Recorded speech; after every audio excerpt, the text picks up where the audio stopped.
Thank you. I think you know why I'm here. Your mom and I are childhood friends, and you're very welcome in my house. Stay as long as you like. But I'm talking about Mom's investment. What's the hurry, Valentina? We'll talk about this unpleasant business later. The next day, I kept trying to remind her of Mom's money, but she simply wouldn't talk about it. I knew this was not going to be easy, but I was determined to get our money back from that witch. One day, as I was leaving her study, I bumped into a boy around my age. I figured he was Mom's friend's son, and for some reason, he was dressed like Michael Jackson. Hi, I'm Will, but I guess you already know that. How would I know your name?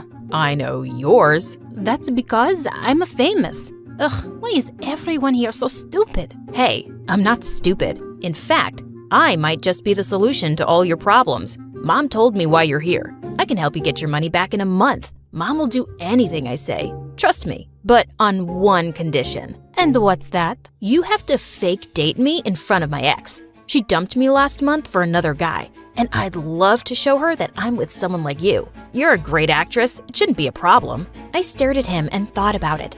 Fake dating this weirdo wasn't something I was looking forward to, but I really needed that money. We have a deal. You get me my money in a month, and I'll make sure your ex eats her heart out and runs back to you. The next morning, I was nervous about going to a new school in a foreign country, but when I got there, kids practically jumped on me. You're that Italian actress, Valentina, right? I saw your toilet cleaner commercial. You looked like a goddess cleaning toilets with your perfect hands. Just then, a guy took off his t-shirt and asked me to sign it. I obliged my fan happily, and soon, all the guys were doing that. I was loving this place. But just then, a teacher came and told everyone to put their shirts back on. What a buzzkill. I looked for Will to show me around school, but he simply disappeared. Sometime later, I found him in the cafeteria in a corner with a guy who seemed to be bullying him. There was a pretty blonde girl with them too. The bully took out a paper from his pocket and started shouting, "Attention, everyone. Here's a song that our lover boy Will once wrote Mia. Mia, you're as sweet as honey. I'll buy you gifts with my money. Your hair is silky smooth. I even like your wisdom tooth." The girl, who I guessed was Will's ex, looked really uncomfortable. Stop it, you're embarrassing him. But obviously, that jerk just kept laughing and going on. I walked over and snatched the paper from him. What is wrong with you? You're such a rude donkey. And Will, I didn't know you write so well, babe. I'm so glad I met you in Italy last summer. That caught Mia's attention. Wait, last summer? As in, before Will and I dated? Don't worry, we didn't start talking again until an hour after you broke up. Mia turned red and walked away with her moron boyfriend. Whoa, did you see how jealous she looked? You're awesome. Tell me something I don't know. By the way, that song was, awful. I promise, I've gotten better since. For the first time, I saw Will smile and noticed his cute dimples. The next day, Will turned up at school wearing a t-shirt with my photo printed on it, and it had Sugar Boo written in bold letters. And at lunch, he was standing on a chair in the cafeteria waving me over. "Valentina, the love of your life is here." It was so freaking embarrassing.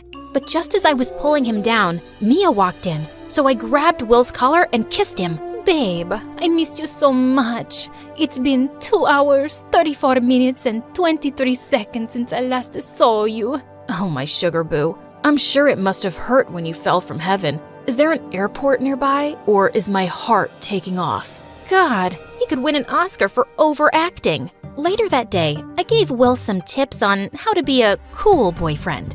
No more sleazy pickup lines or cringy songs.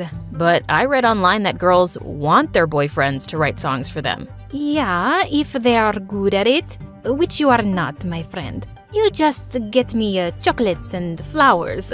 Luckily, Will turned out to be a fast learner. We kept fake dating for a few weeks, and to be honest, it was fun. I even took him to the mall one day and gave him a complete makeover. The next day at school, I could see jaws drop when we walked hand in hand. Will was loving being popular, but the idiot was still hung up on Mia. Our fake dating is working. I caught Mia looking at us 17 times today. Come on, do you still want to date Mia? I don't think she's anything special. And with your new looks, any girl would go out with you. Any girl? Will you go out with me? I mean, for real? That question took me by surprise. See, the problem is your life's always been so perfect that you have no idea what rejection feels like. I wasn't rejecting you. And just so you know, my life is far from perfect. I'm here in a foreign country, miles away from home, just because my mom blew all our money, and I can't even land a movie role. But the point is, you deserve better than Mia. Maybe you're right. Okay, now you stop frowning, or you'll get wrinkles on your pretty face. He gently pinched my cheek, and for some reason, I felt butterflies in my tummy. Weird. A few days later, Mia surprised both me and Will when she came over and invited us to a party at her place. Will was excited to go, so I said yes. Mia had invited the whole class, and we were having a blast dancing when suddenly a slow song started playing. Will pulled me close, and we swayed to the slow beats. My heart was racing a bit, and he smiled down at me with those adorable dimples. And suddenly, he kissed me, and not like one of our fake kisses. I felt like the world around me had stopped. When he pulled back, I was breathless, and I thought he looked shaken too. Mia saw us kissing. I'm sure she must be burning with jealousy. Wait, she's coming our way. Be cool, Will. Oh, so the kiss was for Mia. That shouldn't have hurt, but strangely it did. Well, I wanted to talk to you for a moment. He immediately let go of me and followed Mia. I just stood there like an idiot. When Will didn't return for half an hour, I went looking for him and found him in the kitchen, washing dishes. Will, what's the matter with you? You left me alone for this? Actually, Mia's maid didn't turn up, so she asked me to help her. And guess what? She said she'd even think about getting back with me. What? Suddenly, dozens of kids barged into the kitchen along with Mia's boyfriend, who started recording Will on his phone. This is your place, you loser. Can you come to my party next week? I'll pay you $50 to do the dishes. Everyone started laughing, and just then, Mia walked in too. Stop it, you all! I asked Will to help me. He's just being a good friend. But Will didn't say anything. He simply took off his apron and left. I decided to leave the party too, but suddenly, Mia grabbed my arm. Remember this. Will might pretend to like you, but I still have him wrapped around my finger. He'll do anything for me, and I can have him back anytime I want. So, you're just going to keep stringing him along? You're a witch, Mia. And guess what? When I was looking for Will earlier, I saw your boyfriend making out with another girl in the bathroom. And I wasn't even lying. Those two jerks deserved each other. When I reached home, I marched straight up to Will's room angrily. How do you feel making a complete fool of yourself? Well, Mia did side with me. Oh, stop it. Do you seriously think she wants to get back with you? She's manipulating you. Are you blind? What's your problem? Don't you want me to get back with Mia so that you can just get your money and leave? You're pathetic, Will. Know your own worth and have some self-respect, dude. I don't remember asking you for a lecture on how to live my life. Fine. Do whatever you want. Date Mia, marry her, whatever. I don't care. I slammed the door hard and stormed off to my room. Idiot. The next day, I didn't even sit with Will at lunch, and I felt even madder when I saw Mia walk up to him. Will, I broke up with my boyfriend. That jerk was cheating on me, and I was a fool not to realize how amazing you were. Can we get back together? I know you still care. Well, I'm not too sure about that anymore. I'm done being your backup plan, Mia. Good luck with your life, but I'm not interested anymore. Mia looked stunned, and Will just walked out. That was amazing! When I reached home that day, I found Will waiting for me in my room with an envelope in his hands. You kept your part of the deal. Now it's my turn. I took the envelope, and when I opened it, my eyes almost popped out. It was a check for $20 million. How did you manage to do this? Let's just say I'm Mom's only weakness, so it wasn't that difficult. Thank you. I guess now there is no reason for me to stay back any longer. Will looked at me and then spoke. I guess there isn't. I'll drop you at the airport when you're ready. Soon, I flew back to Italy, and Mom and I started our own perfume business with that money. Thankfully, it took off, and I also started getting acting offers once things settled down. One day while I was shooting, I noticed a familiar face in the crowd, a face I'd been dying to see again. Will, what are you doing here? Listen, Valentina, I know I suck at writing songs. Hi, I'm Apurva from India, and I live with the cheapest person in the world, my mom. Before I continue, please like and subscribe. I don't know if Mom has always been a miser or raising me alone made her one, but boy, could she pinch pennies. I never had birthday presents, Christmas presents, or any toys to play with. Well, not really. She always told me to use my imagination and make my own toys. Here's an empty carton I got from work. It will make a great dollhouse. Mom, I don't have any dolls. She picked up 2 hard-boiled eggs, drew faces on them, and handed them to me. There, these can be your dolls, and we can eat them later too. All my clothes were hand-me-downs from neighbors and cousins, but when I had to start school, Mom obviously had to buy me a uniform, and she bought it 3 sizes too large. Mom, I've tripped twice on this skirt. It's too long. Just pull it up a little higher. You'll grow into it before you know it. Well, that couldn't happen fast enough, and I got laughed at in school. A lot. But Mom really went overboard in 8th grade when I just started my period in school. We stopped to buy pads on the way home, and her eyes nearly fell out as she looked at the prices. No way I'm buying these. I'll make them for you at home, Apurva. I'm an expert. Mom, can you please, for once? Can I have the attention of the ladies here? These companies are robbing us blind. Make your own pads for yourselves and your daughters. Let's boycott these.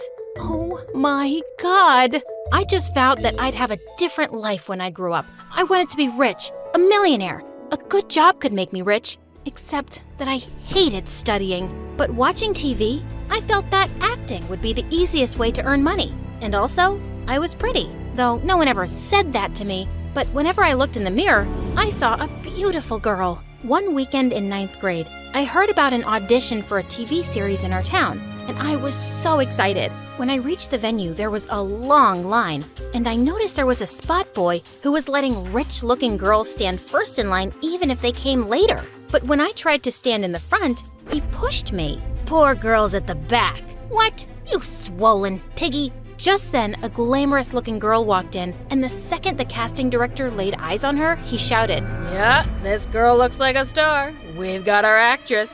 Girls, you can all go home." Wait, what? Just because she was rich, she was selected without an audition?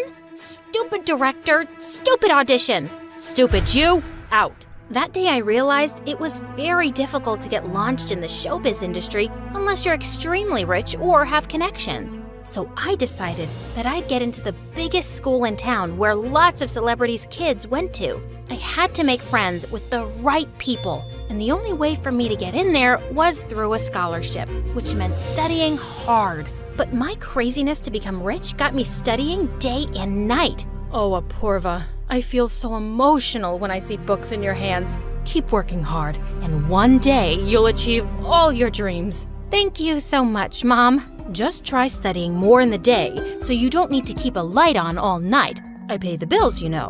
Oh God, Mom, you'll always stay the same. Before I could say more, Mom ran away. She was impossible. I took the entrance exam a couple of weeks later, and I got in.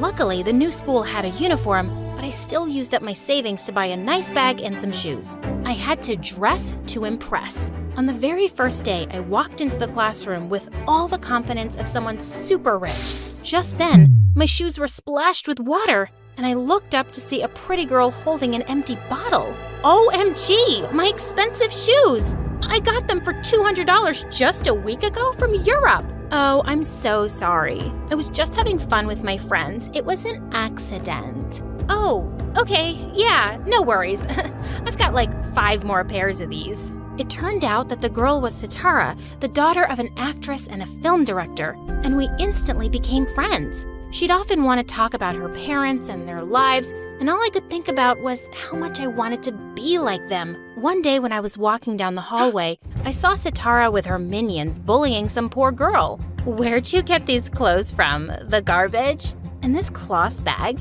Ew. Did your mom make it?" Sitara snatched the girl's bag and just as she was about to rip it, I ran forward and took her hand. Come on, Sitara. Why are you even talking to this lame girl? We're rich. We're born to give fashion advice to poor idiots. Let her go. She just seems like a hopeless case, not worth your time. I returned the bag to the poor girl and she ran off like a scared rabbit. I hated Sitara's behavior, but I had to put up with it. As we all sat down in the cafeteria, Sitara announced she was having her birthday party that evening, and I was excited to attend. That is, until she said, "Hey, Apurva, would you like to go shopping with us after school?" No, I have to go home. Mom needs me for something. Then what will you wear to my party? Oh, I'll wear anything from my closet. Seriously? Like, you'll wear the same outfit twice? Oh, of course not. I was just kidding. I'll definitely go and buy some new clothes.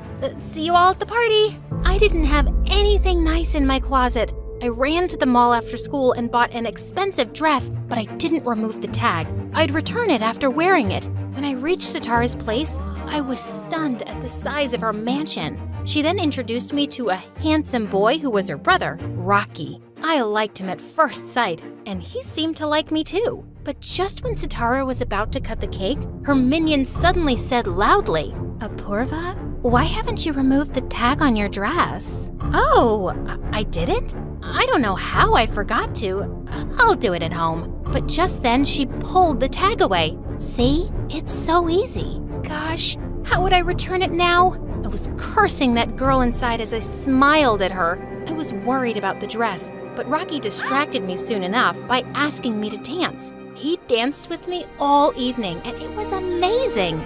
The next day in school, Rocky sat next to me at lunch, and soon we became very good friends. We'd often go out together, and I loved spending time with him. Once we were at the park getting ice cream when we spotted some beggar kids playing nearby, and Rocky bought ice creams for all of them. That was really sweet. Those kids were sweet. By the way, you got something on your nose. What? This. And then he rubbed his ice cream on my face and ran away laughing as I chased him. I was fast falling in love with him, and I was on freaking cloud 9 when he told me he loved me too. One evening when I was walking home, someone suddenly called out to me. It was Sitara in her car with her friends. Apurva, come on, I'll drop you at home. Walking is what poor people do. No, it's okay. Actually, I just had a very heavy lunch today, so I'm just trying to digest it. But she insisted that I get in the car. My heart was pounding as Sitara was asking me the way, and I was randomly telling her to turn left and right. Just then, I picked out a big house and shouted, Stop the car, this one's mine."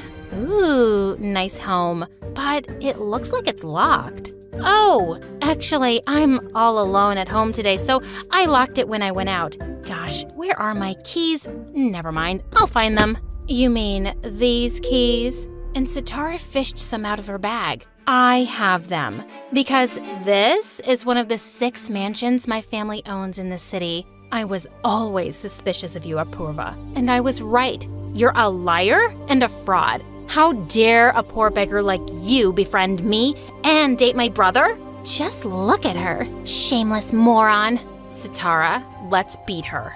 And as this girl came closer, I pushed her hard away from me. Hey, back off. I'm not scared of anyone. I don't live on your charity, so I'm not gonna put up with any of this nonsense from you. I stormed off, but by the time I got home, I was in tears. I felt so mad, not because those girls had insulted me, but because I'd been so stupid pretending to be someone I wasn't. I thought these were the people I needed to be friends with, but I was wrong. And I was done. I thought I'd call Rocky and tell him everything, but he was out of town for a few days, and I decided to wait for him to return. The next day, as I entered the school, I saw everyone staring at me like I was some kind of criminal. Of course, Sitara had told everyone about me. Just then, a ball hit me in the head. I turned to see Sitara and her minions. How can anyone be so shameless? I didn't think you'd be able to show your face now. But gosh, you just have no self-respect. Just then, I spoke loudly in the hall so everyone could hear me. Everybody here? Attention, please. I'm poor. What am I? Yes, poor. And I'm not ashamed of it. I'm here because I'm smart, not like these morons whose parents paid bribes for them. Hearing that, Sitara charged me and we broke into a big fight, and we both landed detention for a month. But the only thing I cared about was Rocky finding out. I was afraid he'd think I'd fooled him with my lies and he would dump me, and I really didn't want to lose him. The next day, I saw a poster for some acting auditions on the bulletin board. They were for a role in a TV series, and I immediately signed up. But just then, Sitara pushed me aside and signed up too. Oh, look who's aspiring to become an actress. Babe, these things are meant for rich people with connections. Don't even bother. If you don't want a bruised face right before the audition, better shut up and keep walking, Sitara. I'll see you on the stage. The next couple of days, all I could do was practice for the auditions. Even Mom was excited to come see me. But when I got there on the day, I was taken aback to see Rocky there, next to Sitara. I warned you about Apurva, Rocky. I know poor girls like her. When they can't get rich, they find a rich boy. Why else would she lie about it? I just couldn't make eye contact with Rocky and started walking away, but he caught up with me. Apurva, you're not even gonna talk to me now? You think I care if you're rich or poor? I love you for who you are. You'll always be the same for me, no matter what anyone else says. I stared at him in shock, and then I hugged him tight. Rocky, are you crazy? She's no match for us. Get away from her poor butt. But Rocky totally ignored her, and Sitara angrily stormed off. Rocky wished me luck, and the audition went well. When the results were to be announced, I could hardly breathe. So, the winner is up. Just then, a guy ran onto the stage, whispered something into the announcer's ear, and then turned to the mic again. So, the winner is Sitara. The ground under my feet slipped while Sitara screamed out for joy. I couldn't believe it. I really thought I had it this time, but I just wasn't rich enough to buy myself the part. As Mom and I stepped out of the venue, Rocky joined us and offered us a ride home. After he dropped us off and drove off, Mom said, "Wow, this boy is a catch. Isn't his dad a famous film director? Good job on trapping someone like him, Apurva. With connections like these, I promise you'll become a successful actress one day, just like you always wanted." Mom, you were... But just then, the door opened and Rocky walked in. Apurva, you forgot your bag in my car. Oh, thanks, Rocky. Come, sit with us. I can't right now. I'm in a rush. I'll see ya. And he left. The next day in school, as I looked for Rocky, I walked into the cafeteria and found him sitting with Sitara's group, while she was standing on the table, busy making fun of me. Oh, you should have seen that beggar's face when she didn't win. I'm sure she went home and cried like this. And then she dropped down to the floor and started kicking and screaming while everyone laughed. Wow, Rocky. So you're just gonna sit there and watch her mock me? Yeah, I think I will. It's what you deserve. And he walked away as I stared in shock. But then I went after him. What have I done that you're behaving like this? Isn't being poor a good enough reason? Sitara was right. I'm way out of your league. He walked away and I was left in angry tears. How could I have been so wrong about him? He was just like his sister. He stopped loving me because I was poor? Well, I would forget the jerk too, ASAP. Soon after, I found out that the TV series Sitara was selected for was filming the first episode in our school. I joined the crowd and had gathered to see the shooting. On the director's cue, Sitara started saying her dialogue, but she immediately forgot them. And even after 100 takes, she couldn't deliver one line of dialogue properly. The director was so frustrated that he banged his head on the desk, and I laughed out loud. Who laughed? Who is that? Come out. I raised my hand. How dare you laugh at my shooting? You think acting is easy? Yeah, I think it is. Oh, really? The director snatched the script from Sitara and gave it to me, thinking I'd make a fool of myself. But when I delivered the dialogue perfectly, he looked stunned. Oh my God, you're so talented. I know. The emotions, dialogue delivery, everything was just amazing. I know that also. Thank you so much, sir. Team, take up this girl. She's gonna be my lead actress. And throw this good-for-nothing Sitara out. These rich people think they can buy anything with money. Gosh, was I dreaming? Was I finally becoming an actress? I immediately called my mom to give her the news, and from that day onwards, my dream life began. I graduated from school soon and worked in many TV series,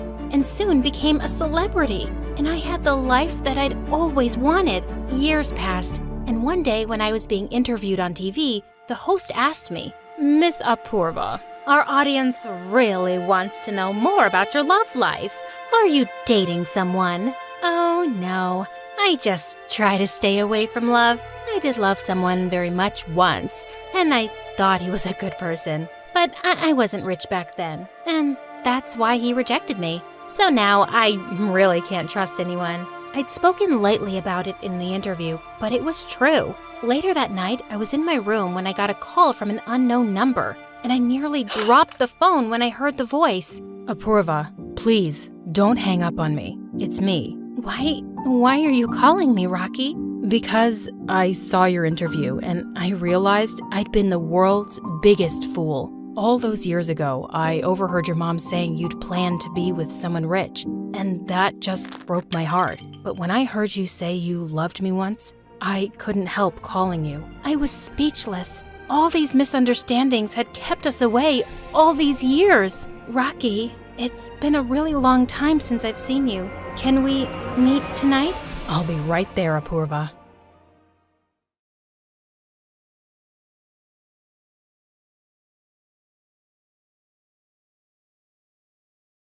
I was only 10 when my next-door neighbor asked me out. "I want you to be my girlfriend, Dylan." Ew, gross. Jack! Ow! Hi guys, I'm Dylan from Portland. Before I continue, please hit like and subscribe. I rushed back and told my mom, and she just laughed.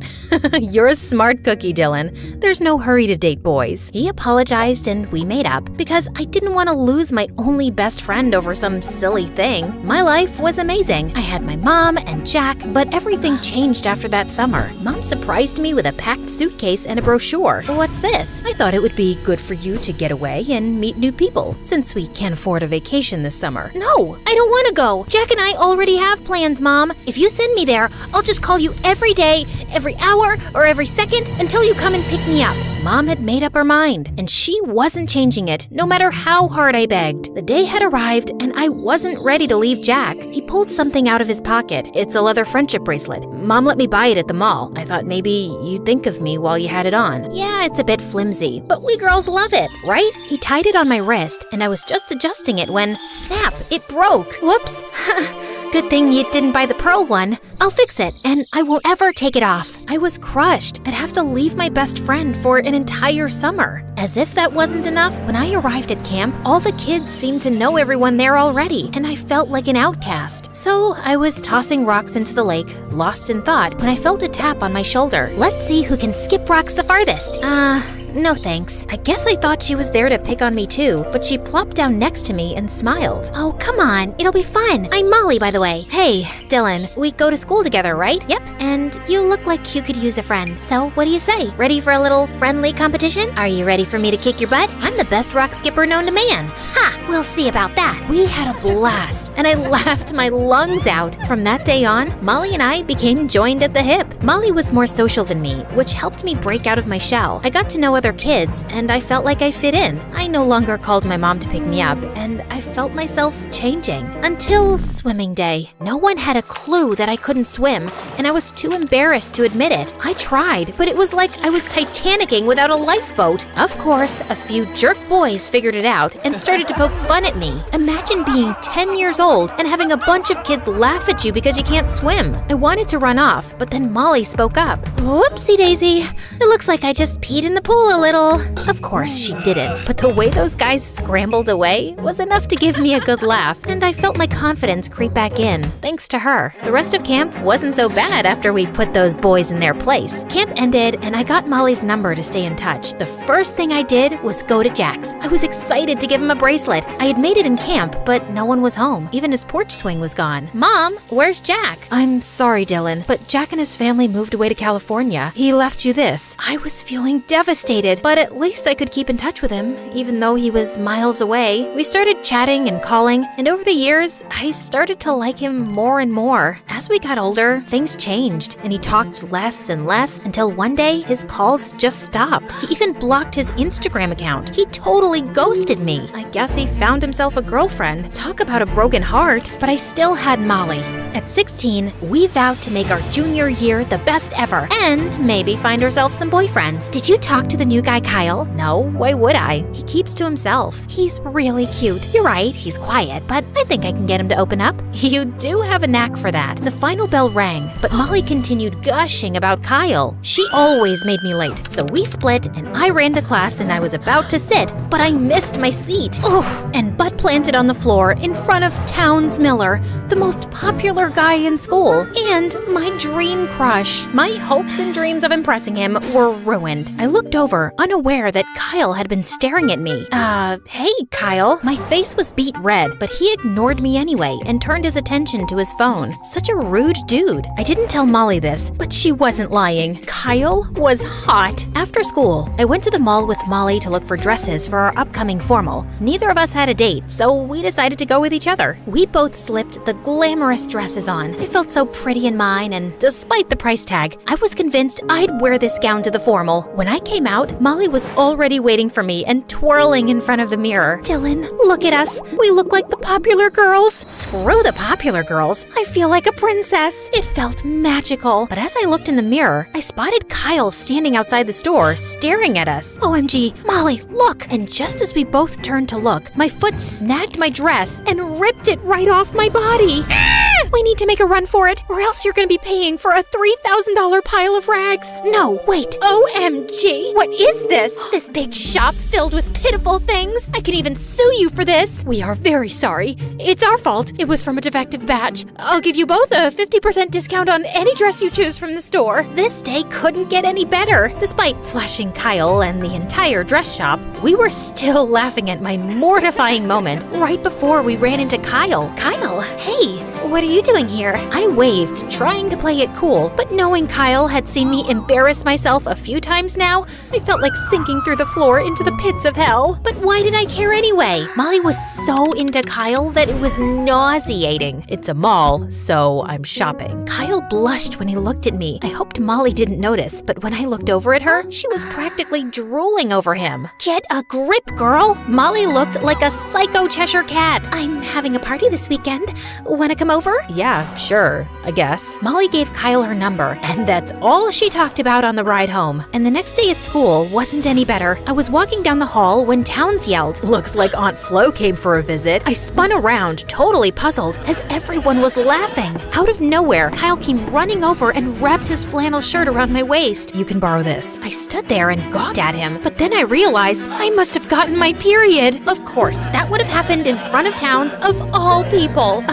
Thanks, Kyle. He was so sweet, but I was bummed that Towns made fun of me. I talked to Molly, and of course, she made everything better. But before we left, she pointed to my waist. "This is Kyle's. I'm so jealous. I wish I had my period instead of you." She was like a lovesick puppy. Later that day, I found Kyle looking inside his locker. Why didn't he notice? Try again, Dylan. He peeked out, but I felt myself sweating when he turned his familiar gaze toward me. Thanks for this. It's okay. Then he left, and I slammed my locker shut without realizing my hand was inside.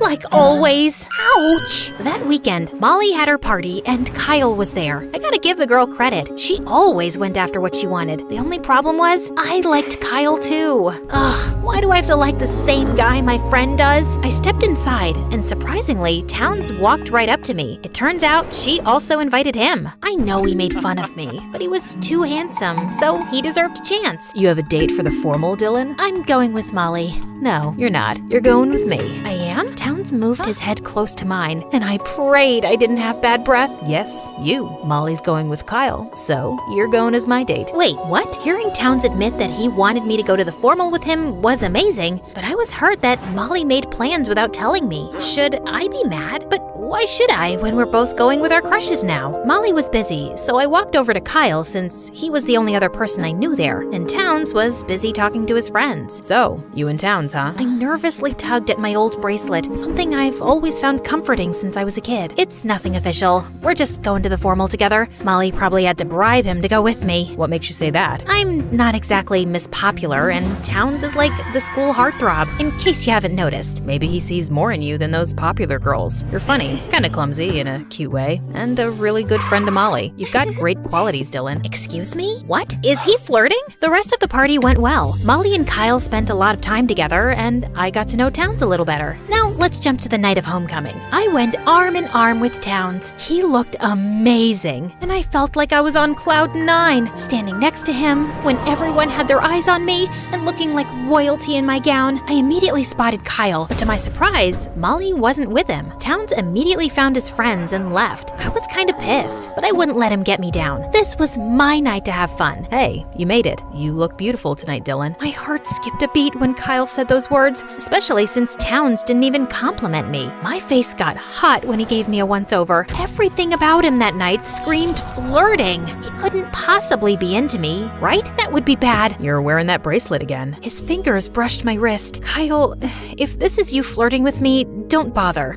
Just then, Towns swooped in and dragged me to the dance floor, and unfortunately, I smashed his toes as I tried to keep up with him. You're brutal, Dylan. You need dance lessons. You don't have to be such a jerk about it. I was leaving when he spun me around, lifted my chin, and moved his face close to mine. He was gonna kiss me, and I didn't feel ready at all. I panicked and ended up bumping my head on his chin. Oh, I'm sorry. I didn't mean it. Ouch, my lips. I brought you here as my date, and now I'm gonna go home with broken feet because of you. The least you could do is kiss me. Just then, Kyle stepped up to us. They both glared at each other, and Kyle looked so territorial. I have to admit, it was kind of hot the way Kyle looked like he wanted to strangle Towns. And I just realized that Towns had been the biggest blunder of my life. Whoa, calm down, guys. You better stay away, Towns. Just then, Molly walked up and pulled me away. Talk to her, Kyle. You promised, or should I say, Molly, that's enough. Hey guys, are you guessing the same? Is it like Molly left Kyle for me? Talk to me about what? Dylan, I'm not who you think I am, and I'm sorry I hid it from you. It's Jackie Kyle, or you know me as Jack. No, you must be kidding. He held my wrist, probably afraid I'd run away, and now I knew why his eyes felt so comforting all this time. It's me, Dylan. I moved back here with my mom so she could be closer to my aunt. You're Jack? All this time? Why would you lie to me, Kyle? Or should I call you Jack? I can explain, please. After we moved, things fell apart. My dad got mixed up in bad business, and my mom had to find another job when the police finally arrested my father. We moved to New York to be closer to family, and that's around the time you and I lost touch. I was embarrassed about my father and kinda shut everyone out. My mom even let me change my name so people wouldn't connect me to my con artist father. You didn't have to shut me out, Jack. You used to tell me everything. I know. I'm sorry. I didn't want to have to explain that my father was in jail. I figured no one would recognize me after all these years. I just wanted a fresh start, but hiding who I was from you was too hard. But who cares what people think? I don't care that your dad is in jail. You're still Jack, the boy who stole my heart all those years ago. Will you forgive me? I suppose I could consider forgiving you, but what about Molly? Molly knows my feelings for you and urged me to talk to you. What can I do to make you not hate me? I suppose if you kiss me, I could forgive you. You won't slap me and run away this time? Try it and find out. He kissed me softly, and it felt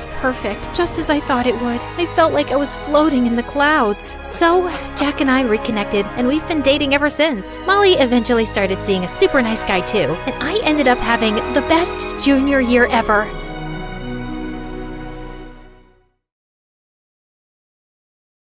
Hi, I'm Nellie from San Francisco. Please like and subscribe. My mom worked as a caretaker at a rich old man's home, and Dad was a street vendor who sold chocolates. My sister, Jenna, who was 2 years older, took care of me while our parents were at work. Once when I was 7, Mom took me and Jenna to the mansion where she worked, and it was massive. The old man who lived there couldn't move around much and had no family, so Mom did everything for him. Feeling curious, I sneaked into his room to see him. Just then, I saw him struggling to reach for the glass of water, and I ran forward to help. He smiled and asked, Oh, such a lovely girl. What's your name? Nellie, and what's yours, sir? You can call this old man anything you like, little Nellie. I started enjoying his company, and he loved mine. But Jenna never cared to meet him. She would just come to watch TV at the mansion every day. Once in the 5th grade, I was asleep when Jenna poked me awake at night and said she had something to show me. To my shock, it was a really expensive-looking watch. Oh my God, where'd you get this from? I found it in the drawer at the mansion. Isn't it cool? No, it's not cool, dummy. It's stealing. But no one's ever going to wear this. Think of the stuff we could buy if we sell it, Nellie. No way! You have to put it back, or I'll tell Mom and Dad and the old man. She made an annoyed face, but the next day she took it with her to return it. When we got to the mansion, though, we received some shocking news. The old man was gone. I was heartbroken to hear it. Soon after, the old man's lawyer showed up, and Mom sent me and Jenna away while they talked in the study. The minute the lawyer left, we heard screams, and we found Mom and Dad dancing. We're billionaires! The old man left all his money to us! This is the happiest day of our lives! We're rich? Nellie, can you believe it? It's all ours now. This watch? Mine. And before I knew it, we'd moved into his mansion, and my family went on a shopping spree. They were spending money like crazy. Nellie, buy some fancy clothes, please. We're joining the new school with all the rich kids. We need to look like them. No thanks. Designer dresses aren't my thing. We were enrolled in the best private school in town. Since both Jenna and I loved dancing since we were kids, I went to sign up for the school's dance club right away and found her there too. We auditioned, and I was excited when we were both selected, but Jenna was acting like she didn't even know me. The next day, I was sitting by myself in the cafeteria when a girl walked over and said, "Hey, get lost, kid. This is Amy's table." But there are so many other empty tables, and who's Amy? I'm Amy, and Amy always sits on this one. She suddenly picked up my plate of spaghetti and rubbed it all over my shirt. There, your t-shirt is designer now. Original art by Amy. I was about to smack her when suddenly I saw Jenna marching over to my table with a glass of juice. But when she came close, she threw it straight at my face. Didn't you hear Amy the first time?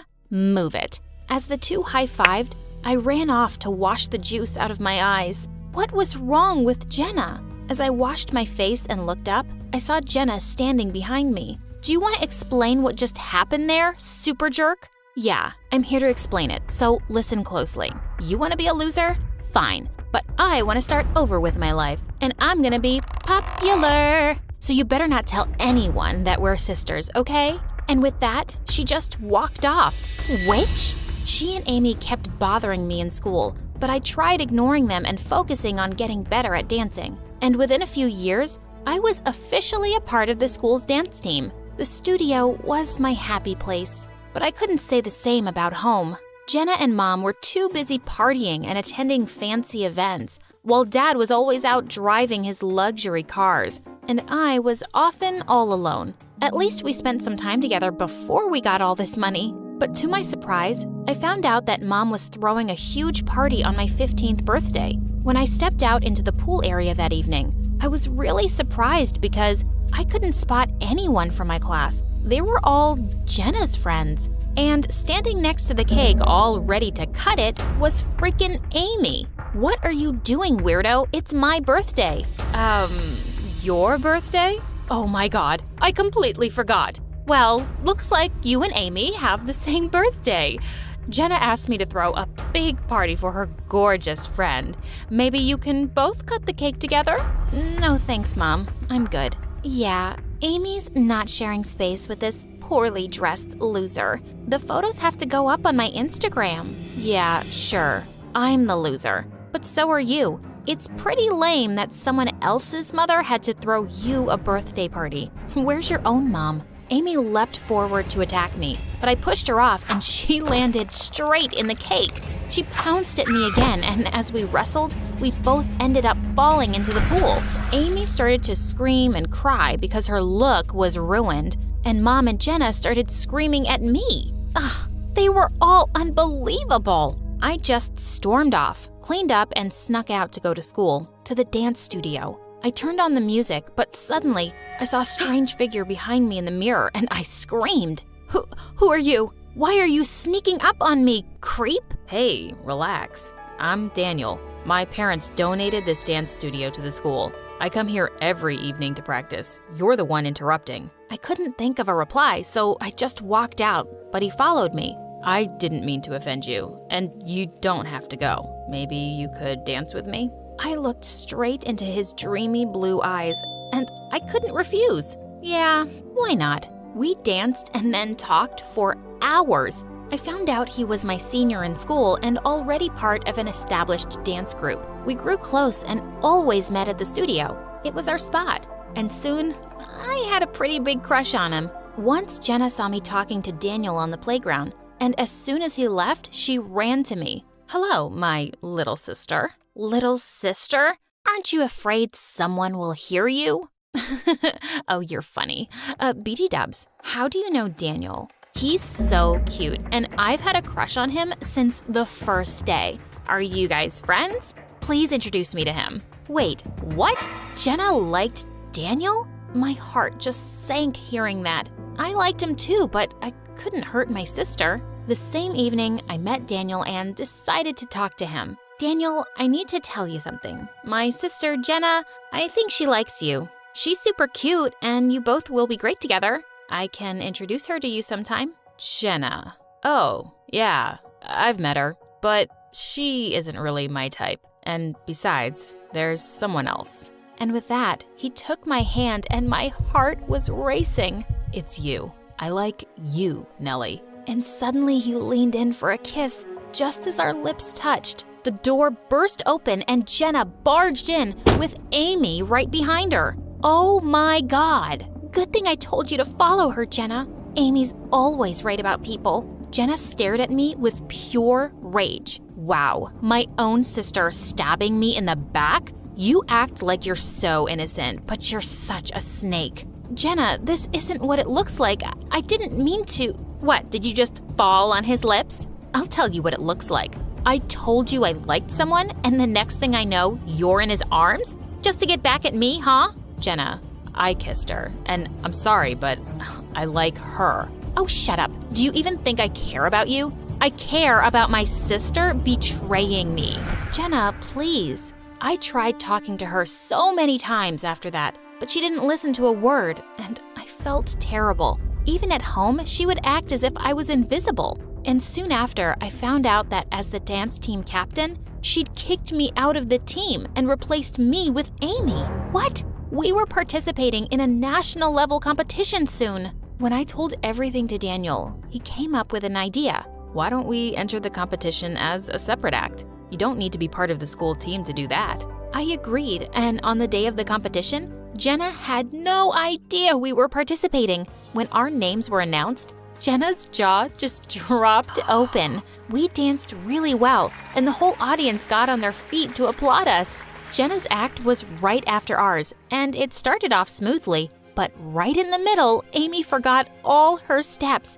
As she fumbled around on the stage, she went crashing straight into Jenna, and the two landed on their butts. The entire crowd burst out laughing as Jenna screamed at Amy. "You've ruined everything, clumsy idiot. Just get off of me." Amy and the whole team just stormed off the stage. At the end of the competition, I was shocked when Daniel and I won. As we were handed out trophies, Jenna climbed onto the stage and attacked me. "This belongs to me, you witch. You just keep stealing things that belong to me." "I didn't take anything that was yours. If this trophy makes you happy, have it. Here, I dedicate this to Jenna, the loser who can't accept defeat."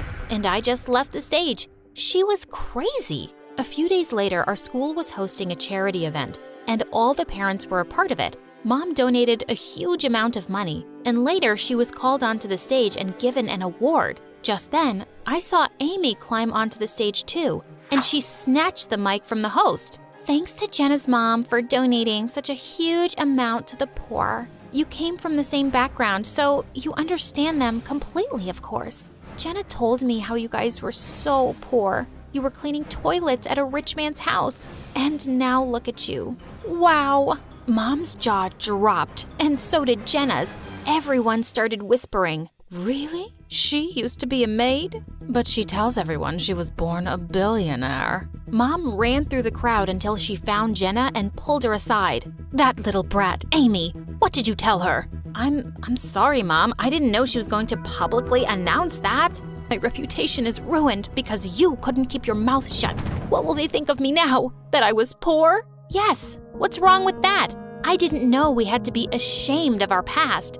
And if money is all your friends care about, you should get new friends. It's not a secret that Jenna had to hide. Jenna just stood there silently, and I turned to her. Jenna, I know you hate me, but I swear, I met Daniel way before I knew you liked him. I would never hurt you intentionally. You're my sister, and I miss the old you who used to take care of me and dance with me. Jenna suddenly started to cry and hugged me. Nellie, I'm sorry for being such a jerk. I just wanted nice things and to be treated nicely. And all the money, it just got to my head. I started behaving badly just to fit in with the rich kids. And I knew Daniel didn't like me, but I still acted like a fool. I've missed you too. I was so glad to have my sister back. But Mom suddenly leapt towards me. You're such a stupid girl. But Dad stopped her. How dare you? Have you forgotten all this money is Nellie's? Wait, what? Dad then told me the old man had left everything to me, and once I turned 16, I was the only one who could decide how it would be used. Seriously? You've just been misusing my money all these years? And I bet you were never gonna tell me, Mom. I'll make sure you don't spend a penny on another stupid thing again. Hi, I'm Luna. I'm 16, and while most people see me as just another shy girl, my life is anything but ordinary. I keep to myself, lost in books and daydreams, trying to navigate a world that doesn't quite seem to fit me. But my life is a delicate balance of hiding and longing, and a secret I guard with everything I have. My family and I recently moved to a small town called Whispering Pines, nestled in a deep forest. My mom, Celine, said it was for a fresh start, but I knew better. She was always anxious, her eyes darting around as if expecting something to jump out at her. She constantly reminded me to stay hidden and keep your secret. Okay, back to my secret. Each night as the moon rose, I slipped into the woods and transformed into a unicorn. It's a magnificent form with a shimmering white coat and a horn that glowed like moonlight. In the forest, under the cover of night, I was free, a creature of magic, running wild and unbound. But by day, I was Luna, the girl who avoided mirrors and hid under a hood. I was isolated, not quite fitting in with any group at school. I didn't seek out friends or companionship because getting close to anyone could have put me in danger. So I remained on the fringes, living a double life that was both exhilarating and exhausting. Then there was Jasper. He's an artist with a sketchbook perpetually in hand, always drawing and observing. There was something different about him. His eyes seemed to see beyond the surface, and he had been curiously watching me ever since I arrived. His presence was a mix of intrigue and unease for me. One day, after school, he cornered me by my locker. Hey Luna, I've noticed you always wear that hood. Is there a reason? I shrugged, attempting to sound nonchalant. Just like it, keeps me warm. He raised an eyebrow, unconvinced. There's something more, isn't there? You're always hiding. I laughed nervously, trying to deflect. What about you? Always drawing? Jasper flipped open his sketchbook to reveal a detailed drawing of a unicorn. My heart skipped a beat. The other night, while I was walking through the woods, I found these strange tracks in the snow. So I did a little research, and maybe, just maybe, there are unicorns out there. I tried to maintain a casual demeanor, though anxiety bubbled beneath the surface. Unicorns aren't real, Jasper. He looked at me, his eyes sparkled with curiosity. What if they are? What if there's something magical out there that we don't know about? I forced a smile, feeling a sense of dread. Maybe. But I wouldn't worry about it. Despite my attempts to dissuade him, Jasper's curiosity didn't wane. He continued to question me, probing with a mix of genuine interest and persistence. His questions, though innocent, hit too close to the truth and made me uncomfortable. The next day, while I was walking to the local bookshop to get a new journal, I saw 3 men and 2 women exiting a large black SUV, all wearing the same black suit and tie. As I stayed hidden in the shadows, I got close enough to hear them speaking to Whispering Pines local sheriff, Marty Luca. They told him they belonged to a government agency of environmental researchers, but their high-tech gadgets and probing questions suggested otherwise. It was clear that they were searching for something, and I couldn't shake the feeling that it might be me. Later that night, I told my mom about the mysterious group of strangers that had arrived. Immediately, my mom's anxiety reached new heights. I watched as she ran to the closet and pulled down an old photo album from behind a row of hat boxes. She flitted the pages until she stopped at an old newspaper clipping with a photo of the same people I saw earlier that day. Luna, we have to be extra careful now. The OSS is here, and they're not what they seem. I looked at her, confused. What do you mean? Who is the OSS? She gripped my shoulders, her voice trembling. Office of Supernatural Sightings. They're looking for magical creatures. If they find out what you are, they'll capture you and use you for their own purposes. You must stay hidden. But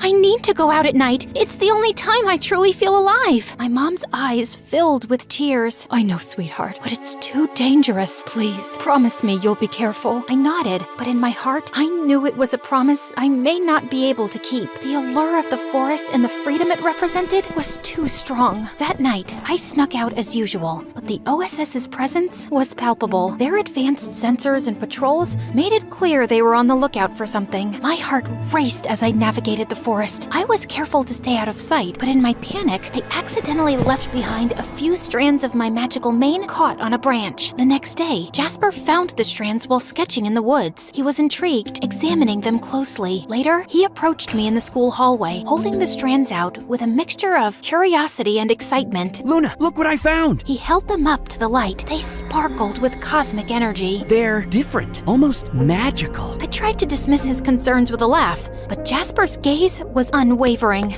Magic? Are you sure? He nodded, his eyes serious. Then he looked deeply into my eyes, like he could see right through me. There's something about you, Luna, and you've been acting so strange lately. I felt a rush of anxiety. I don't know what you're talking about. Jasper's frustration was evident. Come on, Luna, I'm not trying to pry. I just want to understand. Is there something you're hiding? I hesitated, torn between fear and the desire to confide in someone who seemed to care. But the moment was interrupted as my mom approached and pulled me away from Jasper. What's wrong? The OSS is intensifying their search. They set up traps in the forest. They're using tracking technology, and they're questioning the townspeople. My mom's fear became even more apparent, urging us to leave town immediately. Luna, it's getting too dangerous. We need to leave before it's too late. I crossed my arms in defiance. I'm not leaving. I've been running all my life. I want to stay. Mom looked over my shoulder at Jasper. You can't risk everything over a boy. You don't understand how serious this is, Luna. I do understand. And Jasper is my friend. I trust him. My mom scoffed and walked away, clearly frustrated. I approached Jasper and took a deep breath, my heart pounding in my chest as I looked into his eyes. Jasper,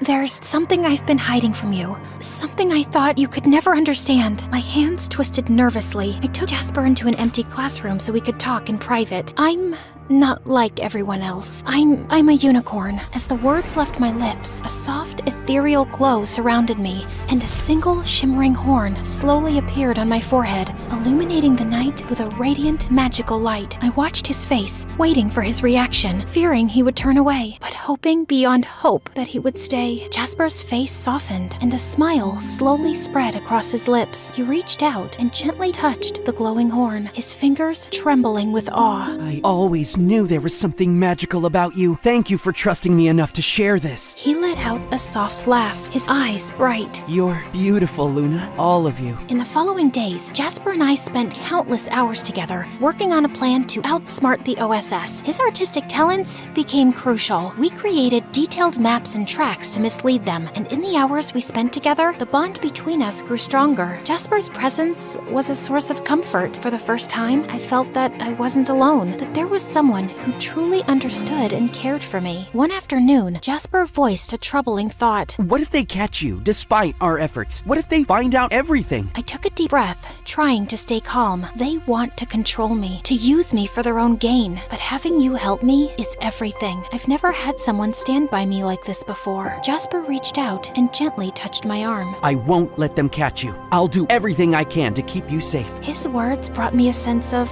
relief and hope, but also a growing fear. The OSS's search was becoming more relentless, and time was running out. The night of the final confrontation arrived. The OSS's search had become more intense, with advanced tracking technology and sophisticated traps. My mom was even more frantic, and her anxiety made it difficult for her to focus. Jasper arrived with a determined expression. We have one last chance. If we can make them believe the unicorn has left town, they'll stop searching. We worked tirelessly through the night, setting up a series of diversions and false evidence. Jasper used his artistic skills to create elaborate fake tracks, leading the OSS in circles. I used my unicorn magic to add an extra layer of deception, making it appear as though I had been everywhere at once. The process was exhausting. We were both drained, but driven by hope and the desire to protect my secret. As dawn approached, the OSS's frustration was evident. They started to back up, convinced they were following a false trail. Jasper turned to me, his eyes filled with concern. Are you okay? I nodded as tears welled up in my eyes. I'm just grateful.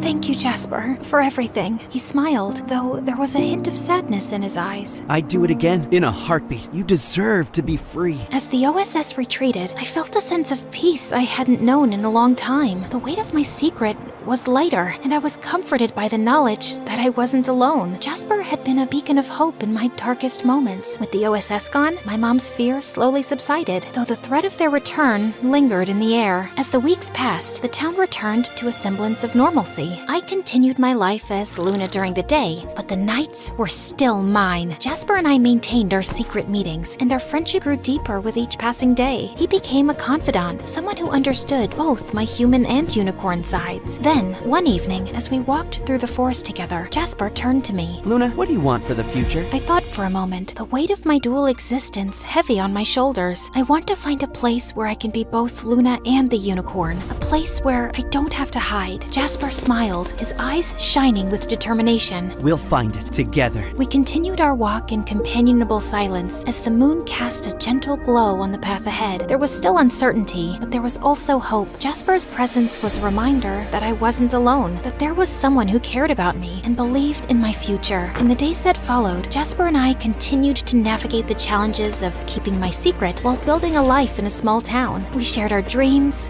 fears, and hopes, and our friendship deepened. Jasper's sketches were a chronicle of our journey, capturing the magic and struggles of our shared experiences. One night, as we sat together by a small stream in the forest, Jasper asked, Luna, what's the most important thing you've learned through all of this? I reflected on the journey, the challenges, and the moments of connection. I've learned that even in the darkest times, there's always a light. It might come from unexpected places, like a friend who believes in you, and sometimes the magic we seek is within ourselves. Jasper nodded, his gaze thoughtful. I think you're right, and I believe that with your strength and our friendship, we can face whatever comes our way. We sat together in the moonlight, the stream's gentle murmur, a soothing backdrop to our conversation. The future remained uncertain, but with Jasper by my side, I was ready to face whatever challenges lay ahead.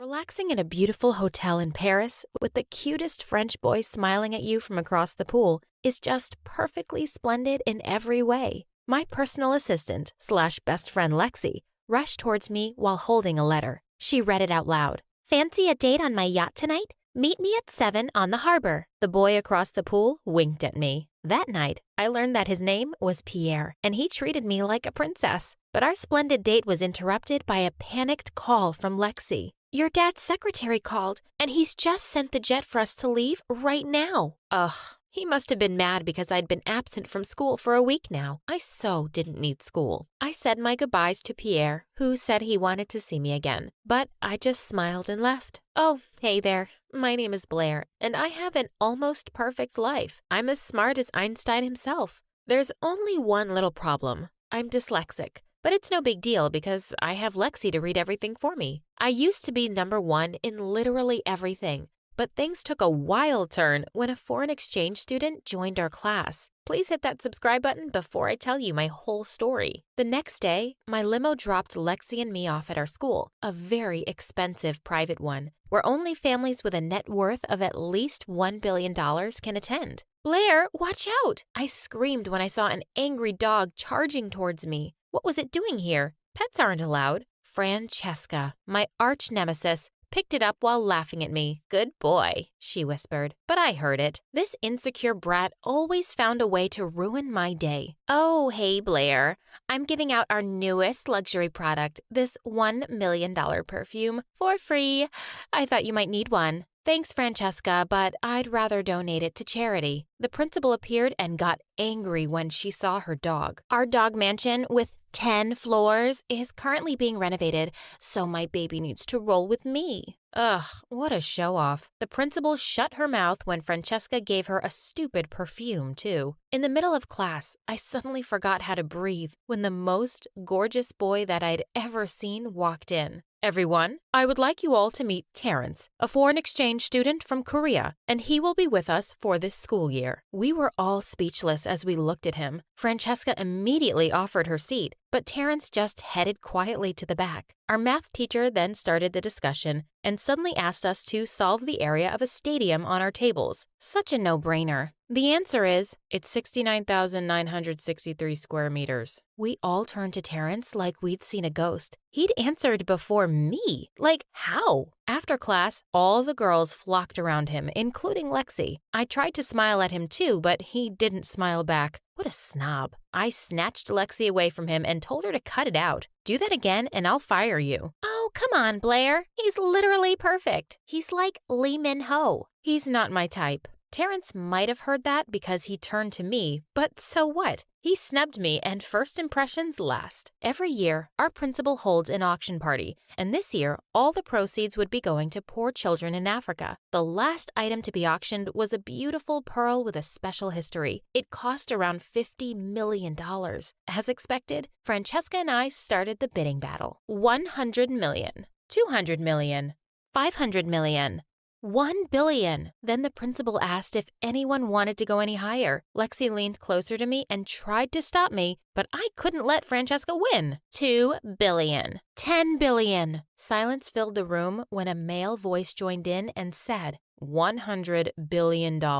Everyone turned to the back. It was Terrence again. He really was something else. The principal declared, "Wow, that's a new record. Sold!" My eyebrows shot up when I saw Francesca offering him a handshake in a flirty way. Lexi said, "I think you two look better together." Ew, stop that, Lexi. He's a snob and only loves his phone. During our finals week, as usual, I took a special oral exam because of my reading condition. When the results came back the next day, the blood drained from my face when I didn't see my name at the top spot. It was Terrence. He hadn't even been in our school a full year. Then Francesca appeared from nowhere and said, "Just accept the fact that you're a loser now, Blair." I asked Lexi to do some research on Terrence. I needed to know what was up with him. He seemed like the love child of Einstein and Bill Gates. One day, while I was rushing to the toilet, I bumped into him and tripped over. Jeez. His chest was as hard as a tree. I looked up at him and met his cold, brown eyes. I was expecting him to offer his hand, but the jerk skipped past me like I was trash on the floor. I'd never felt so humiliated. It was the first time a guy had ignored me. Lexi came to the rescue and helped me to my feet. He helped me when I tripped out of my helicopter yesterday. Sorry, girl, but you're not his type. Francesca's comment made me furious. Thank God Lexi calmed me down, or else. During lunch, Lexi told me that she'd finally finished her research on Terrence. He was a young CEO in Korea, and his company develops games and software. That's why he's always on his phone. So, he's a self-made billionaire. Interesting. I was on my way to our campus's art center one time, and I stopped when I saw a board ahead. It had some words on it. Francesca and her friends were right behind me, but I didn't want to ask her for help, so I tried to read it myself. It seemed to be saying something about a vacation. I ignored the sign and continued walking. Suddenly, the ground under me collapsed. Someone caught me right on time before I was buried alive. I looked up to see my savior. It was Terrence. He let me go and dusted his uniform off. Don't you know how to read? It says deep excavation ahead. I have dyslexia. Anyway,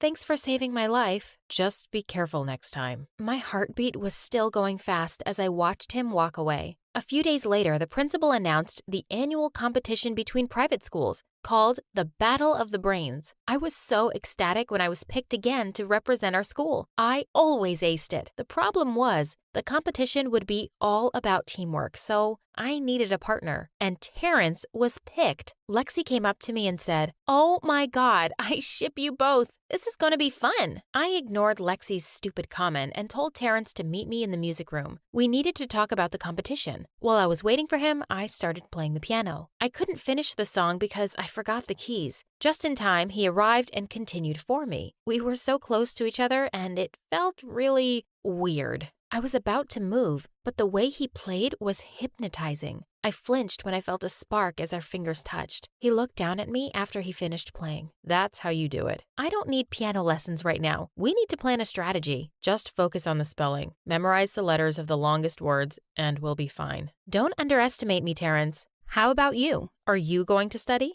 The dummy answered me with a poker face and left the room. Sometimes I really hated his guts and his gorgeous face, and seriously, he was so confusing. The competition day finally came, and we were totally silent during the ride. He later fell asleep on my shoulder, and I went stiff as a board. Should I move my shoulder, or should I let him sleep in peace? The limo passed over a rough road, which woke him up. He looked up at me, and I immediately looked away. "Can you, scoot over? You're in my personal space." My heartbeat went back to normal when he moved. I was so nervous during the game, but as expected, we made it to the final round. Terrence won the versus round against another boy, and then it was my turn. I needed to win this so we would be the winners already. I was shocked when the announcer said that it was a spelling round. Oh no. Spell supercalifragilisticexpialidocious. Terrence gave me an encouraging look. I focused and wrote down all the letters according to my memory. I felt like passing out from nervousness when I slowly raised my answer. Correct. I jumped around in happiness and found myself hugging Terrence. When I realized what I was doing, I immediately pulled away. He then patted my head and smiled at me for the first time. And I must admit, he looked even more gorgeous. "You did great." "Well, thanks for your advice." Lexi showed up to congratulate us. "Oh my gosh, you guys were so good. You two should get married already." Ugh, Lexi and her random fangirling. Terrence smiled at me in the hallway the next day, and it made me feel something in my stomach. What a miracle that he wasn't wearing his headphones and holding his phone in front of his face. Suddenly, the girls started screaming. I went to see what was happening and was shocked to see Pierre in our school uniform. He was showing everyone my pictures that he took on his phone. "Oh, finally. There's my girl." Pierre immediately walked up to me and kissed me on the cheek. "What are you doing here?" "I told you. I wanted to see you again. I enrolled in your school just to be with you." I didn't know what to say. Pierre kept following me around, and it bothered me. I wanted to turn him down, but I felt bad for breaking a nice guy's heart. "Mademoiselle, come. I have a surprise for you." I told Pierre that I still had a class, but he grabbed my arm and was about to pull me outside when someone grabbed my other arm. It was Terrence. "Come on. We're running late already." Everyone stopped in their tracks to watch. Terrence and Pierre were glaring at each other, and there I was, looking like a statue between them. Neither of them wanted to let me go, and it was so awkward. I caught Lexi's eye and gave her the signal to help me. She acted like she sprained her ankle and purposefully fell on Pierre. Lexi then winked at me as Pierre turned to help her. She was the best. I didn't know how to get rid of Pierre over the next few days. Terrence started avoiding me too. Once, when I went into class, Pierre winked at me and told me to come and sit next to him. I said, "Pierre, I just want to be clear that you're not my boyfriend." Yet. That night, Francesca threw a party on her own private island and invited everyone. I didn't want to go, but Pierre was so persistent. During the party, he was telling me about his plan to buy a resort in Paris. He was talking nonstop while all I could think about was Terrence. I wished he was here. I signaled Lexi to start our plan. I excused myself to the restroom as she came over, and I let her entertain Pierre. I sneaked out and found myself in a beautiful garden. While I was smelling some flowers, I suddenly felt someone's presence beside me. I turned to see Terrence. "You're here. I didn't think you'd come." "Francesca came over to my place yesterday and invited me." What? I wanted to ask him what else she did at his place, but I chickened out. He was looking up at the sky, and suddenly a snowflake dropped on his forehead, and he slowly closed his eyes. It was a beautiful moment, and I just found myself staring. It's the first snow of the year. "Oh, is it? He seemed to be so happy about it, and I wondered why. Where's your boyfriend? He's not my boyfriend. I just met him in Paris last time I was there. I'm relieved. What do you mean? The snow continued falling over us. He stepped closer and suddenly kissed me on the forehead. I like you, Blair. I wasn't expecting that. My heartbeat was so loud I was shaking. Moments later, I finally gave in to my attraction. I think I like you too. Let's get out of here. I told him that only my dad had access to our helicopter, but he just gave me a smug smile and said, "That's not a problem." Did he plan ahead or what? The helicopter flew us to a beautiful place, and while we were enjoying the marvelous view beneath us, I felt his hand holding mine. It gave me an electric feeling. I'd never felt this way before. After our helicopter date, he brought me to this Korean restaurant and made me taste their delicious specialties. We fought over the bill, and he won and paid for it. I then gave the waiter a tip, a key to a car. That's very generous of you, but I prefer giving tips like this. He gave the waiter a business card and told him that his secretary would assist him in enrolling in the school of his choice. Education is more important, Blair. Oh, he was wiser than I thought. It was almost midnight when we strolled in the park. When I complained about my high heels hurting my feet, he gave me a piggyback ride. This man had never failed to surprise me. We were inseparable over the next few weeks, while Lexi always ended up distracting Pierre. One day, Terrence was teaching me Korean when Lexi kept calling me. I was enjoying our session, so I ignored her calls. Later that day, I was on my way to my locker when I saw Francesca's dog again. It started chasing me and I ran into the nearest room. While I was catching my breath, I was surprised to see Pierre in there too. Bonjour, mademoiselle. Miss me? Before I could react, he suddenly kissed me. I was so shocked that I couldn't move. I slapped him and walked out to look for Lexi, but I couldn't find her anywhere. She wasn't answering my calls either. Where was she when I needed her? The next day, everyone was looking at me like I'd done something terrible, which I apparently did because an anonymous account had posted a picture of me kissing Pierre on Instagram. No, it was all a mistake. I asked Lexi about it, but she was so mad at me. What did I do? That pervert made a move on me. You weren't there when I needed you because you only care about Terrence now. Lexi, I'm so sorry. Please don't do this to me. You're my best friend. No, Blair, I'm just your personal assistant. Oh, not anymore, because I'm resigning. I was crying as she left me. I looked for Terrence and found him in the music room. Terrence, it's not what you think. Let me explain. I don't deal with cheaters. I tried to convince him, but my heart broke when he said, "Get lost, Blair. I don't want to see you again." I was totally miserable after that. My best friend and boyfriend were ignoring me, and everyone was calling me a cheater. One day, I passed out in my room because I hadn't eaten all day. When I opened my eyes, the first thing I saw was Lexi. Thank God you finally woke up. You had me so worried. Are you okay? How can I be okay when you hate me now? Oh my God, stop. I'm not used to seeing you cry. Lexi then told me that she overheard Francesca and Pierre talking about their plan to set me up. I knew it. I need to talk to Terrence. She then looked away and said, "He went back to Korea this morning." What? Are you freaking serious? I felt like someone had thrown cold water on me. She just bowed her head and avoided my eyes. Why so soon? Is this a prank? I'm so sorry, Blair. I already told him the truth and he believed me, but he still left. No.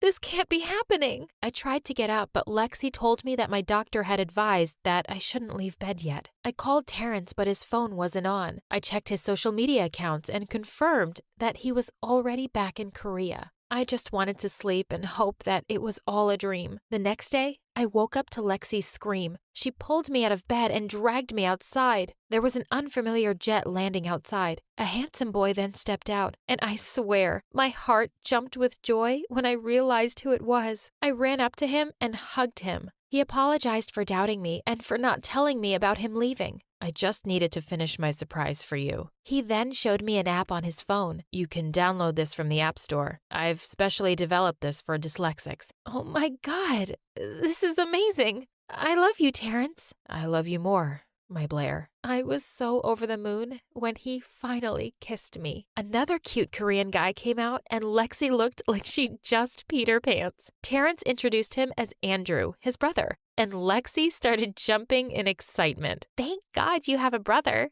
Terrence and I just laughed as we held each other's hands.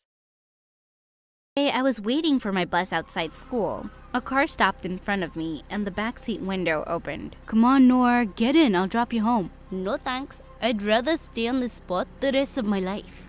Oh, you're hurting me, babe. I know it may look like a jerk, but trust me, I'm not one. He literally stood there for 20 minutes, and when I realized the bus wasn't coming, I gave in. Just this once. When we reached home, he got out first and opened the door for me. And then he pulled me close and kissed me. What the what? I pushed him away, but he just smirked. How dare you do that? Easy there, princess. It was just a kiss. Was it your first? I was so mad at him, but I didn't want to create a scene in front of my house, so I let him leave unscratched. But when I entered my home, I saw both my parents standing near the window looking shocked. I thought I was going to be grounded for life. But when I told them how the loser just kissed me out of nowhere, they calmed down and told me to be careful. The next day at school, the campaigning for the student council election began. I'd made all my posters and left them to dry in the art room. But when I got there, I saw they were all trashed. Of course it was that witch. I could almost cry. As I frantically started all over, I felt a gentle hand on my shoulder, and I turned to see Damien. Hey, you look like you could use some help. May I? Oh, just go away, Damien. Yeah, Pat's a big fat jerk. And she's wrecked all my hard work, but I can fix it on my own. I need a friend, not a knight in shining armor. Just give me a chance to explain, okay? I never thought you're weak. I just thought you're new around here and I was only looking out for you. But I'm sorry about how I did it. Can we be friends again, please? How could I not melt at that adorable smile? I gave him a hug and he jumped right into helping me out. We made a lot of posters and hung them all around the school. But just as I was getting one up on the wall, my foot slipped, and I almost fell to the ground when someone caught me mid-air. Eric, gotcha. Straight from heaven into my arms, gorgeous. Before I could even say anything, Damien pushed him away roughly. Get away from her before I punch out all your teeth, Eric. Whoa, I'd never seen Damien getting so mad before. Was he jealous? I had to cut in to stop the two from getting into a fight, and Eric walked off with a smirk. But later that day, as I walked back to the art room to put away some stuff, I stopped when I saw Pat and Eric inside, and they were talking about me. Babe, I swear, I was so sure Noor's parents saw me kiss her. I thought they'd ground her for a few weeks and she wouldn't be able to run for the election, but I don't know why it didn't work. It didn't work because you're a moron. Try harder. We need to do something big to get her butt kicked out of school. I just can't stand that brown-skinned curry girl. OMG, These guys were such jerks. And I decided I was gonna teach him a good lesson this time. The next few days, Eric kept trying to impress me with his expensive gifts, and I started acting like I was loving all this attention. I wanted him to think that he was winning, but it wasn't gonna be easy for him. One day, I was in the cafeteria when I invited Eric over to eat together. Hey, Eric, come sit with me. I made this delicious food only for you. OMG, homemade Pakistani food? It's my favorite, babe. And then I grabbed a spoonful of my mom's super spicy chicken tikka and shoved it in his mouth. His face turned red and he ran around the cafeteria looking for water with tears in his eyes.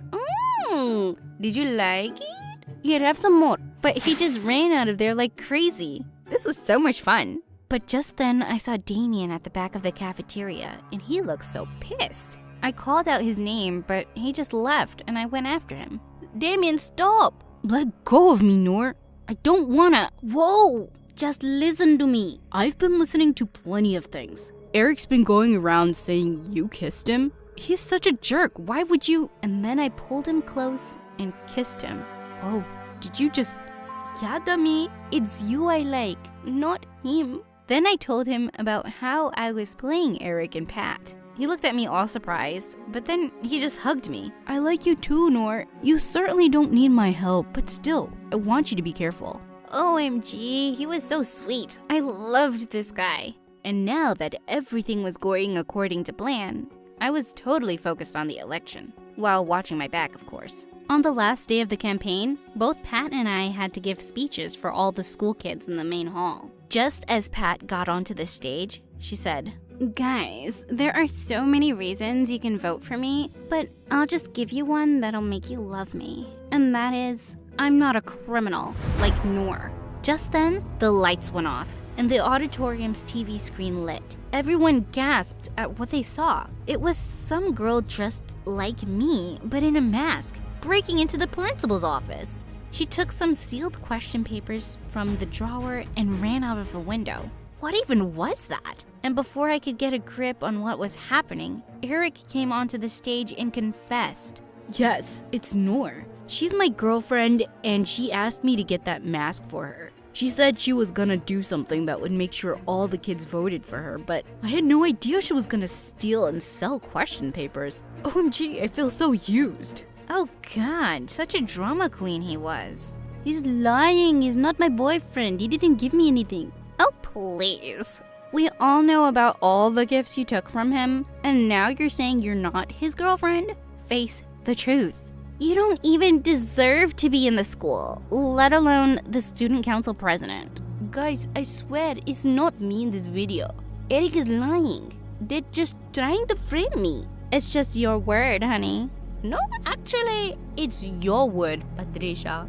And then I took out my phone from my bag and forwarded a video to everyone in the school, including the principal. Everyone gasped as they saw it and stared at Pat. But she looked so confused and just screamed, "What is it? What the heck is going on?" Suddenly, she ran down the stage and snatched a phone from a girl. Her eyes widened when she saw the video. It didn't work because you're a moron. Try harder. We need to do something big to get her butt kicked out of school. I just can't stand that brown-skinned curry girl. Yep, it was the recording from the same day they were talking about me.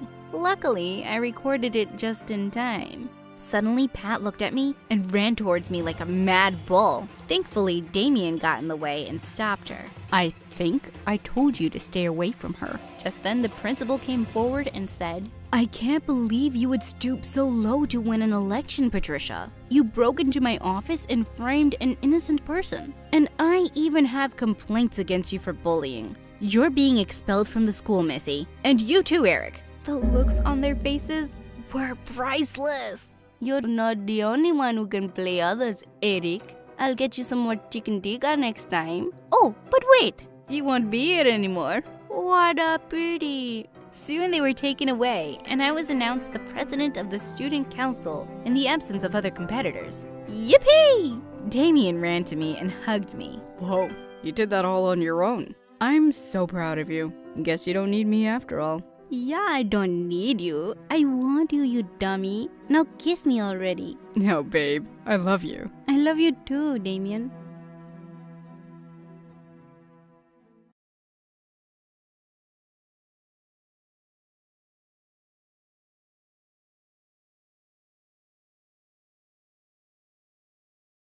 Hi, my name is Caroline, and from the day I was born, Mom has thought of me as a nuisance. No matter how hard I try to please her, I just always end up doing the wrong thing. You see, I was always clumsy, and I'd been causing minor disasters around the house even since I was born. Like one time when I was 2 years old, I climbed onto the bookshelf to take down a book and somehow managed to bring the whole thing down. Mom and Dad were freaked. They fired my nanny then, and since Dad was always away, Mom had to quit her job to look after me full time. I think that's when she started hating me. She thought everything I ever did was wrong. On my 6th birthday, she said to her friends, "She's so annoying that she chose to come out in the middle of my pedicure. I had to go to the hospital with half my nails painted. Can you imagine? So annoying." I was so embarrassed that I tried to run out of the room, only to run smack into my cake. I sat in a pile of cake and felt so embarrassed, and Mom looked so annoyed that I did the stupidest thing on the planet. I ate a fistful of cake and said, "Yum, chocolate." Everyone just laughed harder, and someone said I was an idiot. Turns out, it was Mom. Later that night, I heard Mom on the phone with her friend, and she was crying like a baby. I just miss the good old days. I had a life. I felt so bad. I decided to surprise her with something awesome. I took a screwdriver and ran to the garage. I started to draw with it on the car. I made a whole scene with me and Mom in our house. She was gonna love it. I excitedly nudged her awake from her nap and led her to the garage, but I was so shocked when she went totally ballistic on me. You're so dumb, Caroline! Your birthdays for the next 5 years are canceled! And it doesn't get any better from here. You see, I grew up really insecure about my looks around Mom. She was beautiful herself, and her snarky comments always made me feel ugly. She'd say things like, "Your nose is just like your father's mother's," or "You really can't pull off that pink color," or "Do you really need to eat chocolate?" But one time, when I was in the 7th grade, she had some friends over, and I heard her say it loud and clear. "I just wish my daughter was beautiful like me." I ran off to my room and stared at myself in the mirror. The only thing I had in common with her was my long black hair. I decided I would never cut it, but Mom was right.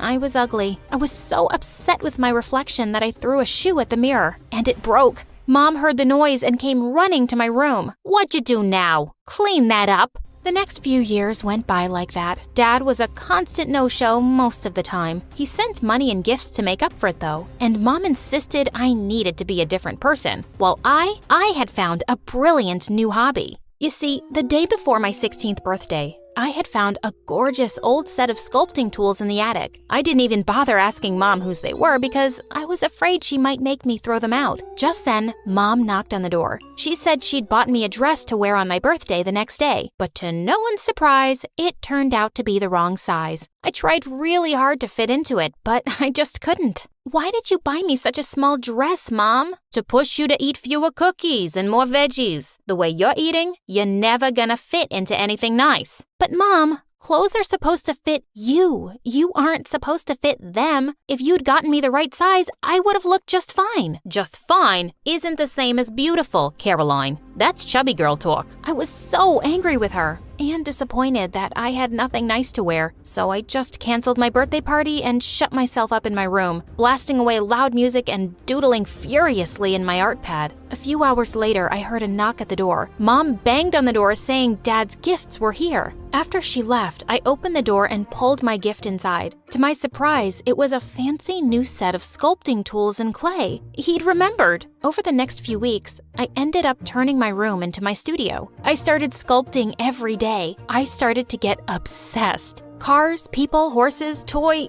everything. I even started doing it at school. One day, as I was rushing from class to the art room, I bumped into someone and all the miniature sculptures in my bag fell out and scattered everywhere. Oh my God, I'm so sorry. No, it's okay. Just help me. I looked up and saw the school's basketball captain, Ron. I'd had a crush on him for a while, but he didn't even know I existed. And now he was helping me pick up my scattered miniatures. Suddenly, Ron looked at my work and let out a whistle. Don't tell me you made these. They're brilliant. I'm pretty sure I'm very capable of making something brilliant, Ron. No, of course. I meant you're really good.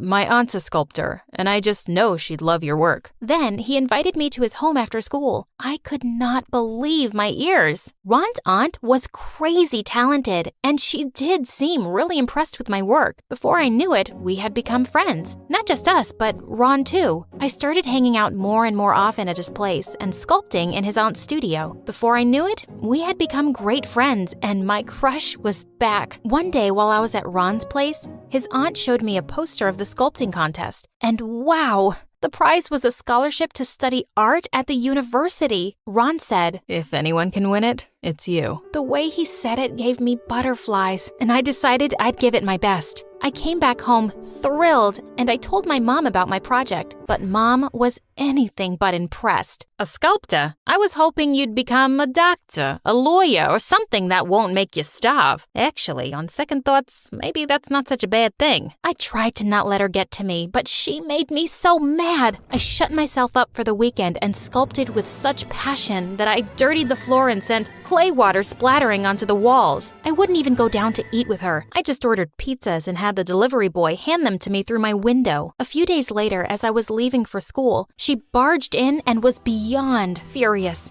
She completely ignored my beautiful pieces and only looked around at the mess with crazy eyes. What are you, a cave woman? You're not going anywhere till you clean this garbage dump. I'll clean it up, Mom. But why do you always see the ugly side of everything? Don't you have anything nice to say about my art? I couldn't care less about your stupid art. And with that, she walked away. I was so furious, I decided to do the only thing I knew would really get to her. I decided to cut all my long black hair and dye it. It was the only thing my mother and I had that was similar, and now I was different. When she saw me with bright blue short hair, she dropped the plate she was holding and simply said, "Ah, completely ugly now." I started spending as much time away from home, returning late and not answering my mom's calls. I spent most of my time at Ron's house working on my sculpture of Grace O'Malley, a fierce Irish pirate. She was such an iconic woman. One day when I returned home, I couldn't find my sculpture anywhere. So I asked Mom, and she casually said, "Your room looked like a dump."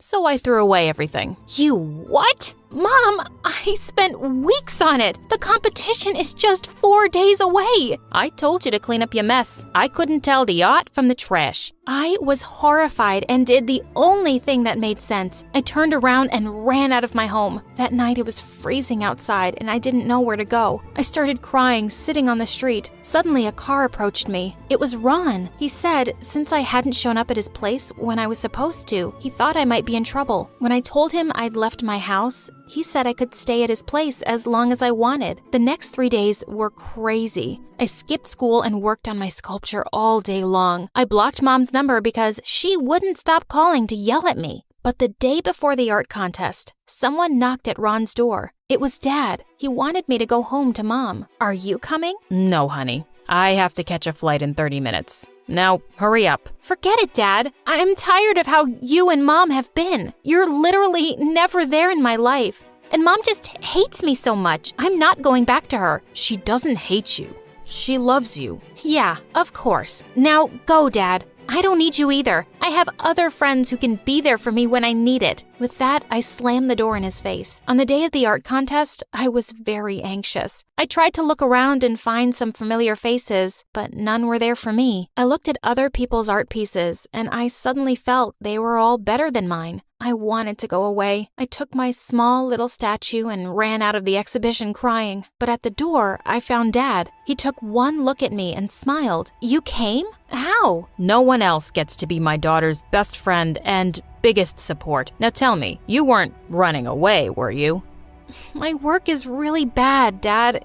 It's not good. Why don't you let the judges decide? He led me back inside, and long story short, 2 hours later, I walked out with the first prize, 100% scholarship to my dream university. Just as I was about to leave the gallery, I saw something that surprised me. Mom was walking away from the far end of the crowd. I couldn't believe she'd come to see me tank, and now that I'd done well, she was just walking away? Well, she could do whatever. I was going to start college anyway. I started art school and started dating Ron, who asked me to be his girlfriend the day we graduated high school. After I finished college, Ron and I decided to buy a small gallery for me. I found a gorgeous little place, and the very first day, we found a lovely little sculpture tucked away in its storage. The real shocker, though, was that it looked very familiar. The gallery owner said, "Oh, it's just been collecting dust for 20 years. The artist was not very successful. Then she stopped working when she had a kid. This was her last piece. She called it Baby Caroline." I was stunned for a second when I realized why it was so familiar. The baby was wearing a necklace exactly like mine. My mom made this. I told the owner I was keeping it and wrapped it up. On Christmas that year, I took the sculpture and decided to see Mom. As soon as she saw it, she burst into tears and said, "I'm so sorry. I'm a horrible mother, aren't I?" She said she'd gotten jealous when she saw me sculpt. "I gave up my career for you,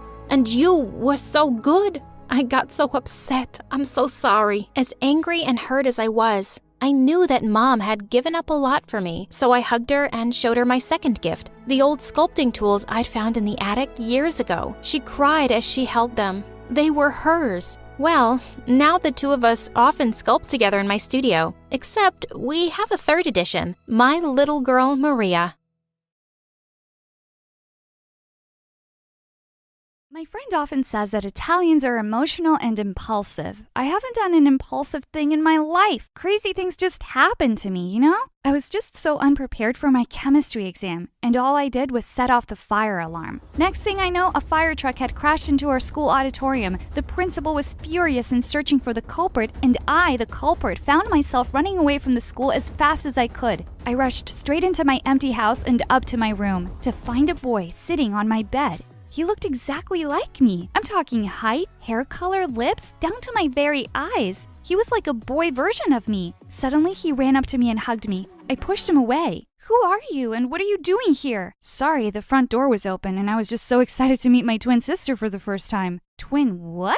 Falla finita. Was there no end to today's drama? The crazy events of the day ended with me finding out the greatest secret my parents had kept from me. I wasn't born into this world alone. I had a twin brother, and his name was Lucas. My parents had given him up for adoption and kept me. His millionaire father barely paid attention to him now. He was far too busy, and that led Lucas to seek out his real parents. After telling him what happened at school, he suggested something that really caught my interest. Why don't we switch places for a few days? You could enjoy my mansion and posh high school while I get to see what it's like to live with my real parents. And my Italian blood quickly did its thing, and before I knew what I was saying, I yelled, "Deal!" I didn't want to waste another second. I just wanted to experience a day at school without getting bullied. We went out and bought wigs, and then I was off to take over my twin brother's life and move into his mansion. I just went crazy the first day of the switch, eating everything I could see in the pantry and playing all of Lucas's amazing video games. No one was at home except for his many servants. I called Lucas to check in on him, and he sounded so happy with my parents. Mama's cooking is the best, and I had so much fun watching basketball with Papa today. How about you? I told him that I was doing just fine. I hope you'll really enjoy my life, sorella. After meeting his best friend Jeff, I was sure I would. There was just something about him that was so dreamy. He radiated pure confidence and charisma. Too bad I was here as a boy. There was nothing I could do but look. Or so I thought. Turns out Lucas and Jeff were much closer friends than I knew. One day, he just barged into my room without even knocking. And worse, he immediately jumped into my bed as if he owned it. Wake up, princess. It's time for your morning tea. What did he just call me? He was grinning from ear to ear. And then it hit me.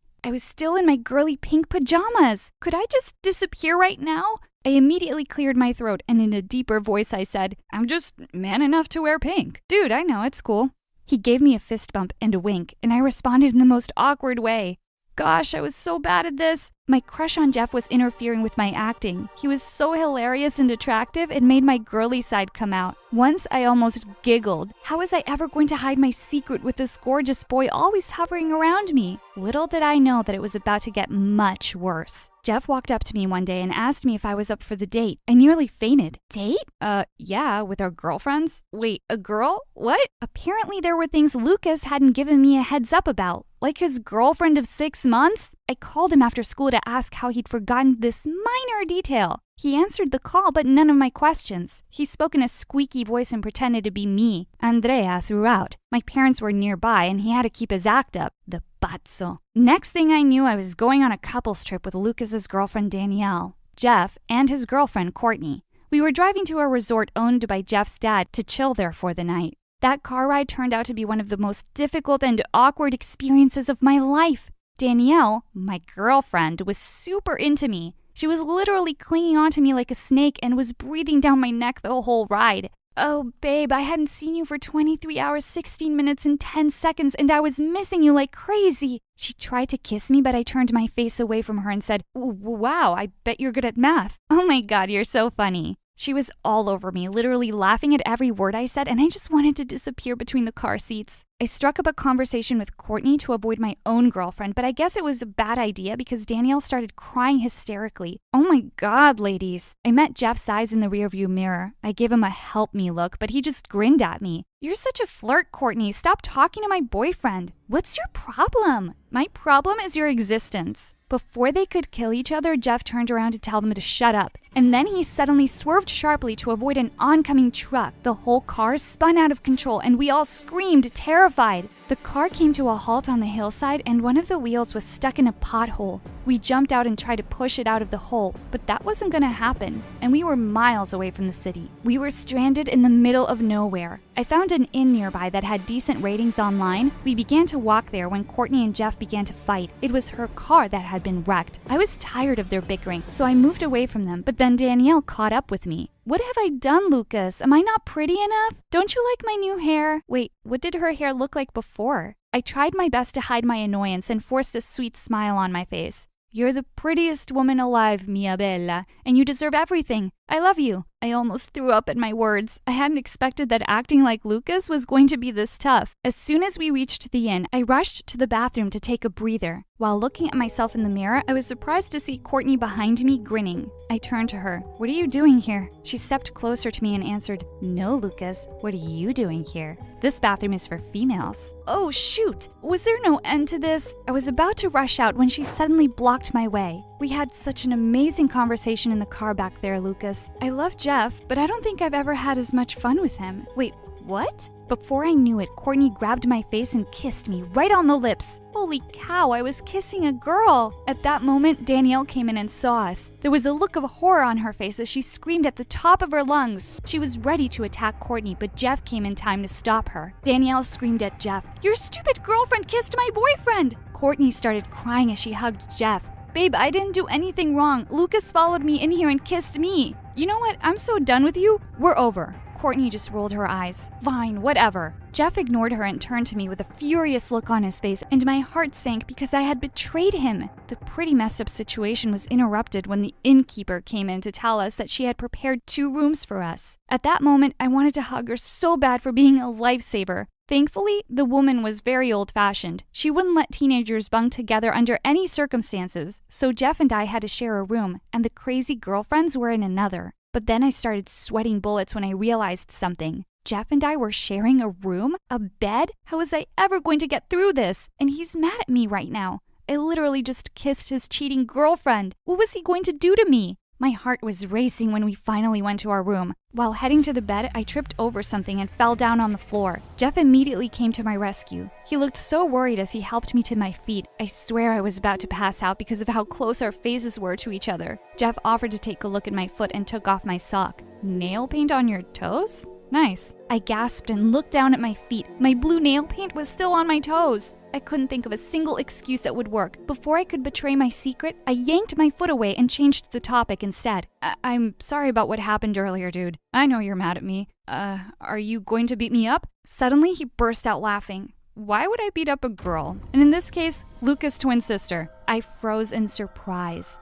But how did you know? Jeff said he'd figured it out easily. I acted nothing like Lucas and remembered none of his plans. Lucas had mentioned to Jeff that he had a twin sister, so he put 2 and 2 together. Besides, Lucas's eyes aren't this beautiful, and I've never felt attracted to that idiot's smile. My whole face was red now. You're attracted to me? He just smiled at me and continued to bandage my foot. When he was done, he got up and said, wildly attracted. I kid you not, I nearly fainted. I finally opened up and told him the whole truth. I was a girl. Oh, it felt so good to say that out loud. Jeff listened to me patiently as I told him everything. My life at home and at school. He took my hand. You're the most beautiful girl I've ever met, Andrea. Inside and out. Not to mention funny, too. You don't deserve to be bullied and treated like that. Oh God, he was so sweet. How could Courtney cheat on a boy like him? I blushed harder when Jeff started leaning closer and closer. Before our lips could finally touch, Danielle, my girlfriend, suddenly barged in. Jeff immediately jumped out of the bed and pretended to be doing push-ups on the floor. She said,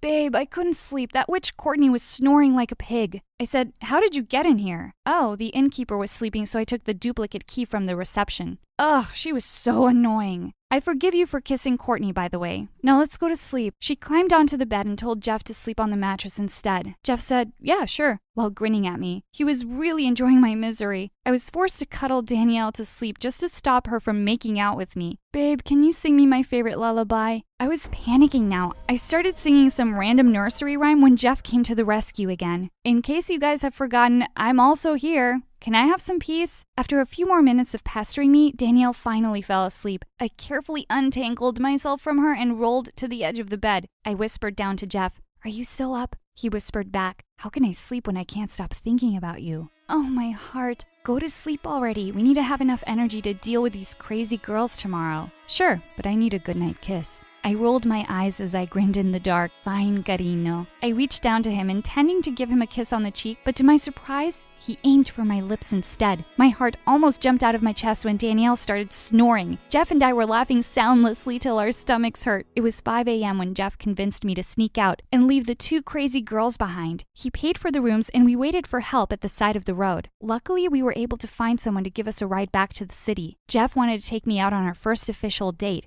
so I wore the cutest pink dress and let my hair down this time. As he watched me walking towards him, he put a hand on his heart. Did it hurt? Huh? What did? When you fell down from heaven? His cheesy line had my heart doing hula hoops. Finally, I was able to giggle as much as I wanted. He took my hand and kissed it. You're even more beautiful than I thought. He took his dad's car and we continued our love story that weekend in his dad's resort. Just the two of us this time.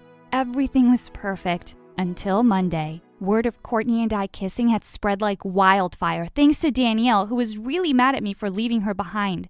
And now everyone thought I was trying to steal Jeff's ex-girlfriend. There was an awards event in the school's gym the next day, and Courtney was declared the best cheerleader. After delivering her speech, she suddenly called my name out and said, "I can't stop this feeling anymore, Lucas. Will you be my boyfriend?" Danielle shouted from the audience, "Girl, your desperation is hurting my toenails. Dream on." Courtney fought back. "At least I wasn't dumped by Lucas." Danielle replied, "Yet." It was so awkward that I found myself running out of the gym as everyone laughed at Courtney. I skipped school for the next 2 days to avoid those girls and chose to hang out with Jeff as my real self. I was so happy when he agreed to watch a cheesy romantic movie with me. The movie ended, and as soon as the lights were back on, we were shocked to see who was sitting in front of us. Danielle's friends! They were about to turn around, but Jeff and I were quick. I immediately buried my face in my bucket of popcorn while he pretended to sleep. Thank God they immediately left. That was close. Jeff and I continued our little dates, but my love-filled haze of happiness didn't last long. I was heading to school one day when Lucas showed up, the real Lucas. He was troubled and unhappy back in my school. He said he had no idea what I'd meant when I said I was unpopular. People were picking on him left, right, and center. "I love our parents, sis, but I'm done with your life. I'm sorry." I would have agreed to switch back happily a few days ago, but now I wasn't sure. I didn't want to leave Jeff. On the other hand, I missed being a girl freely. I missed my parents too. What was I going to do? I told Lucas to give me some time and I went to school. Little did I know that this was the calm before the storm. That night, I got invited for a Zoom conference by Courtney. Out of curiosity, I clicked on it and was surprised to see the faces of everyone at school. Did I miss something? All right, now that everyone's here, are you all ready for our interesting lesson tonight? Oh no, I didn't like where this was going. She started playing a slideshow presentation for everyone to see, and it was pictures of me and Jeff, hundreds of them. Apparently, Courtney hadn't dealt well with my public rejection. She was suspicious of me and Jeff, and without our knowledge, she had stalked us during our last few dates. My world stopped when the pictures of me taking my wig off and kissing Jeff showed up. Everyone knew our secret now. My act was finally over, whether I liked it or not. So according to my research, Lucas's twin sister has been pretending to be him for the past few weeks, and she has had the nerves to kiss me and steal my boyfriend. I don't know which one is more disgusting. Ew. That was officially the end of it. I had to go back now. I was about to call Lucas to tell him what had happened, but he called me first and told me to come home urgently. I got really worried. Jeff drove me to my real house, and I saw my parents hugging Lucas with tears in their eyes. And Lucas wasn't dressed as a girl. What was happening? Mama? Papa? They immediately hugged me as soon as they heard my voice. Dad said, "Our bambina is back. Why didn't you tell us about this switching business?" I turned to Lucas, and while scratching his head, he told me, "Sorry, sis. Mama caught me in my underwear in the bathroom." Mom then started explaining, "We were forced to give up Lucas for adoption because we didn't have enough money to take care of you both. We never thought we'd see Lucas again, and we're so happy that we got to meet him." Lucas told us that he wanted to be close to his family, so he'd made a plan. There was more than enough room in his mansion for all of us.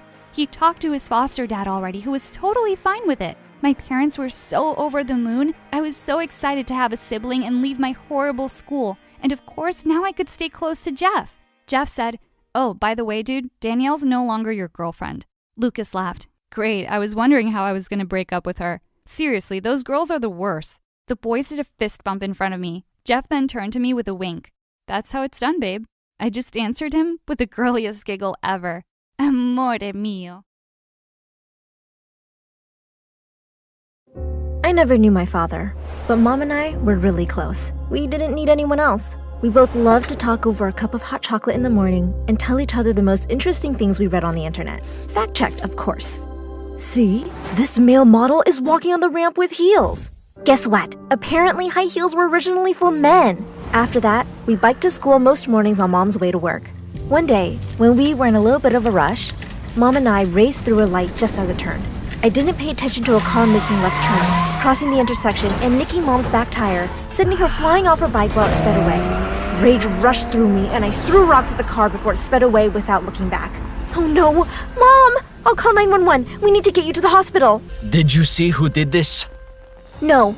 Well, let's not wait for the ambulance. I can take you to the hospital right now. And here I am, getting into the story without even introducing myself. Hi, I'm Aurora. I used to live in Pennsylvania, and now in Australia. Before I tell you the rest of the story, please like and subscribe. The man introduced himself to us as Carrie, and he was so kind that he checked on us every day for the week Mom was in the hospital. Once Mom came home on crutches, she tried to go back to work at the chocolate factory. But instead, they let her go. No job meant we were about to lose our tiny one-bedroom apartment too. We were struggling when, like a guardian angel, Carrie showed up at the door. He came to meet us as it was his last day in Pennsylvania, and when he heard about everything, he had an idea. I have plenty of room, and I'd really like to help you and Aurora. The next thing I knew, we packed and left everything I liked and moved with Carrie to Australia. He had an enormous mansion. I had my own bedroom and my very own study with an art corner. Carrie even hired Mom to be his office assistant, and we never had to cook or clean anything. The upstairs housekeeper made our beds, and the driver took me to school along with Carrie's twin nieces, Julie and Jackie. You'll have to sit in the boot, like the dog we never had. There's plenty of room in the back seat. It's a big SUV. We're not sitting next to you. Just because our uncle took you in does not mean we have to change our lives to make room for you either. So yeah, I sat in the back. Didn't try to make friends with their friends, and I kept to my passion, which is art. When I wasn't finding art to look at, I was drawing. That one guy, Lee, who looked like a rock star, had his locker right next to mine. And one day, I accidentally hit him with my locker door, giving him a start. Watch it, loser. You almost tore my jacket. Your wardrobe looks like you can take it. I'm sorry, I didn't mean to. The door just swung open kind of fast. Don't let it happen again, or you'll see how fast I can fight back. He walked away, and I felt really weird. Like, was that a threat? Was he actually dangerous? Or just liked acting tough? He surprised me the next time we were both there at the same time, when he picked up a drawing that fell out of my notebook. This looks like a cross between an old famous Degas and a cool Banksy. Way to mix decades together. Wow, I'm surprised you know who these artists are. Maybe you shouldn't judge a book by its cover. He did dress like a rebel, and I'd seen him drive a flashy scooter. Lee was one of the most popular boys in school and super handsome. But that didn't mean he wasn't smart. Well, when the book speaks in cliches, you don't expect much. Touché, mademoiselle.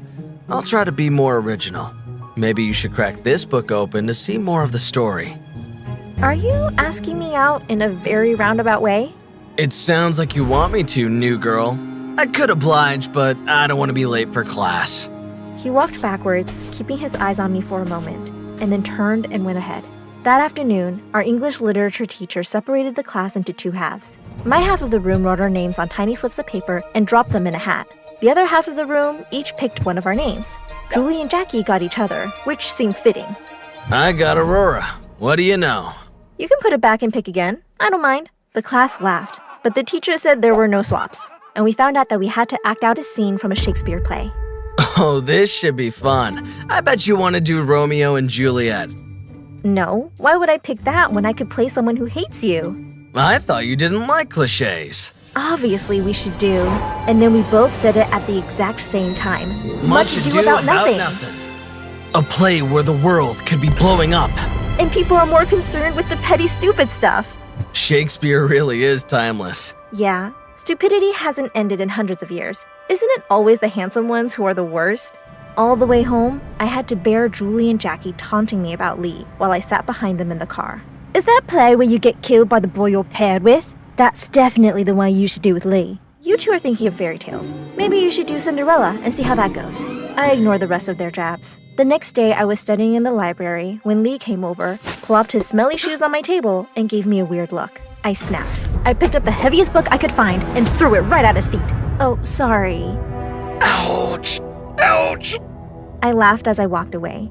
He still followed me, then blocked my path with his arm. Come to my place after school? What? Are you nuts? Don't we need to practice the play? My house is perfect for it. And what? You've got blisters on your feet? Can't make it to my place instead? Ugh, does your place have a library and a stash of theater props? Not sure. But okay, I'll come over. But first, apologize for the locker incident, now. And then it would be a yes. Promise. Yes. I'm sorry, beautiful. Did you hear that? Or is it just me? Okay, apology accepted. Anyway, I'm good at lying, but you promised me. So, see ya. Ugh. He stormed off and I went to his house after school that day.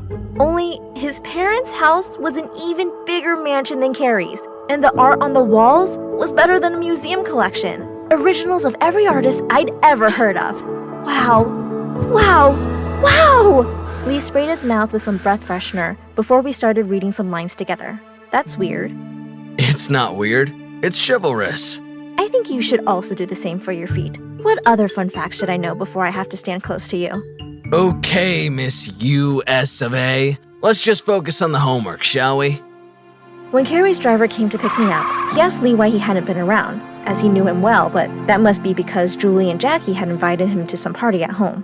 As I reached home, I was surprised to see Mom and Carrie sitting close, watching a movie together. Well, I didn't mind. But later that week, Mom seemed upset after a nice dinner out with Carrie. When I asked her what was wrong, I was shocked at her answer. Carrie and I have gotten closer, so I guess he felt comfortable telling me the truth. He was driving the car that hit me. What? He deceived us and I thought of him as an angel all the time. He should be in jail. I'm going to call the police and tell them everything. Mom tried to stop me, but I stormed off and took a bus to the police station. The kind officer told me that they had no jurisdiction for something that happened in a different country. I was so angry. So I started to think of ways to hurt Carrie like he hurt Mom. I could let the air out of his tires, but that really only hurts his driver. I could mix salt into his coffee, but it might not bubble over like a soda would. I ended up taking scissors and cutting a slit in every pair of pants he had. But in one day, they were all replaced and Mom made me apologize. Aurora, you have to forgive him. I have. He's giving us a better life than I ever could. But he hurt you, and he lied? He didn't mean to, and he cares deeply. Maybe he has you fooled, but I am not. Because of everything, I was so distracted, even while doing my homework at Lee's house. I guess he noticed how quiet I was because he did something I least expected. Salsa! He kept on dancing, making these silly faces, and then he started tumbling over the furniture like a circus clown, which made me laugh till I cried. Eventually, he sat down next to me and took me by surprise when he hugged me. Why'd... You look upset about something, and I've learned over the years that a hug is like magic. I wish I had them once, but since I didn't, I'd rather give them to people whom I like. A lot. I didn't push him away. I knew that I needed that hug. But in that moment, I knew he needed it maybe more than me. I was happy, and we started spending more time together. He even offered to carry my books, started sitting with me at lunch, and when I told him about the chocolate factory where I used to live, he had hot chocolate waiting in a thermos for our next rehearsal. We should rehearse the scene all the way through since we have to do it in class tomorrow. He asked me to be his girlfriend, and I said yes. When I went home that night, I completely understood the expression, walking on clouds. Maybe our life in Australia was better than it ever might have been. I wanted the good vibe to last, so I couldn't face riding with the nieces to school the next day. I took the bus. On my way to class, I noticed Lee talking to Julie and Jackie, so I ducked around the corner so I could listen without them seeing me. Then I was shocked when he leaned closer to Jackie. Well, I am that good of an actor. Okay, but you can quit now. I don't like this anymore. You were just supposed to spend time with her to see how Jackie and I are so much better. I'm missing my boyfriend. Aren't you missing me too? Of course. I'm doing this for you, right? You two came up with this plan. Plan? Getting close to me was all some sort of game for them? He didn't want me any more than Carrie wanted us. I was fuming. I raced to the bathroom to pull myself together and set my own plan in motion. When it was time to perform our scene in class, I put on the low-cut costume our maid delivered for me with an extra prop I asked her to bring. Lee whispered in my ear before we began. Aurora, you look amazing. Wait for the next surprise. When he tried to squeeze my hand, I conveniently pulled away to grab my little paper bag with the prop inside. In our scene, we worked out that Lee would casually take a bite from an apple. We ad-libbed and made up some added dialogue when I handed him a caramel apple instead. What a treat to have caramel. You'd think it was my birthday. I tried to keep from laughing, but his face was priceless as he took a bite and found it was a caramel onion. The whole class laughed at him, but he kept going, like he wanted to prove he'd do anything for me. After class, Lee grabbed my arm. What was that? Maybe Jackie, your real girlfriend, has some of your mouth freshener for you. Wait, how'd you find out? I didn't want to hear any of his lies, so I ran out and left school early to go home to find Mom. I begged to move back to Pennsylvania, but Mom showed me a giant new ring right before Carrie walked in. Aurora, I know it's fast, but Carrie and I feel it was fate that brought us together. I didn't know that my trip to America will help me find the two people I care about more than anything in the world. I'm very sorry that it had to be through an accident. It was an honest mistake, and I don't want to lose both of you. I was beginning to soften toward Carrie. He was really showing he cared. I guess that look in his eyes was the dad moment I'd been missing. I'd been overthinking it, but he'd done so much for us. Clearly, my anger took the best of me. And if you still don't agree, I'm not going to press your mom to stay. And you know, I've had enough punishment as I had those piles you wished for me. At least take it back. I'm sorry. But I never want to go back to that school, though. They're hateful. As I told them what happened, I didn't see that Lee had been let into the room. You only think that because you don't have all of the information. Didn't you say you liked a fact check? In that moment, I knew it was time I took charge of my own narrative. Lee looked like he'd been crying, but even his explanation didn't change my mind. I never meant to hurt you. I was trying to find the right time to tell Jackie that she and I were through and how much I really do like you. That getting to know you was absolutely the best thing ever. Wow, that's sweet. And I know what I'm doing. Lee, you're exactly the kind of guy I want to be dating. And Carrie, you've done so much for Mom and me. Only, I just realized that I don't want to be an extra in anyone's story or a prize in some twisted game. I don't need any grand gestures to know my worth or dictate my happiness either. Lee's eyes held a mixture of admiration and surprise. Carrie and Mom both looked like they respected what I was saying. I'm going back to Pennsylvania, not because I'm running away from what happened here, but because I've got dreams to chase. I want to go to art school and build my life on my own terms. Lee remained silent, but I could tell he liked what I was saying. But what about us? You will always be a part of my story, but it's time for me to write the next chapter in my own way. Carrie, you and Mom have a chance at happiness. I won't stand in the way of that. Lee, if what we have is real, it'll survive the distance and the test of time. The room was filled with a sense of understanding as Carrie told a maid to pack my things. When I hugged my mom goodbye, I whispered, "I'm doing this for us, Mom, so we can both be strong independently."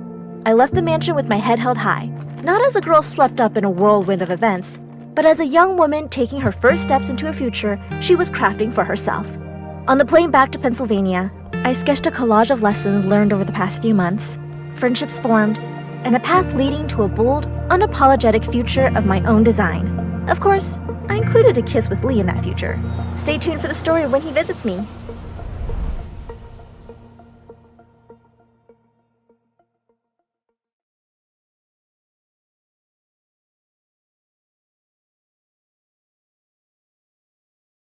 Lily, sweetie, are you still mad at Mommy? I turned away and continued to draw on the paper in front of me. That's beautiful work, sweetie. You're your mama's kid. I kept working. Mom, just leave me alone. I'm sorry, darling. I can't explain. I'll do whatever it takes to protect you. Grown-ups were so lame. They were always crying and saying the weirdest things. As Mom left the room, she turned to Mandy, my oldest sister. Take care of Lily for me while I'm gone, okay? As soon as I heard Mom leave, I said to Mandy, "I'm going to go watch TV." Go wherever you want to. I hope you don't come back. Wherever? great. Mom said she couldn't take me to Susie's party because I was too small to go out, but I was 6 years old. I was almost a grown-up. I could go out by myself. When I got outside, I asked an old woman standing by the side of the road, "Do you know Susie's house? It's got a pink gate." She said she did and she could take me there. But the house she took me to had a purple gate. Don't be silly. This is purple. I told you, Susie has a pink gate. I was starting to get angry now. Grown-ups could be so dumb sometimes. I turned to leave when suddenly the woman picked me up and rushed inside. I started to scream, but there was no one around. She put me in a dark room and said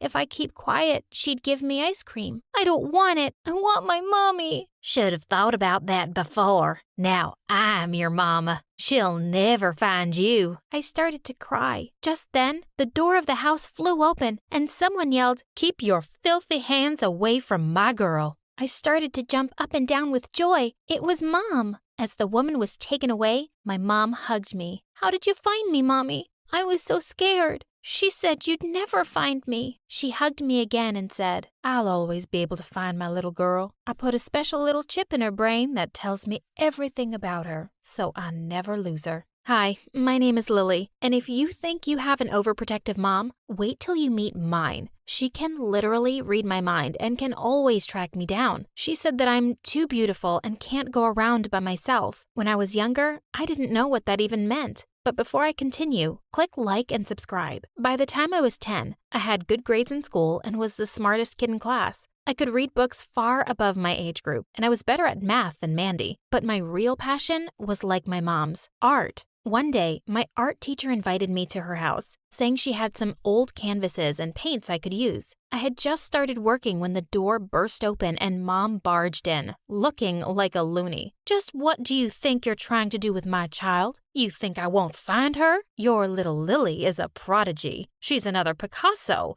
a Michelangelo. Keep your trap shut. I know you were trying to kidnap my kid." As Mom dragged me home, I couldn't help wondering how she even knew where I was. But then I remembered how Mom had once said she'd put a chip in my brain so she could always find me. That's how. The next day, we had a new teacher. And on top of that, Mom forced Mandy to join my class. Mandy was furious. "I can't believe I have to go down a class just to babysit this brat, Mom. It's not fair." But Mom couldn't care less. "You know your sister is special. You absolutely have to look after her." Mandy glared at me. "I wish you'd just disappear." "Yeah, well, I wish you'd disappear too." Years passed, and every day Mandy had a new reason to be mad at me. She kept picking fights for the smallest things. If I made a good piece of art, Mandy yelled at me and called me a loser. In fact, sometimes she yelled at me if she could hear me breathe. It's not my fault what Mom decides. One day soon after I turned 14, Mandy threw a particularly horrible tantrum when Mom said she had to go somewhere, and Mandy had to stay back to watch me. "You honestly can't expect me to cancel my date to watch her again." When Mom came back that evening, Mandy was still in a really bad mood. So she said she'd take us out for pizza and ice cream. "We'll spend some time as a family." This is bad. No. Just then the pizza was served, but Mom slid under the table and said, "We have to go, right now." "But Mom, the pizza." "Not a word, you two. Outside, now." As soon as she parked the car at home, she ordered us to go to our rooms and pack up. "We're moving." "But why, Mom?" She never replied. Before the night was over, we were on the road, driving to God knows where. I didn't even get time to pack my art supplies. When I was younger, I thought my mom was cool, but now that I was 14, she was starting to get on my nerves. In our new city, Mom moved us to a house in an almost empty neighborhood. There was just one other family and they lived across the road from us. When the truck was unloading our stuff, a boy came out of the house. He stood there, staring at me, and then he yelled, "I'm sure you're not from this town because you're the most beautiful girl I've ever met." I felt blood rushing to my face, but Mom immediately pulled me inside and said, "Maybe we should have tinted windows." "Mom, it's bad enough I have to share a room with Mandy in this weird place. I can't live in a black-windowed house. I have rights." "Where's Mandy?" Curious to know what she was up to, I snuck to our room. The door was slightly open. I peeked inside and gasped. She was looking at a picture and crying. "I miss you so much, my love. I have no one here. Watching her cry like that broke my heart. I threw the door open and rushed to her. Don't say that, Mandy. You have me. Truth be told, I expected Mandy to throw me out of the room for spying on her, but instead she hugged me and said, I know, and you'll always have me, Lil. And then, just like that, my sister and I were best friends. When school started, I was excited. At least now I had an excuse to get out of the house. Mandy spent hours getting dressed because she was determined to be one of the cool kids. I'm going to stun them all, baby sis. The minute we walked in, someone whistled. I grinned at Mandy. Clearly, her effort was not wasted, but she looked angry. I was confused until I heard someone say, the blonde girl is gorgeous. I was? Since when? But throughout the week, it became clearer that everyone thought I was beautiful. Add to the fact that everyone who saw my art wanted me to do a piece for them, and before I knew it, I was hanging out with the popular kids. By the end of the week, I'd been invited to 4 parties, even to the one the captain of the football team was throwing. You don't just make art. You are art. I need this masterpiece in my house. I was thrilled. I couldn't wait to go. All the guys were already telling me I had to dance with them. There was just one problem, asking Mom. That night over dinner, I waited for the right moment to bring it up when suddenly Mom said, these parties are useless. You can't go. My jaw dropped. Every time I started to think my chip theory was crazy, she just convinced me it wasn't. How else could she know my thoughts? She didn't say anything about a party, Mom, Mandy said. Oh, she doesn't need to say anything. I know. I looked over at Mandy in shock, and she looked just as taken aback as me. That night as we lay in bed, Mandy said, it's unfair how she's so strict with you. I don't know why she hates you. I wish she didn't, I said sadly. Hey, you know what? If you want, we can sneak out. What, really? Yeah, it'll be a ball. All the jocks will be there. And it's so great that the captain of the football team wants to dance with you. I was thrilled. I promised her I'd never tell Mom she helped me. The next day, the 2 of us got to the party when it was in full swing. Mandy immediately disappeared into the crowd. Everybody started to hover around, waiting to dance with me. It was as if the whole school had been waiting for me to show up before the party actually started. After a while, I was so tired, I absolutely had to sit down. That's when I saw him. He was tall and he was wearing a green shirt. Even from across the room, I felt his intense gaze. And when our eyes met, he smiled. I never knew a smile could make my heart race the way his did. I smiled back and he started to make his way to me. I waited with my breath caught in my throat. I just knew I was about to fall in love. Hi,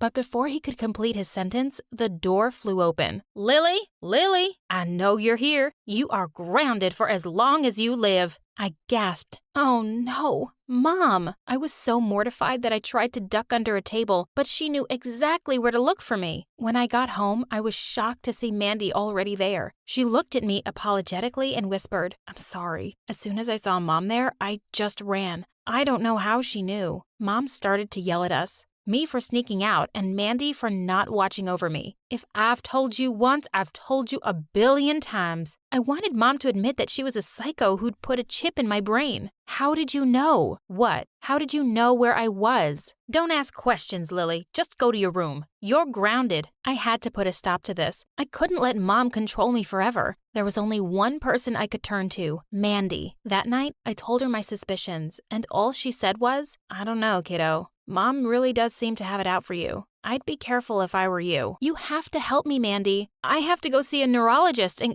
get this thing out of my head. Mandy promised that we'd go next time Mom was out of town or we had a chance to sneak out. The next day in school, I was a girl on a mission. I had to find the guy in the green shirt. I checked every nook and cranny. I went around asking everybody, did you see the guy in green yesterday? It turned out that a lot of people were wearing green. Why did Mom have to come before I caught his name? By the end of the day, I was so disappointed that I gave up and was wandering aimlessly around the school when I saw the art room. Immediately, I made my way to it. As I set up a canvas, I once again began to drift into my universe of colors. Hey there, I thought I might find you here. I broke out of my reverie and gasped. It was him. My heart immediately began to thump like 100 drummers were banging away on it. You were looking for me? He smiled and said, well, A little birdie told me that the most beautiful girl in school was looking for someone in a green shirt. I thought I might be the lucky winner. Am I? I looked at the ground and nodded. In a flash, he was next to me. Why? I wanted to ask you out. He stepped closer to me, and I gasped. He came closer and closer, till his face was just an inch from mine. I'd love to go on a date with you. With that, he turned to leave, and I breathed a sigh of relief. I hadn't even known I was holding my breath. As he reached the door, he turned and said,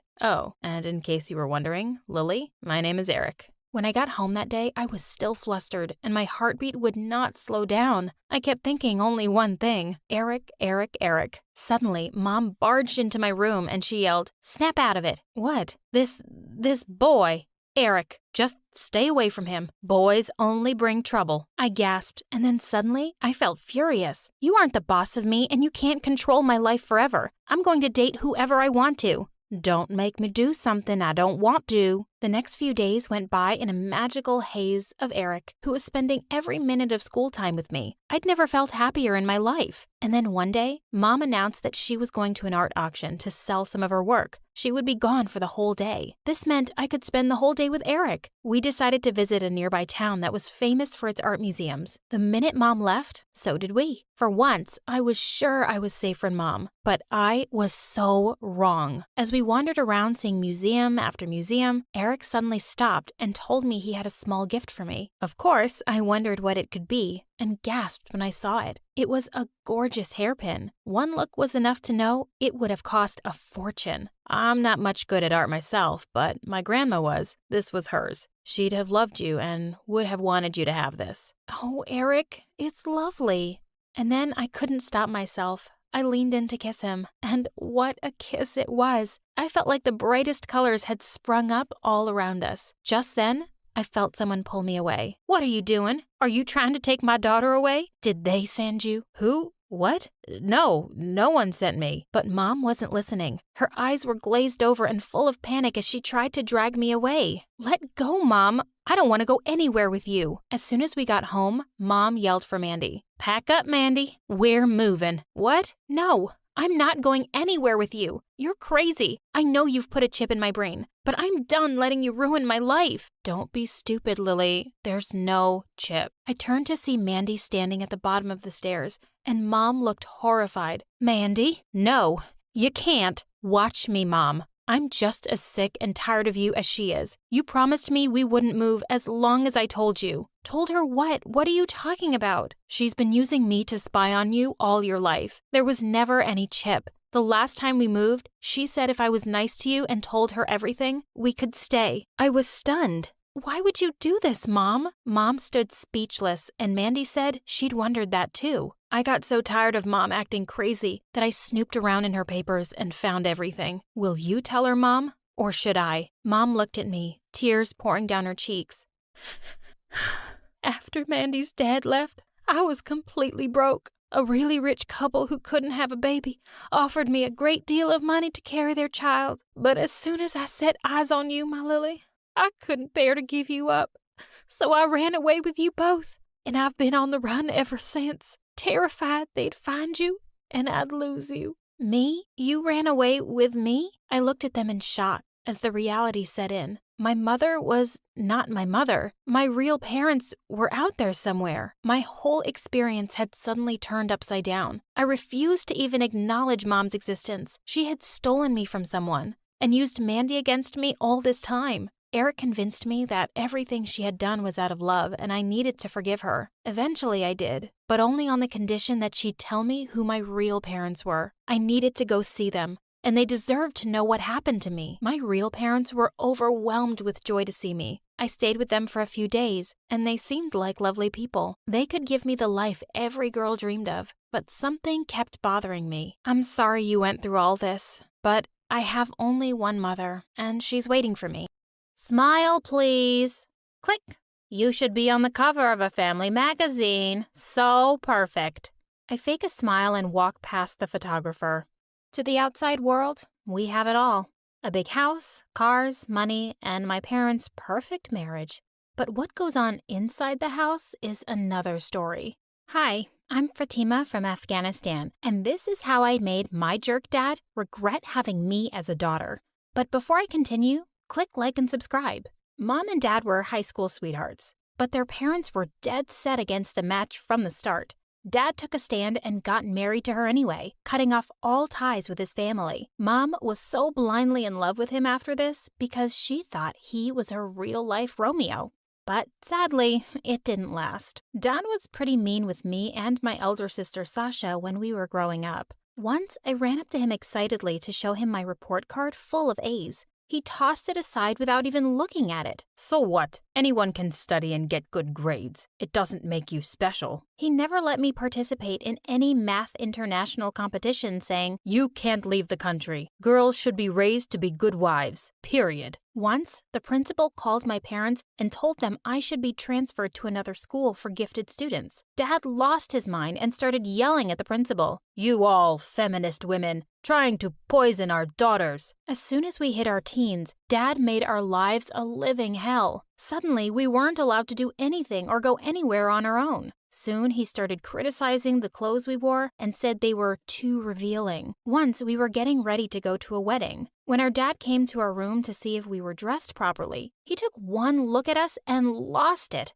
Go, wash your face. You look so ugly. We were angry, but we did as he said. When we reached the wedding, though, once again, he became the doting father. What a hypocrite! Men and women are separated in these weddings, so I told Sasha that we could put our makeup on again and enjoy our night. And so we did. My brother didn't have these problems. He was Dad's little pet. God, he even got a cell phone at 8. Dad kept telling him he was the man of the house, and he had to keep us women in check. It seemed like Dad was getting more paranoid by the day. He shifted our computer in the lounge so he could see what we were doing. He threatened to kick us out of the house if we even mentioned having social media accounts. One day, when Dad wasn't home, I decided to set up a Facebook account. I wanted to join all the math groups on Facebook, but as soon as Dad entered, my stupid brother ratted me out. Dad went from normal to the Hulk in less than 5 seconds. How dare you? I told you to never make a Facebook account. Are you that desperate to find a boyfriend? No one will want you anyway because you're ugly. Dad, I'm old enough to have a Facebook account. Dad got mad and disconnected the Wi-Fi. I tried talking to Mom about it, but it was pointless. She never saw any fault with anything he did. He's your father. He knows what's best for you. The next thing we knew, he pulled us out of school and enrolled us in an all-girls institution.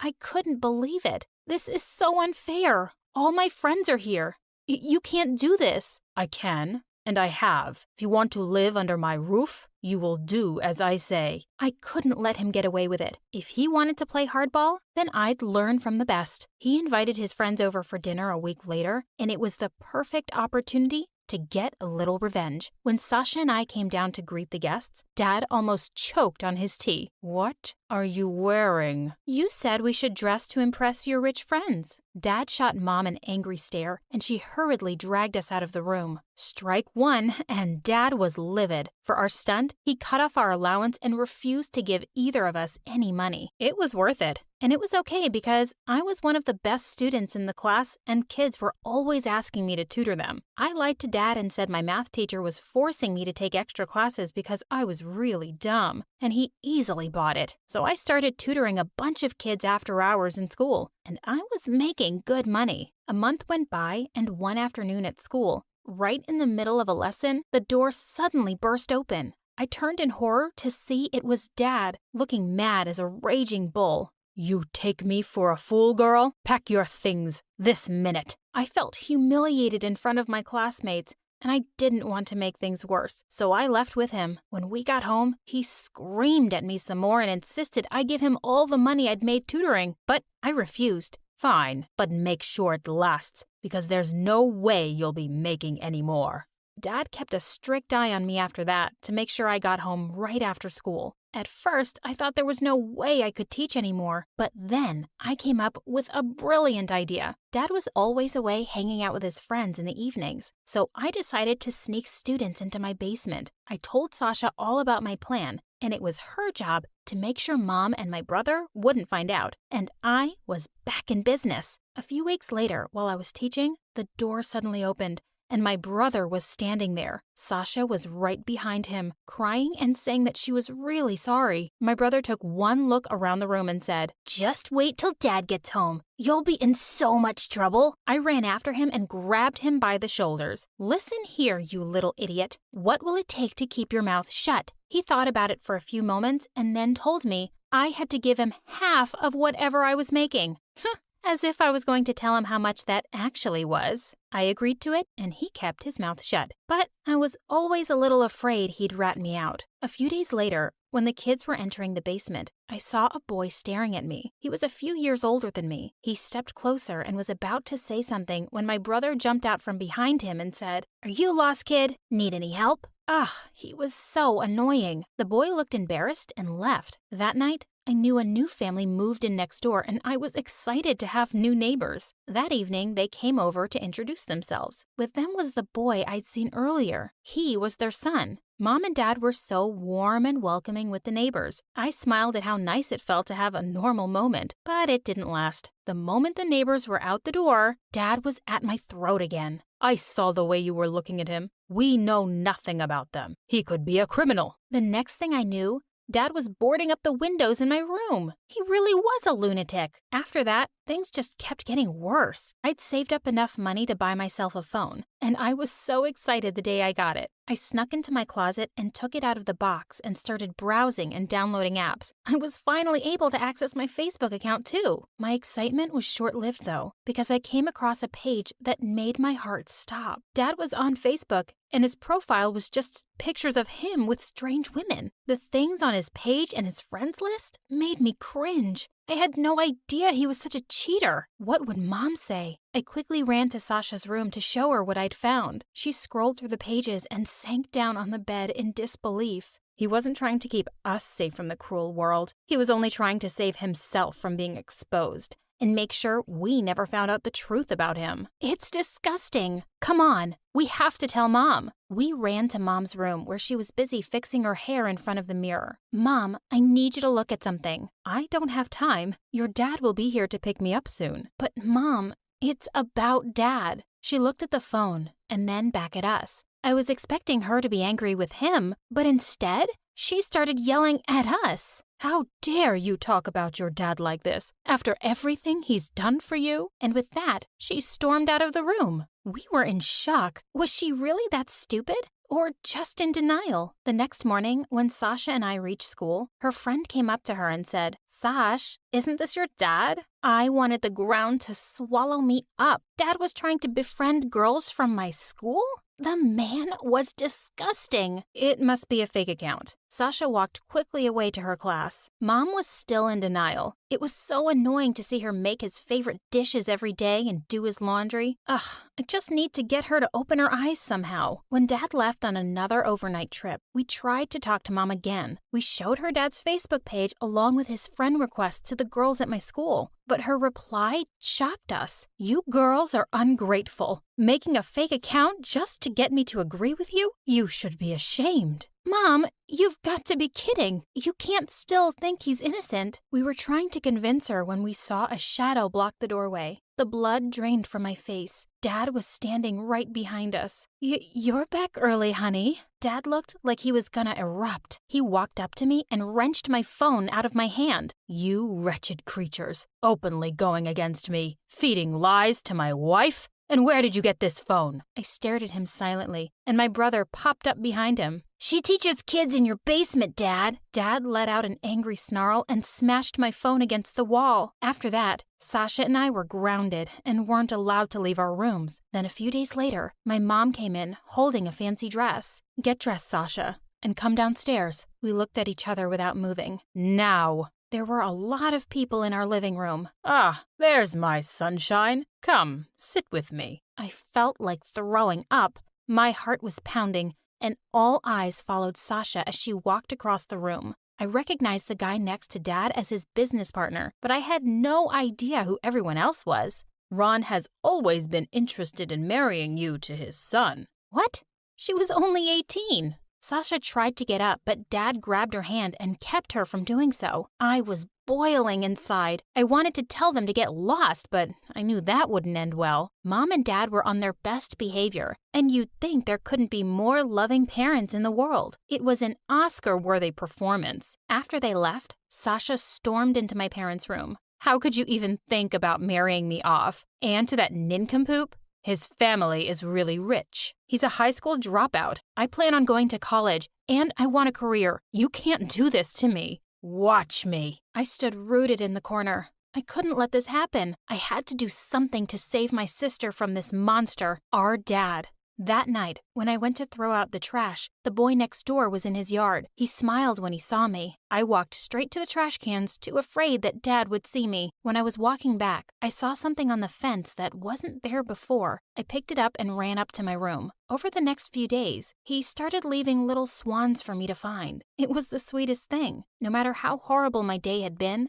the swans would make me smile. Maybe one day I'd be able to talk to him. As the day of the wedding got closer, tensions rose higher. Dad got crazier, Sasha got angrier, and Mom just went about being a robot as usual. The day of the wedding arrived, and Dad was running around frantically, making sure everything was perfect. I walked into Sasha's room and gave her a tight hug. Listen to me carefully. I have a plan. The guests had arrived, and the groom and his family took their places. I knew everything was going according to plan when Mom came running in. Why are you acting like a fool? Sasha. What happened to Sasha? She's gone. She's run away. What? The groom and his family were livid. Ron grabbed my dad by the collar. We've never been this humiliated in our life. You will pay for this. Please, Ron, we can work this out. As I ran up to my room, I saw not one, but 8 swans, and my heart swelled. I didn't know how I'd ever thank the boy next door for helping me with my plan. I could hear Dad trashing the house downstairs. I needed to make Sasha run away on the wedding day, so Dad would be too ashamed to look for her and get her back. Just then, the door to my room opened. Pack your things now. We're leaving. What do you mean, leaving? You two have destroyed his reputation. Dad's lost his business partner, and you're asking why we're leaving? With that, he slammed the door and left. Dad followed every move of mine like a hawk. I wasn't allowed to go to school on my own either. One day when I came back from school, Mom was sitting in the lounge, but she looked different. Dad walked in and sat on the couch. Make me a cup of tea. Mom didn't move. Didn't you hear me? Make me a cup of tea. I didn't know what was happening, but I was loving it. Get out of my house, you cheater. Dad was shocked. That's when I saw his phone in her hand. All this time, I thought the girls were lying. But this? Get out. Get out. Now. I thought Mom was going to pop a vein. I secretly hoped she'd kick my brother out too, but you can't get everything you want in life. Dad tried to fight back and feed her lies as usual, but she wasn't listening this time. When he realized there was no way out, he yelled, "If I didn't need your money, I'd have left you a long time ago. You were always useless, and don't think you're going to get much from these ungrateful kids." With that, he left, and that was the last I saw of him. Things started to get back on track. I had a life, friends, and a Facebook page. I started up my tutoring gig again, too. I was also able to track down Sasha eventually. I sent her a message on Facebook. I told her how Mom finally woke up and kicked Dad out, and how our brother was finding it difficult to adjust to life where he had to do his own chores. Even though Mom had finally done something brave, I could tell that she was depressed and heartbroken. I asked Sasha to come and see us. She had worked multiple jobs to put herself through college and was about to graduate. I was so happy for her. A few weeks later, the doorbell rang and I ran to the door. I let out a cry of joy when I saw it was Sasha. Mom heard the noise and came running to us too, crying happy tears as she took Sasha in her arms. As she wiped her tears, Sasha turned to me with a smile. "There's someone waiting for you outside." I stepped out onto the porch to see. It was the boy from next door. He was holding a paper swan. I smiled at him and held out my hand where he gently set it. "Let's go for a walk. I'd love to finally get to know you."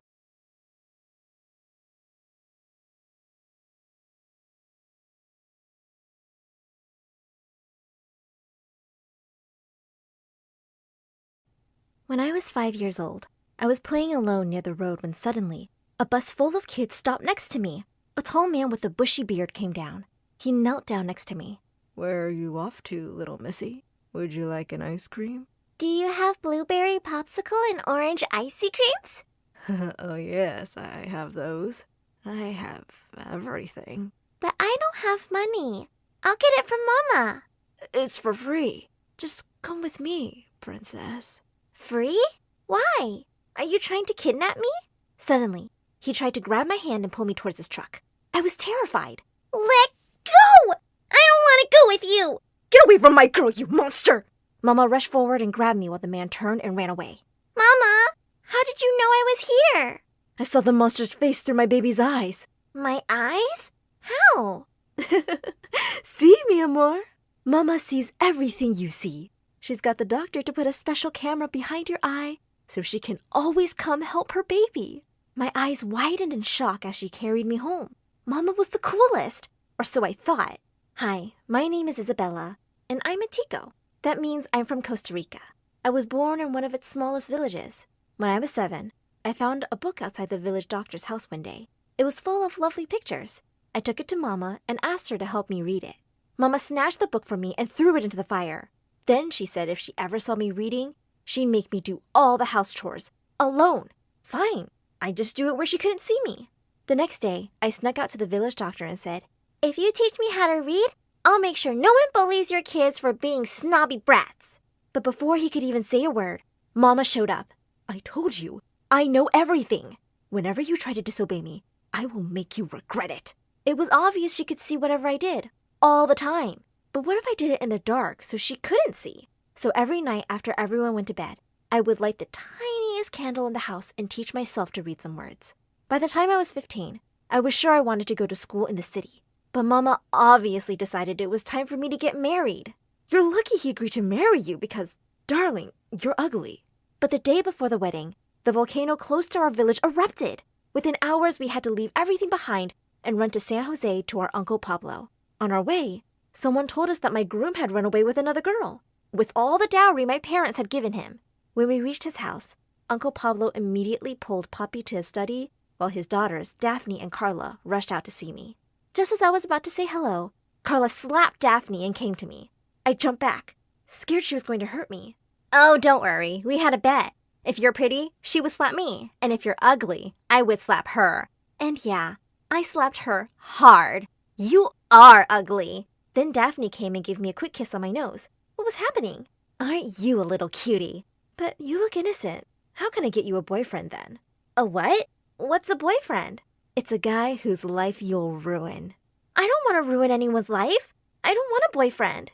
Well, too late. I've already made my decision. They both burst into laughter at the exact same time. Suddenly they stopped laughing and glared angrily at each other. Ooh, sisterly drama. It turned out that Carla had stolen Daphne's boyfriend last year, and they'd not spoken to each other properly since. Then their mama said one of them had to share her room with me. Immediately, Daphne grabbed my arm and pulled me to her room. I'll take good care of her, Mama. Then she said loudly so her sister could hear, I need someone to take my revenge from this witch so-called sister. Once inside, I put my pillow on the floor and was about to sleep. But Daphne insisted I sleep on the bed. But I can't sleep on your bed. Mom will get mad. She put a little camera behind my eyes and she can see everything. Are you crazy or something? What camera? Just sleep on the stupid bed, you stupid village girl. Wait, Mom was lying about the camera thing all this time? And I believed her. I felt so dumb. In the middle of the night, I woke up to a strange sound. I sneaked a peek and almost passed out. There was a guy in the room, and he was kissing Daphne. Just then the door flew open and Carla charged at them. You little backstabbing, good-for-nothing witch! You're making out with my boyfriend! What kind of a sister does that? I'm just giving you a taste of your medicine. Remember when you stole my boyfriend? Besides, I thought he should date the prettier twin. Prettier? You're literally a copy of me. There's two of you? What's going on? Which one of you is my girlfriend? I am. No, me! Suddenly they were both pulling the poor boy and trying to kiss him. One of them threw a shoe which came flying at me. Ow! Keep me out of your drama, you psycho Humpty Dumpty! All three of them turned to me. The boy's eyes met mine, and my heart started beating like crazy. He pushed them both off him and stepped towards me. The twins looked from him to me and were immediately one team again. Get out of here! They pushed the boy out of the window and high-fived each other, forgetting their fight. But the next second, Daphne spat on Carla's face. I hate you. Don't think we're friends just because we both hate this cow. The next morning, I ran downstairs and found Mama crying. She said that since we were poor, we would have to work as their servants. Carla pinched me. You hear that? From now on, you're our maid, Cinderbella. Just then, Poppy spoke up and said that Uncle Pablo had generously decided I would start school with Humpty Dumpty. What? As soon as we got to school, the twins turned on me. Listen here, loser. Don't you dare tell anyone you're related to us. Yeah, and don't forget, you're still our maid. Then each one went with a boy, like a different boy from yesterday. As soon as I sat in class, I noticed everyone was staring at me, especially the boys. One of them instantly asked for my number. When the teacher came, she spotted me as the new kid immediately and asked about my previous school. I gulped, suddenly nervous. I learned to read and to write. She's lying. She's never been to school. She's our maid. No, that's not true. I mean, it's true I am their maid, and I've never been to school, but... Never been to school? I can't believe they put you in 9th grade. You should be in 1st grade. And within the hour, I was sitting amongst itty-bitty 1st graders. As soon as the teacher would turn to the board, someone would pinch me or pull my hair or throw spitballs. If you were in the village, I'd have you all running to your mamas and puppies. A small mousy girl, Mindy, threw a paper ball straight at my face. Yeah, but you're not in the village now, are you, you Dumbo? Oh, how I wish I could fight these rich brats. A few days later, the principal came to our class and found me sleeping. You made a huge mistake by putting me in the 1st grade. Just let me take some tests and you'll see. Finally, she agreed. Then the principal took me to the 9th grade. This girl here is a true genius. She's smarter than all of you without ever going to school. The guy who asked my number winked at me. Beauty with brains? Me likey. Maybe you can help me study privately. I grinned as I caught the look on the twins' faces. They looked like they'd smelt dirty diapers. At lunch, a group of kids gathered around me. One of them said he'd pay me $100 if I tutored him. Another yelled, My family is 10 times richer. I'll pay you $500. Before the end of the week, I was the official school tutor. Obviously, this meant I was one of the most popular kids at school. And best of all, money was rolling in. My parents also got extra jobs at a fancy restaurant, too. One day after school, a woman stopped me and said she'd give me $100 an hour if I helped her kid with math. A little later, I was at her home, waiting to meet her little angel. It turned out to be Mindy, the 1st grade bully. The minute she saw me, she ran out screaming, I'm not studying with this ugly village cow! No amount of money was worth teaching this brat. Just as I was leaving, someone called me. It was the boy from the twins' room.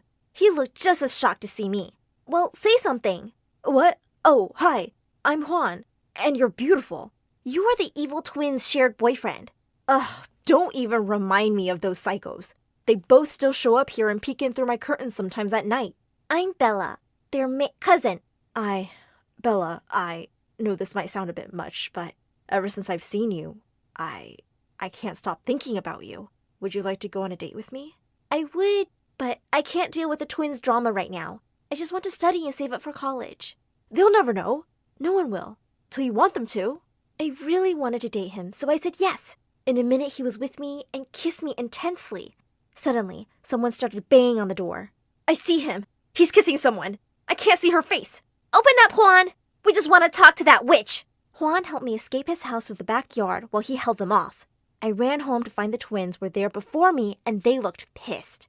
Why are you grinning like you've got a hanger stuck on your mouth, moron? Why do you look like you're about to die? She threw a shoe at me while I ran upstairs. The next few months were amazing. Juan and I snuck around whenever we could. All the while, the crazy twins were hot on our tail. Once he came to the house, and just as he leaned in to kiss me, the twins appeared. I ended up pushing him into one of the bushes. Another time, I decided to wear a wig and huge glasses to one of our dates, and the next day, wanted posters were up all over the school. But it all came crashing down soon enough. One day, Juan surprised me by taking me to a very fancy restaurant. To my horror, it was the same place Mom and Dad had started working at. But thankfully, they acted like they didn't know me. But then out of nowhere, the twins showed up. Juan, babe, you want to meet your in-laws? Shut up, Daphne. What my parents do is none of your business. Yeah, but it's Juan's business, you gold digger. Babe, that's her parents. And she's our maid. Well, guess what? I knew all that. I don't care. I love her exactly as she is. She's so much better than you bimbos. Mom and Dad heard the commotion and came to us. And Carla started making fun of them and their clothes. That's when I really lost it. I'm so tired of you two! Ever since we've come here, all you've done is act like you're much better than us, just because you're born in the city. But that doesn't make anyone better. It's kindness and generosity that makes people better and worthy of love. And all of you've been till now is mean and cruel. If that's what city people do, I'm so glad I was born in the village. Suddenly, everyone around me started clapping. Some kid from the table next to us threw a poached egg at the sisters, who screamed and ran away. That evening, I went to Mom and Dad's room and said I had saved enough money to move out. With your income and my tuition, we can totally leave this hell. The day after we moved, I was shocked to find out someone had put up a video of my little rant, and it was going viral. Everyone said I was brave and smart, while the twins were just awful bullies. They even got suspended from the school for a month, and they were banned from the prom. But I quit that place anyway and joined Juan's school. Life eventually turned normal. Best of all, not only did Mom and Dad join my classes to study, they became my best students.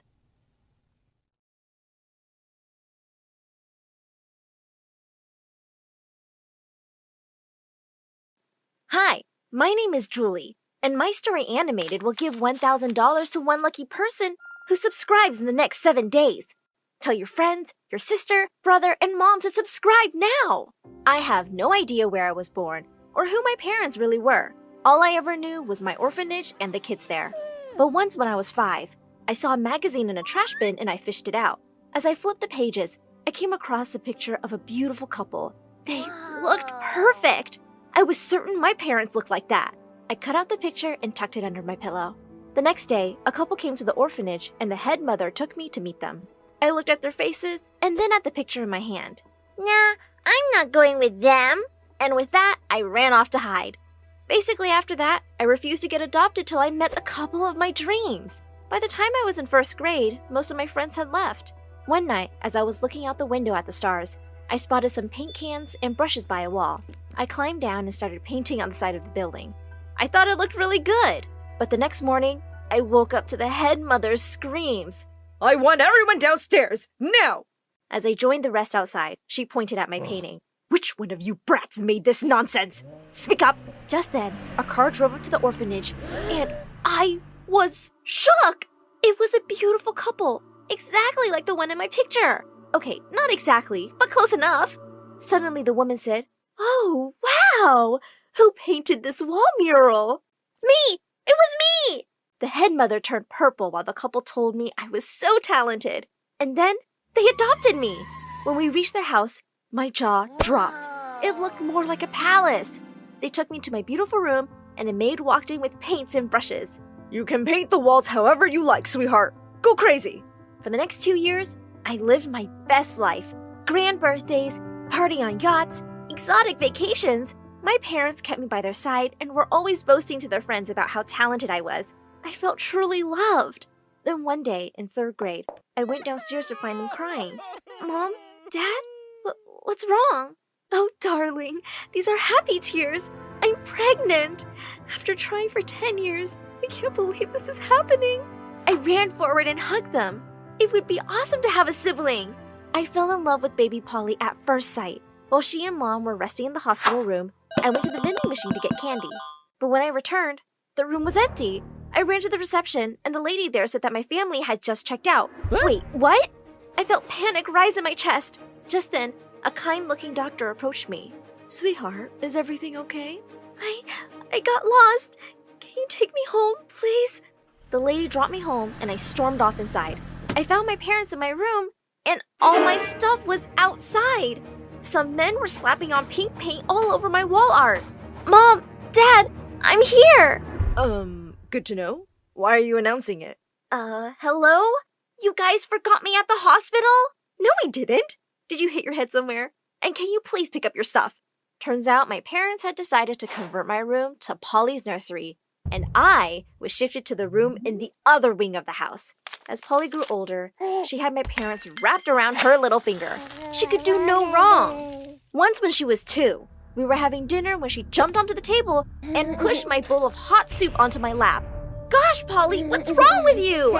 Don't talk to her like that. She's just a baby. She doesn't know what she's doing. As I stormed off to change, I didn't feel too sure about that. By the time Polly was 4, my parents felt worried because she still only spoke in her baby language. One time when I was watching TV, she suddenly climbed onto the couch and brought her face close to my ear. Julie, I hate you. You're disgusting. What? What did you just say? You heard me. And with that, she smiled and started watching TV. Just then, Mom and Dad walked in and I shouted, "You won't believe this! Polly can talk! Like proper words!" What? Oh, my baby, I missed it! What did she say? She said she hates me, and I'm disgusting. Wow, Julie. Really? She just started talking and she's saying words like disgusting? What rubbish! I swear! Oh, be quiet. Polly, if you can talk, say, "I love you, Mommy." Baba Mumuga. You've got us excited over nothing, Julie. I don't know why you're turning into such a brat. Oh my God! I was convinced my baby sister was a psychopath. One night, I looked at the symptoms of psychopaths online, and they were usually highly intelligent and used big words from a young age. Polly seemed to fit the description perfectly. She started talking properly in front of everyone soon, but that just made things worse. When I was in 11th grade, and Polly was 8, my parents decided to host a grand New Year's party. As I was getting dressed, I looked up in the mirror to see Polly standing behind me, holding a pair of scissors. "Hey, that's dangerous. Give it to me." She gave me a look that sent shivers down my spine. "You didn't say please."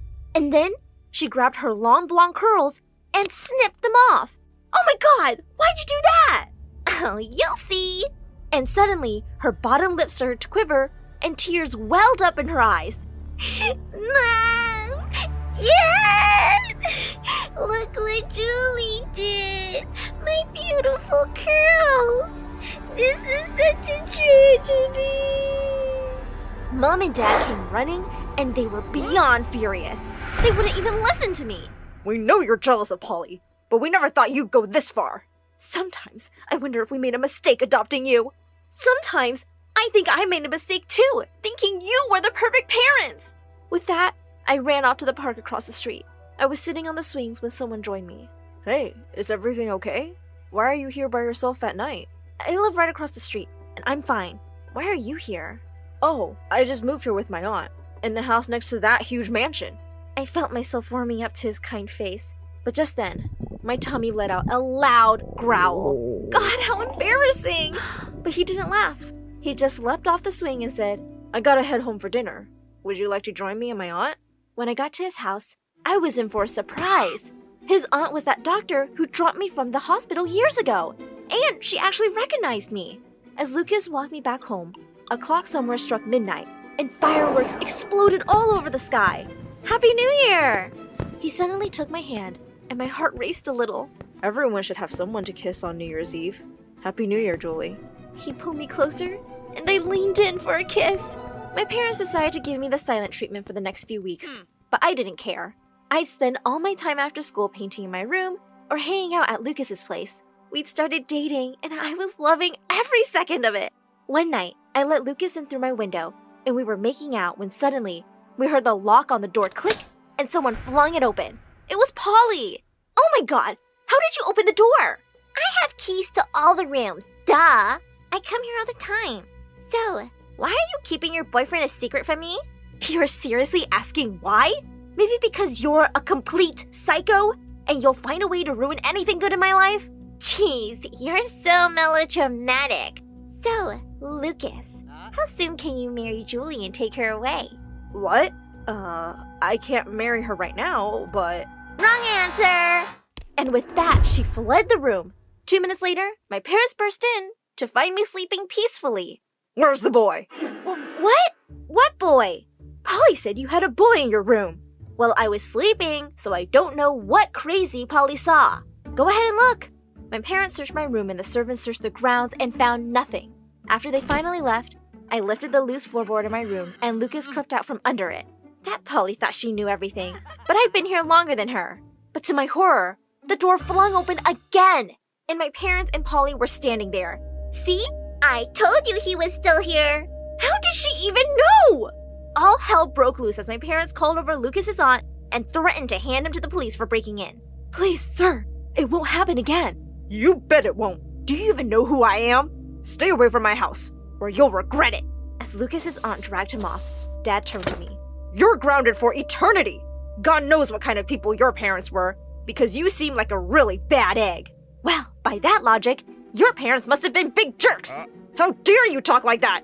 After everything we've done for you, you're just an orphan no one wanted, and we saved you from that miserable place. No, you took me because you just wanted a talented child to show off. But since Polly came, you've reminded me every day that I'm not your kid. As I paced around my room furiously, my eyes fell on a stuffed teddy bear on the shelf. It was the only present Polly had given me once. And suddenly, I had a realization why. I pulled out the teddy bear's eyes, and I saw what I'd suspected. There was a tiny camera behind one of them. Polly had been using it to spy on me. I looked straight into the camera. Polly, you're a creep, but this is the last time you'll mess with me. And with that, I ripped it out and smashed it with my foot. That night, I packed my paintings and climbed out the window, leaving that house behind forever. And it felt good. But I didn't go to Lucas. I went back to the orphanage. Well, I just knew you'd be back one day. You can stay, but you'll have to earn your keep. I started teaching kids in the orphanage, and I felt happier than I had in ages. One day as I was going to class, a car drove up, and I was shocked to see Lucas and his aunt. Lucas ran to me and gave me a bear hug. His aunt took my hand next and said, Julie, Lucas and I were wondering, would it be okay if I officially adopted you? Thank you for that, but I don't need a parent. I can take care of myself. I'm just happy to have you as my friend. I kept dating Lucas while I worked my way through college. Soon after my graduation, he went down on one knee with a ring.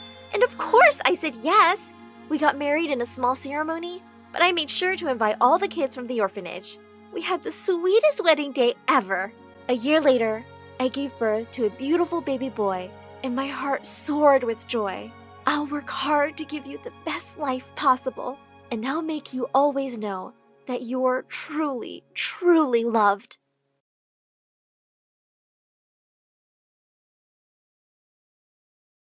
I couldn't stop yawning. We were having an orientation program at our school auditorium, but everything was so boring. I put on my earphones and listened to an upbeat song to wake myself up. Soon, I just found myself singing along with it. My milkshake brings all the boys to the yard, and they're like, it's better than yours. Yeah, right? It's better than yours. Suddenly, I stopped when I realized that everyone was looking at me like I mercilessly kicked a puppy. Whoa, what did I do now? Just then, my sister Nova pointed to my earphones, and that's when I realized that my voice was louder than intended, and unfortunately, it was the prayer time. Oopsie.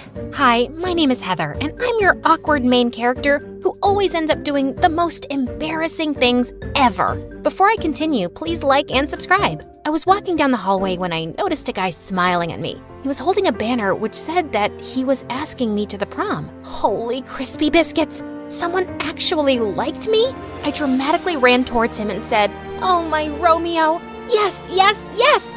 I'm going to the prom with you!"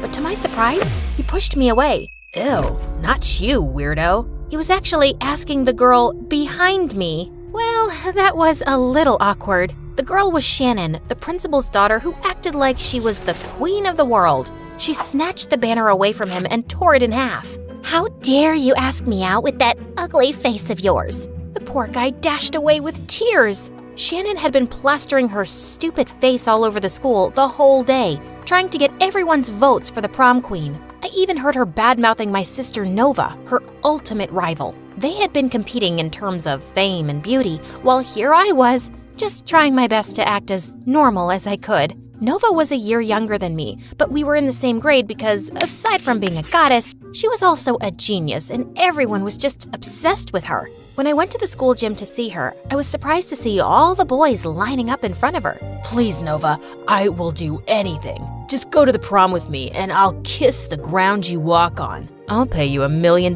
and give you my private island. But Nova was too busy to care. On the other hand, no one had asked me out yet. Maybe I needed to step up my game this time. Later that night, I decided to practice my social interactions. So I chose my bookshelf to pretend as my boyfriend. While I was kissing it, I caught someone watching me through the bedroom window across mine. Wait a minute, was that Enzo? He used to be my grumpy neighbor when we were kids, but they moved out 10 years ago, and no one had lived in their house since then. I was about to say hi to him, but he raised a banner to give me a message before closing off his window. Rude. During dinner, Mom told us that Enzo's dad decided to continue their business here, so they were staying here permanently. She also added that Enzo was joining our school too, and it made me excited for some reason. Later that night, while I was putting out the garbage bag outside, I saw him doing the same. I almost passed out when he turned to face me. He looked more handsome up close. Wow, look at you,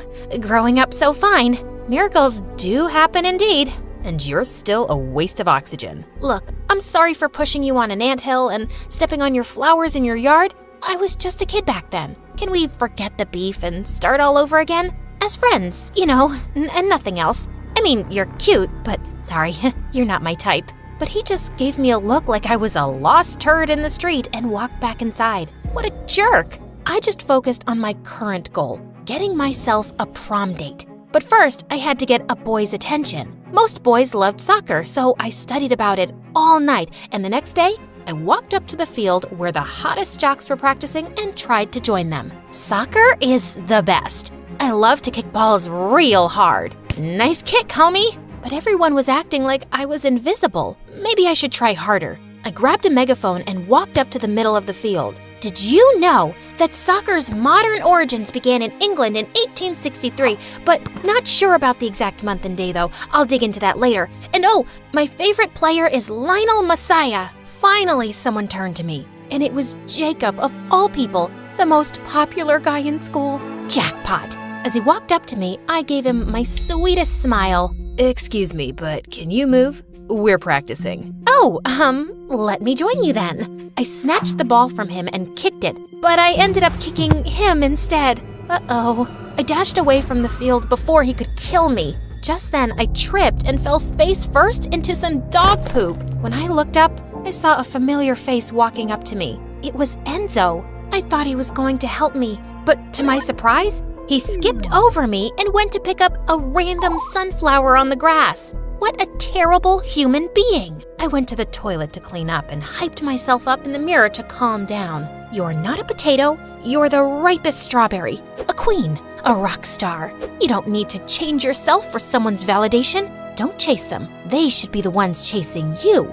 But then, you're not running. You're literally standing right now, so how could they chase you? Maybe you should start running. Ah, you're so smart, you little strawberry. As I was blowing myself a kiss and posing like a constipated duck, I noticed someone's reflection behind me. It was Jacob. How long have you been standing there? Long enough to fall in love with you? Wow, did someone blackmail you or something? What are you doing here? I'm here to punish you for kicking me. But it was a harmless little kick. Or was it an assault? Oh no, I'm going to jail. Do you think they have Wi-Fi there? You're amusing. Want to be my girlfriend? Pinch me, punch me, shake me, throw me away to Mars. I might be dreaming. But no, Jacob, the cutest guy in school, just asked me out, so of course, I said yes. We finally started dating, and everyone couldn't believe it, especially Shannon. I'm sure Jacob's just using you for some little entertainment because you're literally a joke and an embarrassment. Remember? He's mine. He's yours, but he's dating me. Weird. Go lick some soap, please. How dare you talk to me like that? Don't you know who I am? You're Shannon, right? Before she could eat me alive, Nova suddenly came and snatched me away from her. What are you doing? What? I didn't do anything. I just told her to go lick some soap. Please, Heather, just stay out of trouble. You'll never win against her. She's the principal's daughter. If we continue to piss her off, we'll be doomed. I still need to be the prom queen and graduate as the top student. Just relax, okay? I got you. I knew Nova wasn't convinced, so I promised myself to behave. I ignored Shannon's death glares at school and focused on the perks of dating Jacob. But for some reason, I wasn't feeling the sparks. One night, he insisted on having dinner with us at home, and Mom couldn't believe it when I introduced him as my boyfriend. Are you sure you're not blind or something? Mom! Jacob just laughed while Nova went ahead to her room. As soon as Jacob left, she suddenly barged into mine. Of all the boys, why him? Don't you find it suspicious that he noticed you all of a sudden after all of these years? Why? You find it impossible for a guy like him to actually like a nutcase like me? It's not like that. I just don't really trust that jock. I started to realize Nova's warning over the next few days. Whenever Jacob and I were together, he would always ask me to do some weird things like talking to a dog and eating without using my hands. He and his friends would then laugh at me like crazy, and it was very insulting. One time after lunch, I had a little food crumb near my nose, and he didn't tell me about it. Everyone thought it was a booger, and he'd been laughing with them all day. I finally had enough. I needed to break up with him, so I followed him to an empty classroom, only to witness something that shook my world. He was trying to kiss a girl, and it wasn't just any other girl. It was my sister. I hid behind a wall to listen to their conversation. Get off me, you jerk. Come on, Nova. Don't you get it? I only dated your sister just to get close to you. I don't care. Just leave me and my sister alone. She slapped him before storming off, leaving me totally stunned. His revelation didn't break my heart, but what he did to us was so low of him. I had to teach him a lesson. That weekend after their successful soccer game, I snatched the announcer's mic and dropped a bomb on them. Hi, hello, excuse me. Jacob, first of all, congratulations on the win. Yay! And second, we're done, okay? This is a breakup, and it's not you, it's me. Just kidding, it really is you because you're boring, your breath is stinkier than poop, and your abs are not hard enough for me. So, bye!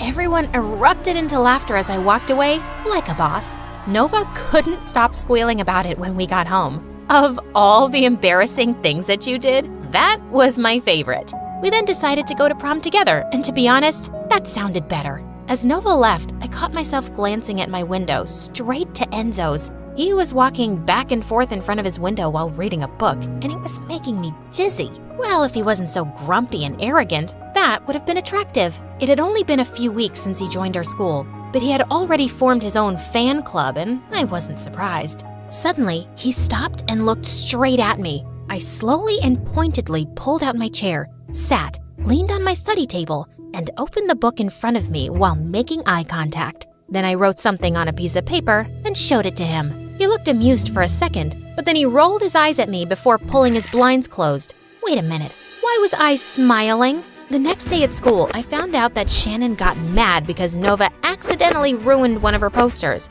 and now they were having the cat fight of the century. I threw myself between them and pushed Shannon away. Oh, please, Shannon, no matter how hard you try, my sister's gonna win that crown. You're just a plain pancake with 1,000 layers of makeup. My sister is way prettier than you. She's a natural. Natural? Let's make it artificial then. She grabbed a bucket of dirty water from the janitor's cart and splashed it on Nova's face. To get back at her, I grabbed the dirty mop and slapped it on her stupid face, taking everyone by surprise.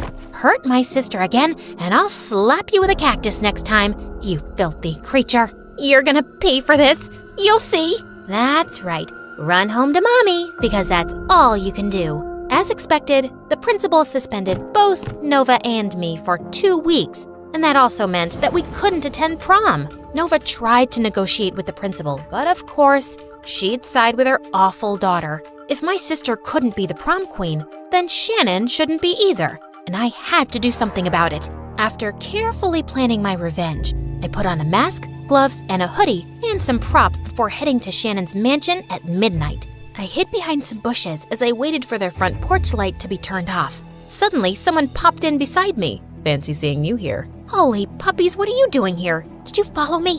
Judging by your outfit, I knew you were about to do something stupid again, so I just came to warn you that trespassing is illegal, and we should just go home. Why do you care anyway? You're just my grumpy neighbor. Just then, 2 scary black dogs started barking behind us. Oh no, I know I'm not exactly pageant material, but do I look like a bone?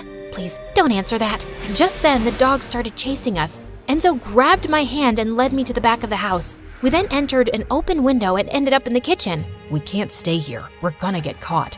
Don't you think I know that? Remove your shoes. We can't leave marks. They can trace us through shoe marks. I watched that one episode of CSI where the serial killer was caught because of his Adidas. Can you believe it? Suddenly, someone walked in. Enzo was quick to cover my mouth and pushed me against the wall to hide. As he was on high alert, I couldn't help but think how close we were right now. I could even feel his heartbeat racing. Or was it mine? She's gone. Now tell me, what exactly do you plan to do for revenge? Watch me. As we finally reached Shannon's bedroom, I took out my fake crocodile balloon, and while I was blowing it up, I noticed Enzo staring at me. What? Nothing. You're cute. Wow, I didn't expect that from you.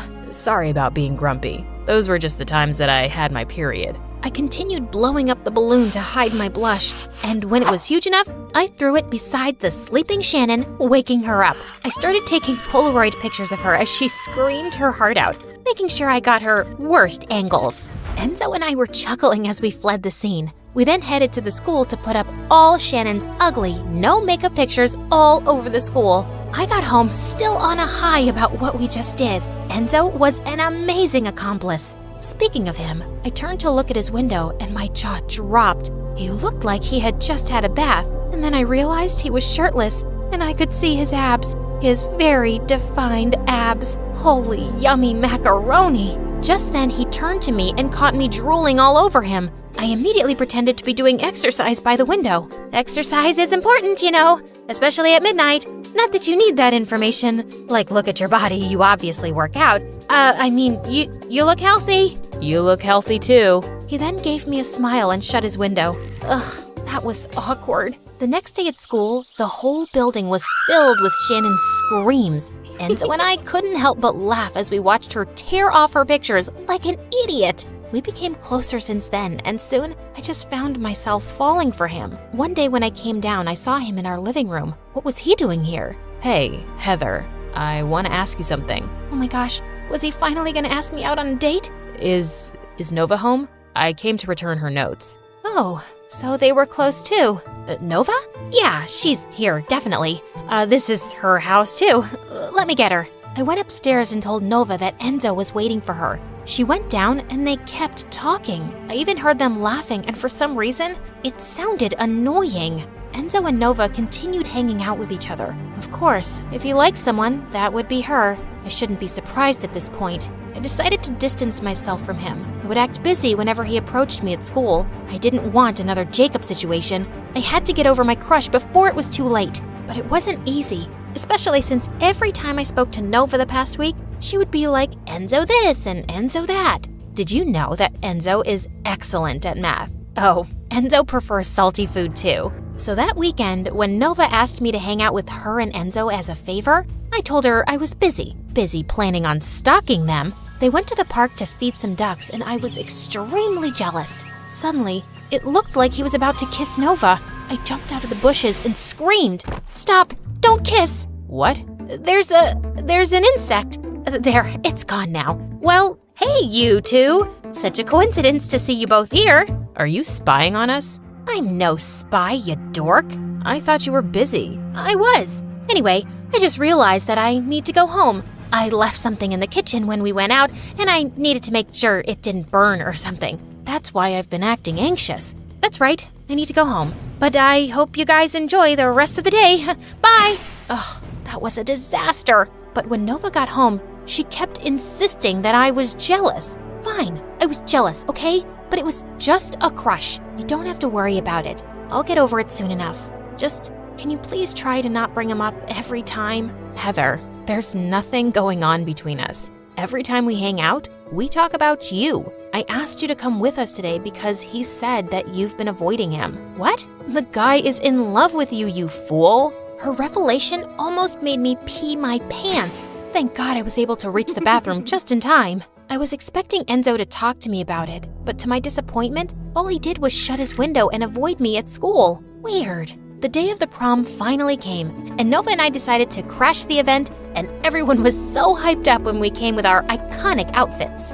Shannon was about to throw some fit, but then the announcer came up on stage to finally announce the winners. As expected, Jacob won the prom king, and Nova as the queen. Deserved. This is unacceptable. She was disqualified because of her suspension. Shannon tried to snatch the crown from Nova, but some people picked her up and threw her out. Serves her right. I was about to look for Enzo among the crowd when I suddenly crashed into the table of drinks. Everyone turned to me as I bathed in orange juice. Just then, someone approached me and started wiping the juice off my face. Enzo! You silly girl.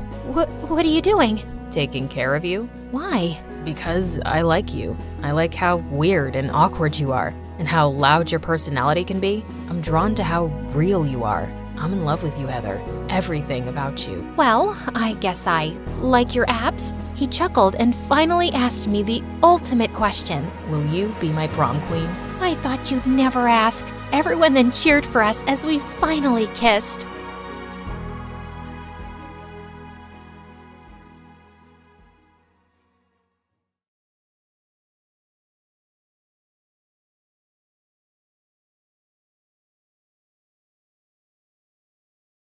Hi friends, I'm Abigail and this is my story. Please like and subscribe. I was born to one of the biggest rock stars in the country. My dad was super famous and was known as Richard, the king of rock. After my mom left him, Dad was always in the news for his dating life.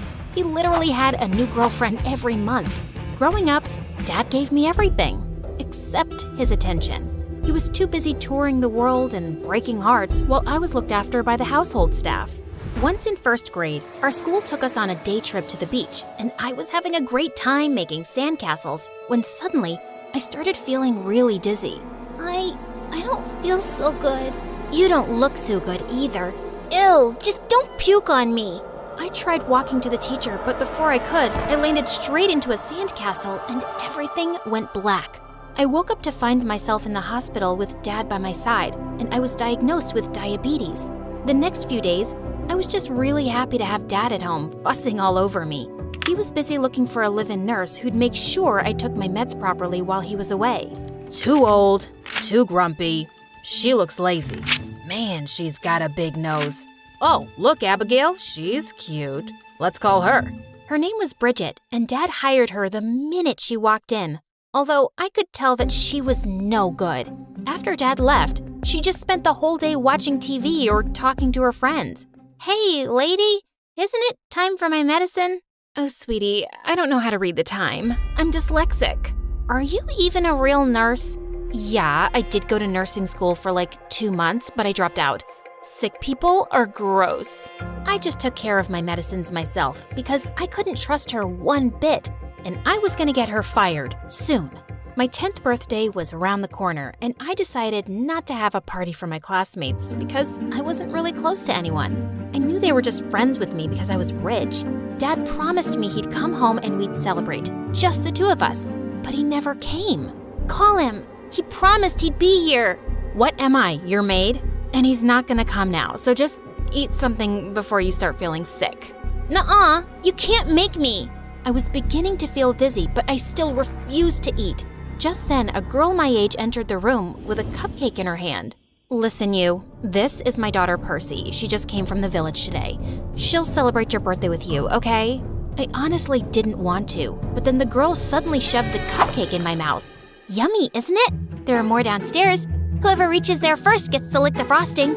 After that day, Percy and I became best friends, even though her mom sucked. I loved Percy and didn't want her to leave, so I never got Bridget fired. But when we were close to graduating high school, Percy dropped a bomb on me. She was going to Oxford University. That's frickin' expensive. And without you, I'll fade into Bolivia. You mean oblivion? And I saved money from all my summer jobs. Plus, I got a student loan. Can you imagine? I'll be the first in my family to go to Oxford. It's like a dream come true. Oh, what if I come to Oxford too? Come on, you can't tell the difference between Bolivia and oblivion.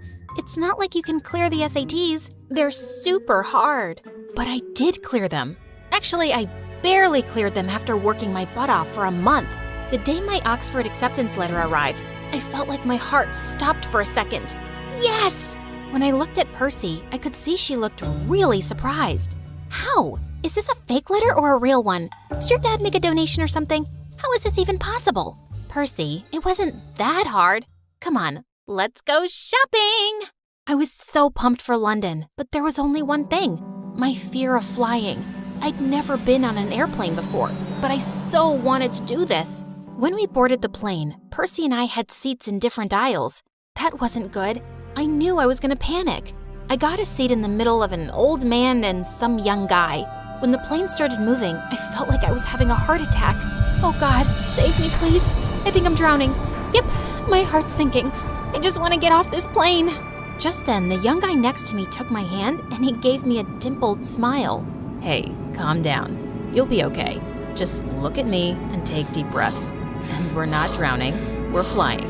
By the way, I'm Ryan. I'm Abigail. Okay, so the moment of truth? We've taken off. I used to be frightened of flying too when I was a kid, but my aunt would distract me until the plane took off. Always worked like a charm. Your aunt sounds amazing. She sure is. Now, if you don't mind, you can loosen your grip on my hand. Oh, I'm so sorry. I didn't even realize. It's okay. As long as it worked for you. Gorgeous. Throughout the flight, Ryan and I talked. He told me about how his aunt had raised him after his parents had passed away, and it was her dream to see him succeed in life. When we landed at the airport, I told Percy everything, and she asked me why I didn't get his number. Oh, bummer.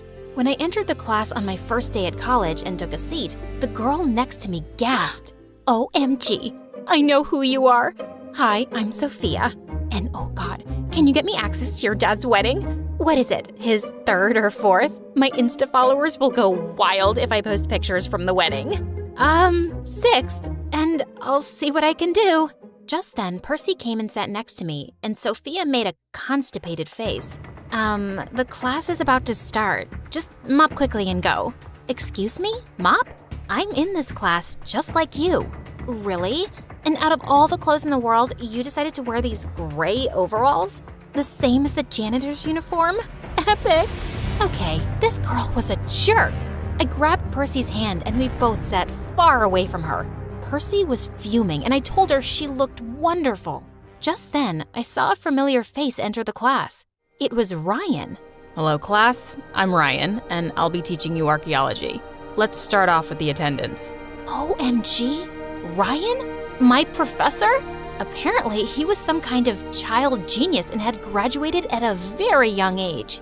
But when I tried to talk to him after class, he just walked away. Later, I told Percy who he was, but she didn't believe me. Oh, really? Then why didn't he say hi? I don't know. Maybe he had anemia or something. Amnesia, not anemia. It happened in every class. He always acted like I didn't exist. And after a while, I gave up trying to talk to him. But one time, I was in the cafeteria, and just as I opened a can of soda, it exploded on the person in front of me. On Ryan. Oh no, I am so sorry. It was a mistake. Oh, I guess it just runs in the family. You guys just make mistakes and never mean any harm, right? Just leave it. Huh? What was that about? He walked away before I could ask, and I decided not to bother with it. I was here to study, and for the first time in my life, I was really enjoying it. Learning about prehistory captivated me, and I really wanted to become an archaeologist. A few weeks later, Percy got some bad news. Her mom was sick and she had to go back for a few weeks. Give my love to Auntie and don't worry, she'll be all right, promise. With Percy gone, I felt rather alone. But luckily, I made a few friends, and a week later attended a Halloween party with them, dressed as a vampire. I was having a great time, till I went to the bathroom and took off my mask. And Sophia turned up out of nowhere and started taking selfies with me. Wonderful. My followers are gonna go crazy. So, how are you, girl? Worse than I was a minute ago, because you're here now. Whoa, snappy. Is it because I showed your friend the mirror? Come on, she did look like a janitor that day. How do you even know her? She's my nanny's daughter, and we've been best friends since we were kids, and no one deserves to be here more than her. So please, don't talk trash about her if you don't want me to punch your face. When I got back to the main hall, an upbeat song came on, and a guy who was dressed as the Phantom of the Opera offered me his hand to dance. I was having a great time. And then the music turned to a slow number, and the guy pulled me close. He had his hand on my back. Just then I realized my zip was coming down, and he fixed it. Oh, thank you. Wait, is that you, Abigail? Ryan? Yeah, sorry. I didn't know it was you. I gotta go. He was about to walk away when I stopped him. Hey, what's the matter with you? Why do you keep acting like you have some problem with me? And what did you mean that day when you said it runs in the family? Why don't you ask your dad? My dad? What does he have to do with anything? He has a lot to do with me and my aunt. Ask him how he betrayed the woman who made him what he is today. He made my aunt fall for him, stole her music tunes, and then just dumped her one day like she meant nothing. Seeing her crumble after your dad's betrayal was the hardest time of my life. I'm sorry, Ryan. I know my dad isn't a saint, but what do I have to do with his past? It's not fair to judge me for something he did, and I never knew about it. Trust me, he wasn't really around for me much either. and I don't deserve your hate.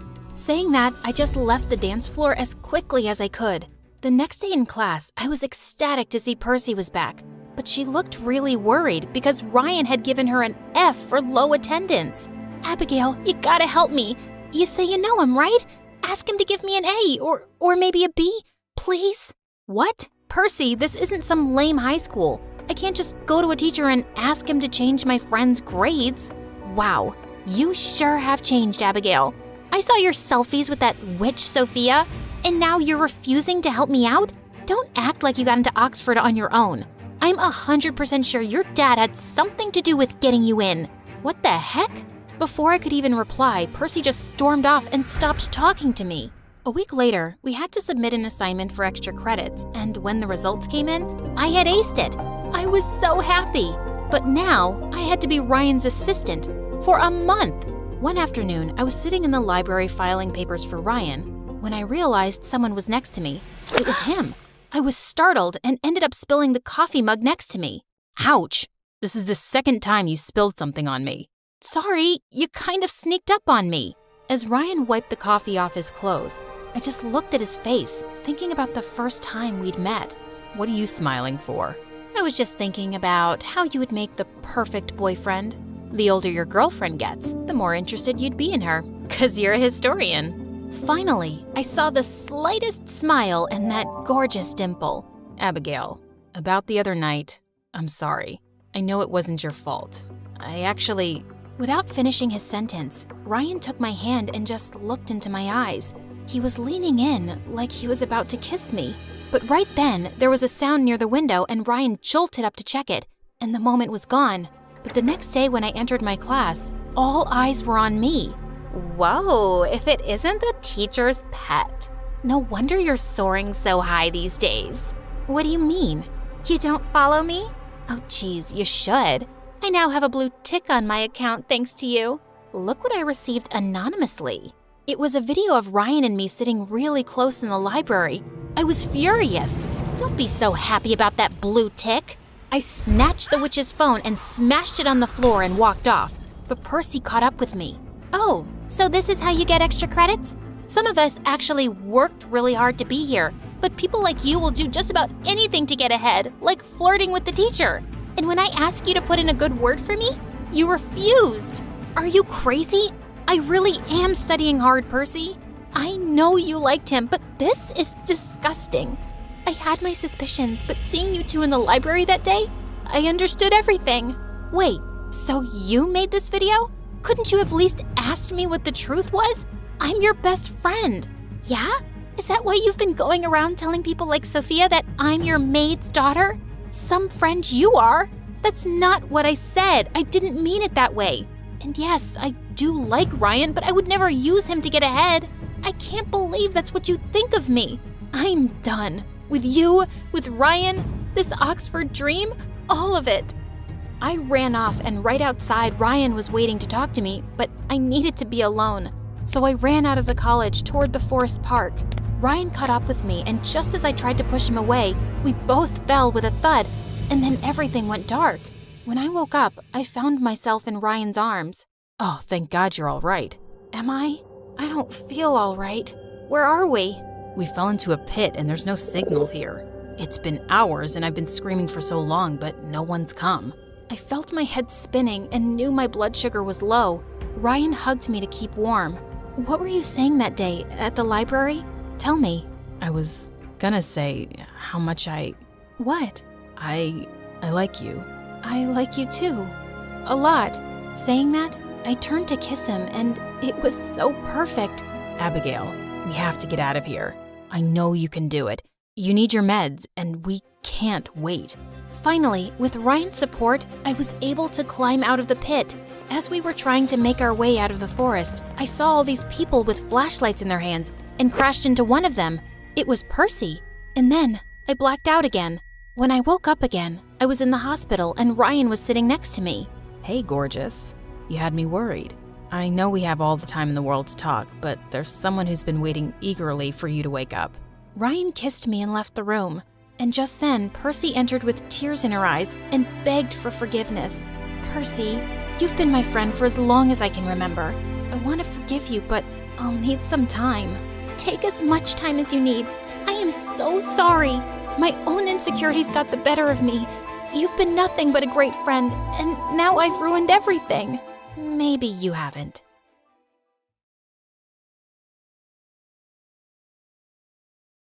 Hi, I'm Mona. I'm one of the smartest girls you'll ever meet. Please like and subscribe. I was 5 years old when I was playing hide and seek with the neighbor's kids, and I got stung by some bees. My skin immediately started to swell, and moments later, I fainted. When I woke up, I found myself in the hospital. Your daughter has anaphylaxis, which is an extreme allergic reaction to bee stings, but that may not be all she's allergic to. You'll have to monitor her closely. After that, Mom was terrified and she wouldn't let me play outside. She also decided to homeschool me. During our lessons together, she always told me I was a genius. I still felt sad about not going to a real school, till she told me the big secret. School's gonna take away your genius and make you dumb like the other kids, because that's what the government wants. I wasn't sure why the government wanted that, but I didn't want it happening to me. While Mom was away working, I started making videos on YouTube to stay busy, and soon had some subscribers. Hello guys, it's your stay-at-home genius. Today, let's talk about the amazing periodic table. Who knew there were so many elements? Sometimes the comments on my video were quite mean. Literally every 11-year-old knows about the periodic table. Do us a favor and go to school.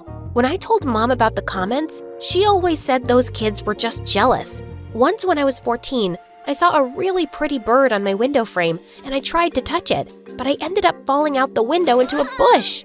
Oh my God, I was outside! Just as I was about to run back in, my arms and face started to itch like crazy. I called out to Mom, who rushed me to the hospital. After the medicine, I was half asleep when I heard the doctor and Mom talking. Your daughter's reaction happened because she's been indoors so much. Her immune system didn't develop properly. You have to let her join a school. But what about her condition? I've told you before, that's not how this works. What? The doctor told you to put me in school before, Mom? Honey, I did it to protect you. All these doctors, what do they really know? I was so upset. All these years, I'd been living like Rapunzel when I didn't need to. On the drive home, she continued to rant about the government. Mom, just stop it with your lies already. And guess what? I'm going to school. For days, Mom tried to apologize, but I completely ignored her. Then she gave up and put me in school. On my first day, I struggled to hide my excitement. Just as I was about to jump out of the car, Mom stopped me. You have every right to be angry, but you still have to be careful. Please, you need to wear this. It was a box of masks. Ugh, I didn't want to be some masked weirdo on my first day, but I also didn't want to get some bad reaction again. So I put one on. When I walked into my class, the teacher hadn't arrived yet, and I had the perfect opportunity to introduce myself. I climbed onto one of the tables. Greetings, my fellow classmates. I'm Mona, but some of you may know me as the stay-at-home genius. They all stopped talking. Great, I had their attention. As I start this new journey with you, I hope that you do not feel intimidated by my intelligence, and I look forward to helping you all. Shut up, weirdo. The entire class burst into laughter. Everyone was still snickering when the teacher walked in. They were all jerks, but I was going to show them. Who can tell me how many planets we have in the solar system? Me, sir. 9. 8, actually. Pluto isn't a planet anymore. What? Since when? Since forever, Miss Genius. And I soon discovered the strangest thing. I seemed like I was behind in every subject. I was dumb. At the end of the day, one of the teachers called me aside. We've observed that sometimes homeschooled students struggle to keep up. You may need to be placed in another class more suitable for your abilities. But this is the class I should be in. Yes, but you have to take a performance test at the end of the semester so we can be confident you can cope. She handed me some study materials and I headed home. I couldn't get over the fact that my whole life had been a lie. I'm not really a genius, am I? Oh, baby, you'll always be my little genius. You've ruined my life, Mom! I stormed off to my room and cried myself to sleep. The next day at school, I was heading towards the library when I felt something hit me with force, and I fell down. I saw a boy named Ken from my class on a skateboard. Are you crazy? Who uses a skateboard in the hallway? Oh, look, it's the genius. If you hadn't stayed home your whole life, you'd know that all the cool people skate in the hallways. I just ignored him, but from that day on, Ken started joining me at lunch without an invitation. He was a mess who spent half his time in detention, but he was kind of funny, and I didn't mind not eating alone. The next few days, I spent every spare moment in the library preparing for the test, but I just felt lost. One day, I got so frustrated over some math equations that I started to cry. I was going to be sent to a class with kids half my age. Suddenly, I felt a hand on my shoulder and I jumped. Sorry, I didn't mean to scare you. Is everything okay? Seeing this handsome stranger being nice to me made me cry all over again. I can't seem to figure any of these out. I'm so stupid. Hey, don't worry. I'll help you. His name was Brad and he was a senior. He became my guardian angel as he helped me study every day. And I just couldn't help having a crush on him. But Brad had some strange rules. We could only talk or meet after school, and at other times, he'd act like I didn't even exist. One day, we ended up studying till quite late, and the school was empty as we were leaving. Suddenly, he took my hand, and my heart skipped a beat. But then, I pulled away. Why do you act like you don't know me in school, Brad? Are you ashamed of being seen with me? It's not like that, Mona. My friends, they're not the nicest people. They don't even know you right now, but if I introduced you to them, I'm afraid they'd be rather mean to you. They usually are to anyone who's a bit different. You mean odd? Weird? Different. And I like that about you. Suddenly, he pulled me close and said he wanted to see the face behind the mask. Wow, you're even prettier than I imagined. He kissed me softly on the lips, and it was wonderful. One afternoon, I was sitting alone and watching Brad with his friends when Ken joined me. If you stare hard enough, you'll probably dig a hole in his back. I don't know what you're talking about. If you insist. You want to hang out later? Nah, I'll pass. Maybe some other time. I had decided just then that I was tired of only watching Brad. I had to show him that I was cool enough to hang out at his table. The next morning, I woke up super early to do my makeup. And when Mom dropped me off at school, I took off my mask.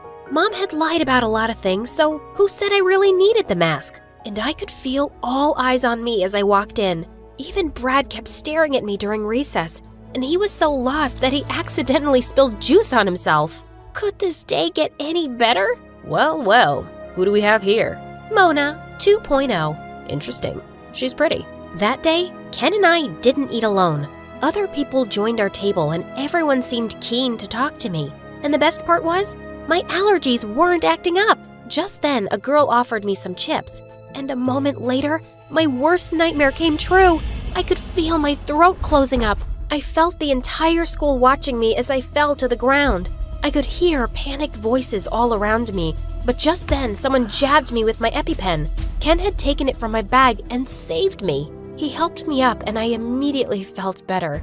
Till I noticed Brad. He hadn't even moved from his spot. What the heck? I felt really disappointed, so I returned to school with my mask the next day. I couldn't make Brad care about me, and hiding behind the mask just felt more comfortable now. But later that day, Brad bailed on me for our lesson at the library, and I felt really mad. I stormed into the gym where he was playing basketball, and I didn't care that people were watching. You just sat there and watched me struggle to breathe yesterday, and did nothing. Do I even know you? Stop pretending, Brad. You've been my friend for months. More than that. You even kissed me the other day. What? Me kiss you? In your dreams, loser.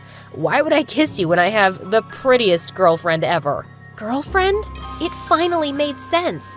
He was always hiding because he didn't want to be seen by his girlfriend. I was so upset and slapped him real hard. You are a terrible person. But the next day, everyone was calling me a crazy liar. I was really beginning to hate high school, and I just wanted to go back to my old homeschooled life. I thought Mom would be delighted to hear, but to my surprise, she refused. Listen, Mona, when I was younger, I lost my best friend to a condition like yours, which made me so scared when you got it. I thought hiding you away was going to protect you, but I was wrong. Running from your problems never solves them. You're so selfish, Mom. You just make me do whatever you want, when you want. Sometimes I think I hate you. I took the picture of us on the fireplace and flung it at the wall. Mom yelled at me after that, but I just stormed off to my room. And I refused to go to school the next day. But later, as I was watching MSA videos in bed, someone tapped on my window. It was Ken. Get off your butt, princess. I'm here to quiz you. What do you mean? You're not gonna hide out here. You're gonna take that test. And you're gonna stay in my class. Because I find it really hard to make friends. You got that? Ken really was an amazing friend. And I thought about what Mom said too. Why should I quit school? I was gonna show everyone I deserved to be there. At school, I didn't really care about the stares and whispers anymore, but I still couldn't stop feeling stupid about Brad. Why did he do that to me? One day I walked into the science lab and found him there, and I just couldn't stop myself from confronting him. And he laughed. Look, I was just bored. None of the girls pay attention to me because I've been with the same girlfriend forever. But you didn't know, and I thought I'd have some fun with that. We still can, you know. I wouldn't mind kissing you again. Just then his girlfriend entered and gave him a tight slap. Soon the entire school knew his girlfriend had dumped his butt for being a jerk. I was totally focused on my test now, and studying with Ken became a routine. One day when he was over, I asked him, "What would you do if you had the chance to be anything?" "Join the Rikers skateboard competition. I don't care if I win, I just want to be there. It's so cool." "Then go for it." My dad won't let me. He says it's a pathetic waste of time. The day of the test finally came, and after completing it, I nervously watched as the teacher graded it. "Wow, this is impressive, Mona. Congratulations. You passed."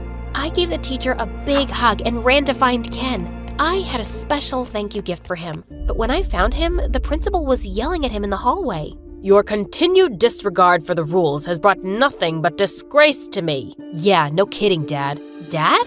I followed him outside and found him sitting under a tree. "So, the principal is your dad?" "Yep, and you just saw for yourself what a disappointment I am to him." "Listen, I gotta tell you something.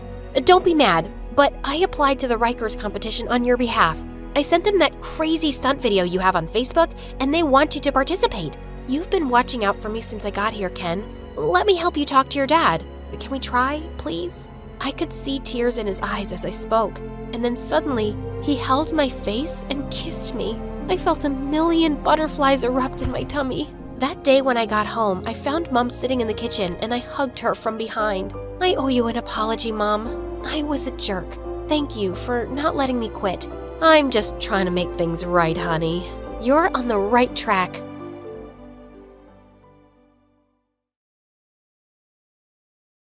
Hi, I'm Kat from Texas. Please like and subscribe because MSA will give $1,000 to one lucky person who subscribes in the next 7 days. For as long as I can remember, I've wanted to be an artist. When Mom would get me paint, I decorated the walls. Mama, look, my new masterpiece. You like it? Oh, good Lord, Kat. We just got the walls painted. Now I have to clean this up before the guests come. No matter what I did, I never seemed to impress Mom. She grew up in Luxembourg, and when her rich best friend moved to town, she became totally obsessed with her son and how perfect he was. I just have to say, I've never painted on the walls. Kat, you can learn a thing or two from Jacques. Mom always told me how art schools were expensive and pointless, and I should choose something better like Jacques, who wanted to be a doctor. If that wasn't enough, boy, was he annoying. Hey, why did your parents name you Kat? You look more like a hippo to me. Go away already. When no one was looking, he would pull my hair out of nowhere. Ow! You had something in your hair. You are such a liar. Ugh. If that wasn't enough, he would get weirdly protective of me. One time, we went to the water park and I was playing with some boys. It was all fun, but then Jacques came out of nowhere and pulled me out as if I was drowning.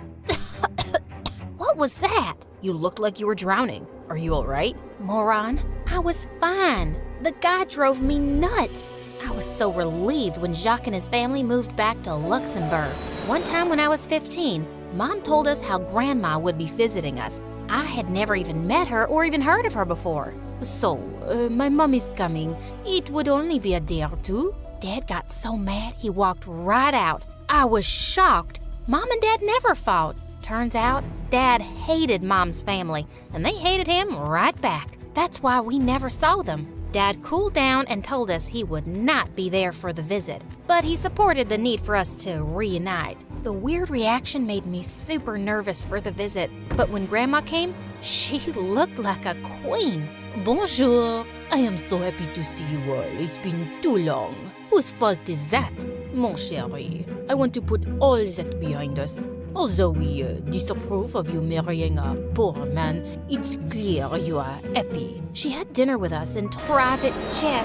When I got to the huge mansion she lived in, I was mesmerized. My room was the size of my parents' entire apartment. Then I met my aunt, who, for some reason, reminded me of the Wicked Witch of the West. Perhaps it was the nose. Maybe her eyes. Remember, I've got eyes on you. I then realized she was the complete package. A witch. At dinner, my aunt's daughter Adele sat next to me. She looked really cute, and I hoped she was nicer than her mom. It's nice to meet you. Out of nowhere, she knocked my glass out of my hand. Then she screamed loud enough for Grandma to hear. Look at what Katrina did. That glass is worth more than she is. I did not. Why are you lying? Adele leaned in closer, whispering. Oh, why are you lying, huh? Whoa, I had to take my words back. She wasn't cute. She actually reminded me of Dudley, Harry Potter's cousin. The wicked mom-daughter duo could be mean to me all they wanted to, but I wasn't gonna let them scare me off. This was my only ticket to art school. Living with those two nasty witches under the same roof was a nightmare. The two would constantly make me do chores when Grandma wasn't around. I so wanted to talk to Mom, but decided not to tell her because I knew she'd be worried. One time, my aunt told me to pick some flowers for the dinner table. But not the blue ones. She is allergic to them. And then Grandma started sneezing like crazy. I told you to get the blue ones, you careless girl. She is allergic to pink. Bring my dinner in my room. I can't breathe here. When she left, Adele and my aunt gave me the most wicked grins. Gosh, I hated them so much. Once summer vacation ended, I started school and was completely overwhelmed when I saw all the strangers. But then I saw a familiar face. It was Jacques, and he looked so different. Gone was the short boy who pulled my hair. I hugged him tightly, and after small talk, he said, "Are you here for the art school?" "How did you know?" "Duh. Our moms are best friends. I know everything. Come, let me show you around." Having Jacques around calmed me down a lot. During lunch, I sat with him, but suddenly Adele joined us. "Jacques, why are you talking to her?" "My mom told me that her dad is so poor, he smells like garbage." "My dad smells great." "You wish your dad was as cool as cats." Adele looked like she'd been slapped, and now it was my turn to give her a wicked grin. That kind of backfired because after that day, Adele made all the kids say mean stuff to me like, "Ew, she's poor, get away." Though I ignored them, I was getting so tired of it all. She even made crazy stories about me. How my parents ran off to be in the circus, and that I was on the Discovery Channel for having abnormally large feet and whatnot. I did my best to spend time with Jacques and ignore that witch. He was actually being adorable. He would pick me flowers and tell me about what a struggle it had been moving back to Luxembourg and how much he missed his parents, who were free from all the drama here. It made me miss them too. One day as I entered school, Adele and her minions started mimicking me. "Ew, I am cat. I wanna be an artist." Newsflash, you are nothing but trash. Go back to where you came from. Oh, I was so done with Adele now. Why are you trying to bully me into leaving? Mom told me why you are here. You want Grandma to like you more, so she gives all her money to you. I just want to go to art school. Liar. Either you leave, or I will make your life miserable. I had no idea why it was all about the money for Adele and her mom. I shook my head and left. She was a lost cause. One day as I walked by the park, I saw the strangest scene. Adele kissing a boy who looked familiar. I waited for her in her room that night so I could talk to her when she got home. "Who was that boy you were kissing?" Suddenly, she turned white as a sheet. She begged me not to tell Aunt and even offered me money. "I just want to know why you're keeping this a secret. Don't you even know what happened to your mom? Your dad was our family's cleaner. Your mom fell in love with him and he stole from the family, and your mom actually left with him. Since then, this family doesn't trust poor people. My boyfriend, he is a gardener. Mom will kill me if she finds out. I had never heard that story before. I never thought my dad would do something like that, and I wondered if it was true. Well, I promised Adele that her secret was safe with me. The whole family drama and the Adele thing had me so occupied that when Jacques asked me out, I was completely caught off guard. He took me to the nicest restaurant, and there I told him everything happening at Grandma's place. I wanted his opinion on everything, and he told me not to worry. But suddenly he smiled at me and leaned forward to wipe off ketchup from my chin. Gosh, you are still the girl I had a crush on. You had a crush on me? Why do you think I always teased you? I went about it terribly. I was embarrassed back then. What can I say? I was a stupid kid. I had no idea you liked me, but you know, I kinda like you now.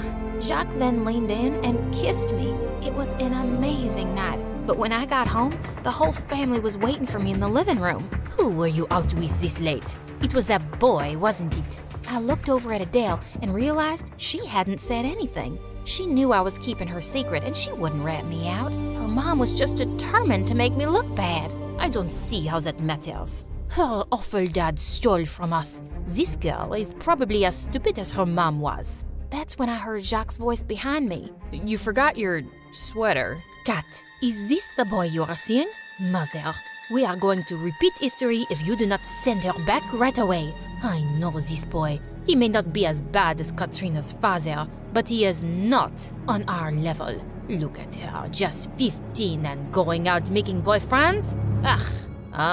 I am pretty sure Adele is also 15, but she has a boyfriend. She is allowed and Kat isn't? How convenient. Suddenly, my aunt's eyes jumped out of her head. Is this true, Adele? Do you have a boyfriend you never told me about? Adele was sure about to cry, so I jumped in. Ex-boyfriend, but it's over now. They broke up last month. Adele looked relieved. My aunt crossed her arms and left the room. I walked Jacques out, but he wouldn't look at me. Why do you want to stay here, knowing how evil they are? I mean, yeah, they think they're above my dad, but they were just mad because Dad stole from the family. It's different now. You believe that? My mom was here when your parents were kids, and she told me your aunt was in love with your dad. She was always jealous of your mom because your dad chose her. She framed your dad and forced him to leave the country. Of course your mom went with him. He left me there, feeling ashamed for ever doubting my dad. I should have known my aunt was jealous. She hated me from the start and turned everyone against me. How could she hate her own sister so much? At that moment, I just missed Mom so much and I wanted to just hug her. So I called her. I shouldn't have come. What happened? Are they treating you badly? Aunt is evil and I can't stay anymore. I'm coming home. Listen, I left because I felt like I had no other choice. I want you to come home, but I also need you to stand up for yourself. As soon as I hung up the phone, I heard crying. I realized it was coming from Adele's room. What happened? This is your stupid boyfriend's fault. My boyfriend has been fired. I should have known not to date him. This is not his fault. Your mom got him fired, just like she got my dad fired. And we're not gonna let her get away with it. I know you hate me, but you have to trust me on this one. I don't hate you. I just didn't want you here. But if you want to help me help Gabriel, maybe you're not as bad as I thought. We stayed up late that night, and I realized that without her mom around, Adele was actually a nice person. I went to breakfast early, and it was just my aunt at the table. Just so you know, this is my last day here. I just want to know why you hate Mom, your own sister, so much. Why did you frame my father? Your father did steal. I saw it with my own eyes. You were obsessed with him. That's why you lie and pretend to hate poor people. Because you're embarrassed he chose Mom. It's time for you to get over it. I don't hate poor people, just him. Then why did Gabriel's dad get fired? Did he steal something too? I don't know how you know about that, but I had to do what was best for my daughter. Oh, so history repeats itself. Wow. Did you falsely accuse him of something? Just like you falsely accused my dad? Guess what? I did set up Gabriel's father, just like I set up your dad. He didn't steal anything. I lied, but what are you going to do about it? suddenly, Grandma appeared in the doorway with Adele. She had heard everything. I can't believe you as the reason I haven't had a relationship with my daughter all these years. Adele can date anyone she wants. And if you say a word, I'll have you kicked out. Katrina, I am so sorry. I gave her a hug. I told her I loved her, but I needed to go home. Grandma assured me she'd still support me going to art school. I gave Adele a hug too, and we promised to stay in touch. Just when I got my bags ready to go to the airport, I saw Jacques waiting for me. My mom told me you were going back home, but I had to give you a ride myself. I'm sorry about what I said. I just know you deserve better than these people. I care for you. And, I'm moving back to America because I want to be close to you. Oh, close to me? Why, so you can tug on my hair like when we were kids? No, silly, because I love you. I love you too.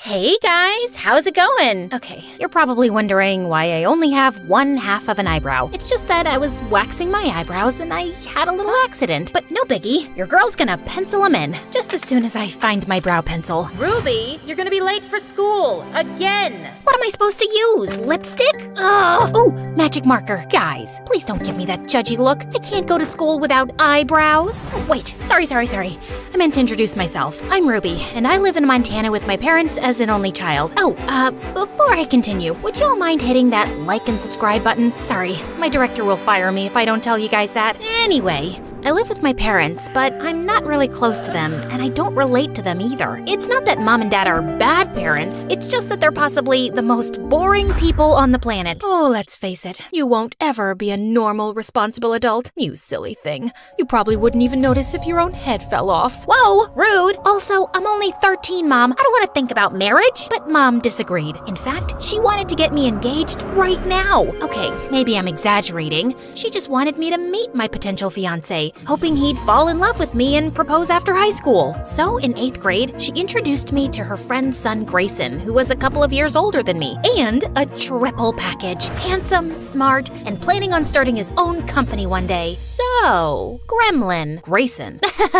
Totally.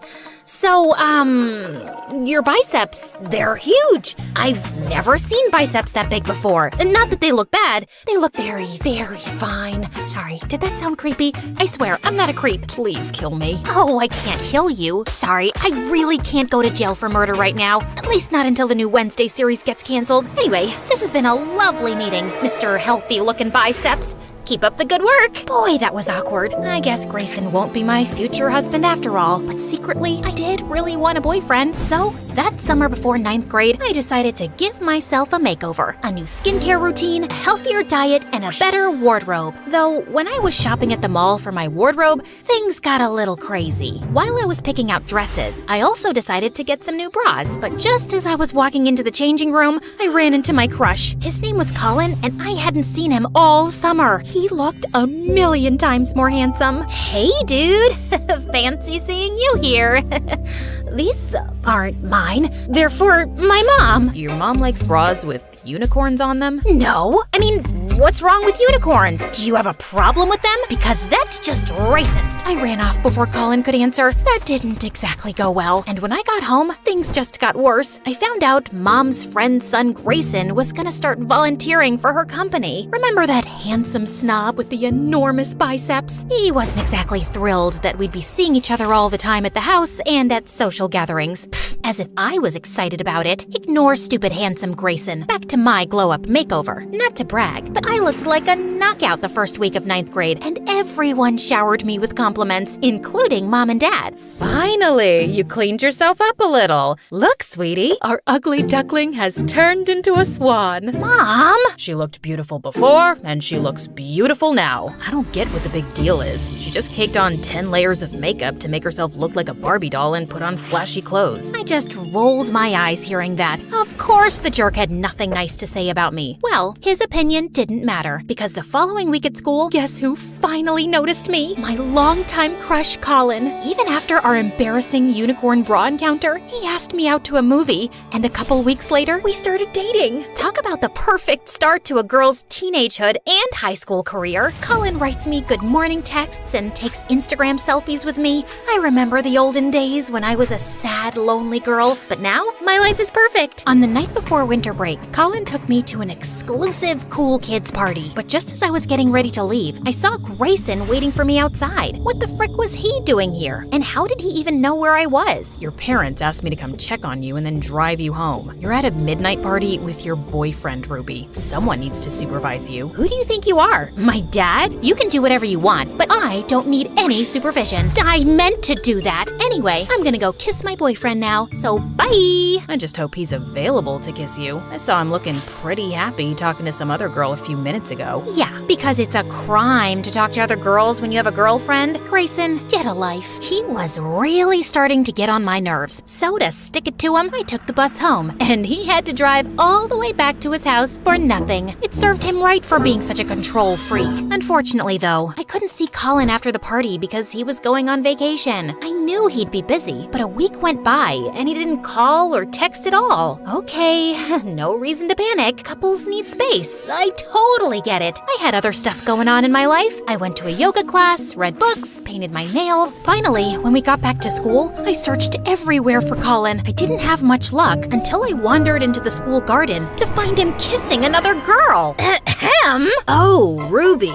Sorry, I meant to tell you. I'm getting back with my ex-girlfriend. We've sort of been on a break, which is why I asked you out, because I was still getting over this precious girl. So I was just your rebound? You are such a jerk! How could you use someone like that? I'm sorry. You're really great and all, but I just wasn't feeling those magical sparks between us, you know? I just smacked him across the face and told him we were done. And then to really stick it to him, I texted Colin, "We're done," 3 more times over text message. The truth was, though, I felt really depressed about my breakup. I mean, yeah, I was mad at Colin for what he did, but I was more mad at myself for believing he'd actually cared about me. I distracted myself the next few days by hanging out at the pet shelter and keeping the kittens company. It was exactly the heartbreak therapy I needed. I was even starting to feel better until Dad called me, begging me to come home and help him prepare for a fancy work dinner. But when I arrived at the house, Grayson was already in the kitchen with his sleeves rolled up. Ugh, I just knew my parents had told him about my breakup, and he was waiting to rub it in my face. I asked Grayson over to help us cook since your mom isn't home yet. Yeah, and also, because your dad told me you don't know how to cook. Did you seriously start a fire trying to deep fry ice cream? First of all, the fried ice cream disaster wasn't my fault. I just happened to forget to watch the tutorial first. And second, I've had a really hard couple of days, and I don't have the energy to handle you right now. So just go away and don't talk to me for the rest of the night. But you can hang out in my room if you want and use my computer if you're bored. May I recommend MSA videos? Watch them on YouTube though, not TikTok, because TikTok's bad for your attention span. But anyway, see ya! Unfortunately, Dad didn't let me get rid of the idiot that easily. And as expected, Grayson took full advantage of getting to boss me around and talk to me like I was an idiot. Go salt the water. Don't put sugar, put salt. You're not allowed to touch the knife. I don't trust you around a knife. I felt just about ready to punch him until Grayson came up behind me and guided my hands in rolling the dough with his big, strong arms. It even made my heart rate go fast. I guess it was a good form of cardio exercise. Nice job. You know, you actually don't suck at this. Mom was quite late, but when she finally came, she was with her boss, and his arm was around her. What was that about? Then at the dinner table, Mom and Dad's boss made an announcement. Excuse me, may I have everyone's attention? I would like to introduce my new co-owner of the company. Audrey, darling, congratulations. That also brings me to my other news. The two of us have decided to restart our business in Australia, and we'll be moving there in a month. What do you mean? We're gonna be moving in a month? No, I'll be moving. Actually, I'm divorcing you. I'm just not happy with our life here, and I need a change. I hope you'll understand. My heart stopped as I saw Dad's stunned face and all the guests staring at us. Many of them were strangers I barely knew. The whole thing was just this surreal, unexpected mess. And fast forward 2 months later, Mom was gone, Dad was a wreck, and I was still numb with shock. I didn't exactly have time to cry and grieve though, cause I had to take over the house since Dad wouldn't leave his bedroom. 3 guesses how that went. Yeah, I broke our dishwasher, also our oven, and killed all our houseplants cause I forgot to water them. Not that I was surprised. It was like Mom said, I was just too dumb to ever be able to take care of myself, let alone Dad too. One day, I just couldn't take the stress anymore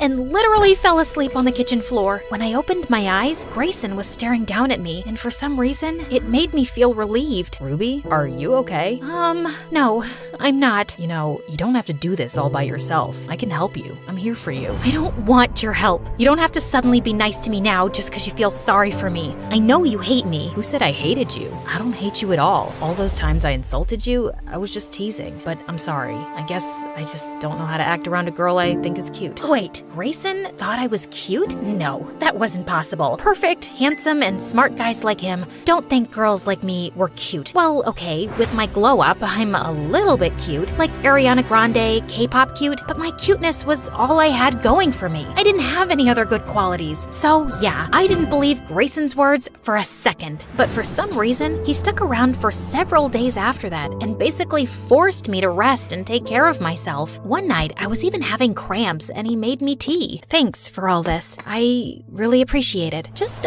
one follow-up question. You said I was cute the other day, right? Yeah, what about it? What do you see in me, man? I mean, I know I kinda got pretty after my makeover. Again, with you and your dumb makeover that I never even cared for. Ruby, you're funny, you're charming, you're interesting, and hands down, the kindest person I've ever met. Why isn't that enough for you? How come you don't believe in yourself? Grayson's words really caught me off guard. I didn't really have an answer for him. Well, actually, I kinda did. The truth is, it's hard to have confidence in yourself when you're always bumping into walls, losing your stuff, and eating soap. Okay, calm down. I've only eaten soap once, and it was an accident. Basically, I was in some fancy hotel, and they had some tiny soap bars in the bathroom that looked like candy, so I ate one. I don't actually eat soap on a daily basis, but you get my point, right? Animator, show the reference scene of 14-year-old me making myself over that summer. Remember when I felt super confident after my major glow-up? Yeah, that wasn't real confidence. Real confidence isn't based on stuff like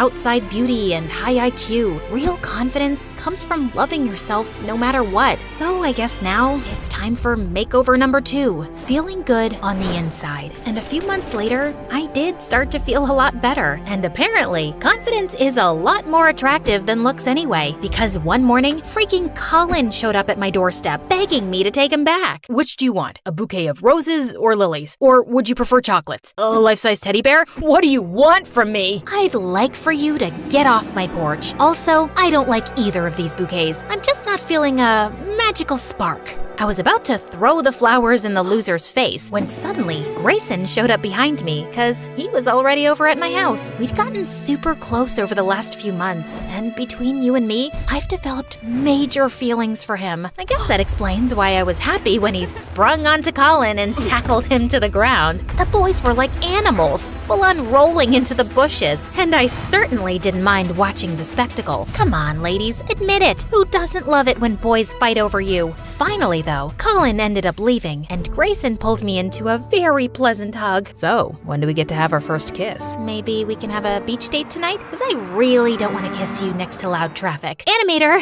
Hey, me again. Can Grayson and I maybe have a nicer setting for our first kiss? Yeah, keep going. This is supposed to be my romantic moment, dude. Oh, yeah, I like the sunset. Perfect. Thanks. Anyway, I hope y'all enjoyed hearing my insane drama. If you want more stories in this style, make sure to comment below. Ruby, our craziest MSA character.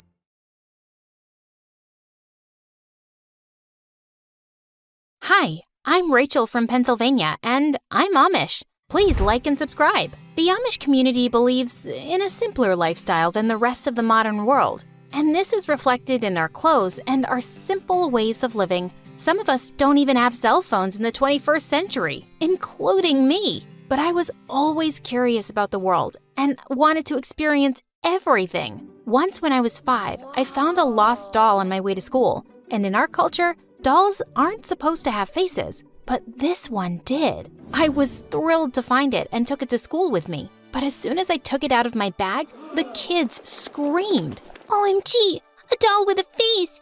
Where did you get this thing from? I guess it belongs to some tourist who must have visited the area and... So you stole it from her? No, she forgot and... Just then, the teacher came running. She took the doll from my hands and tossed it into the dustbin. But I wasn't giving up so easily. After school, I snuck into the classroom and took the doll out of the bin. And then I heard the teacher's voice. What do you think you're doing? The teacher took me to the principal, and soon the news spread across the town that I was evil. But my parents didn't care. I'm so sorry, Mom and Dad. I caused you trouble. Oh, it's okay, honey. We know that you're a good girl who is just curious about things. You don't have to be sorry about anything, love. And then she hugged me real tight, but no one else liked me after that. Not much changed until I turned 16. And then it got worse, because this was the age that girls in the community started getting married,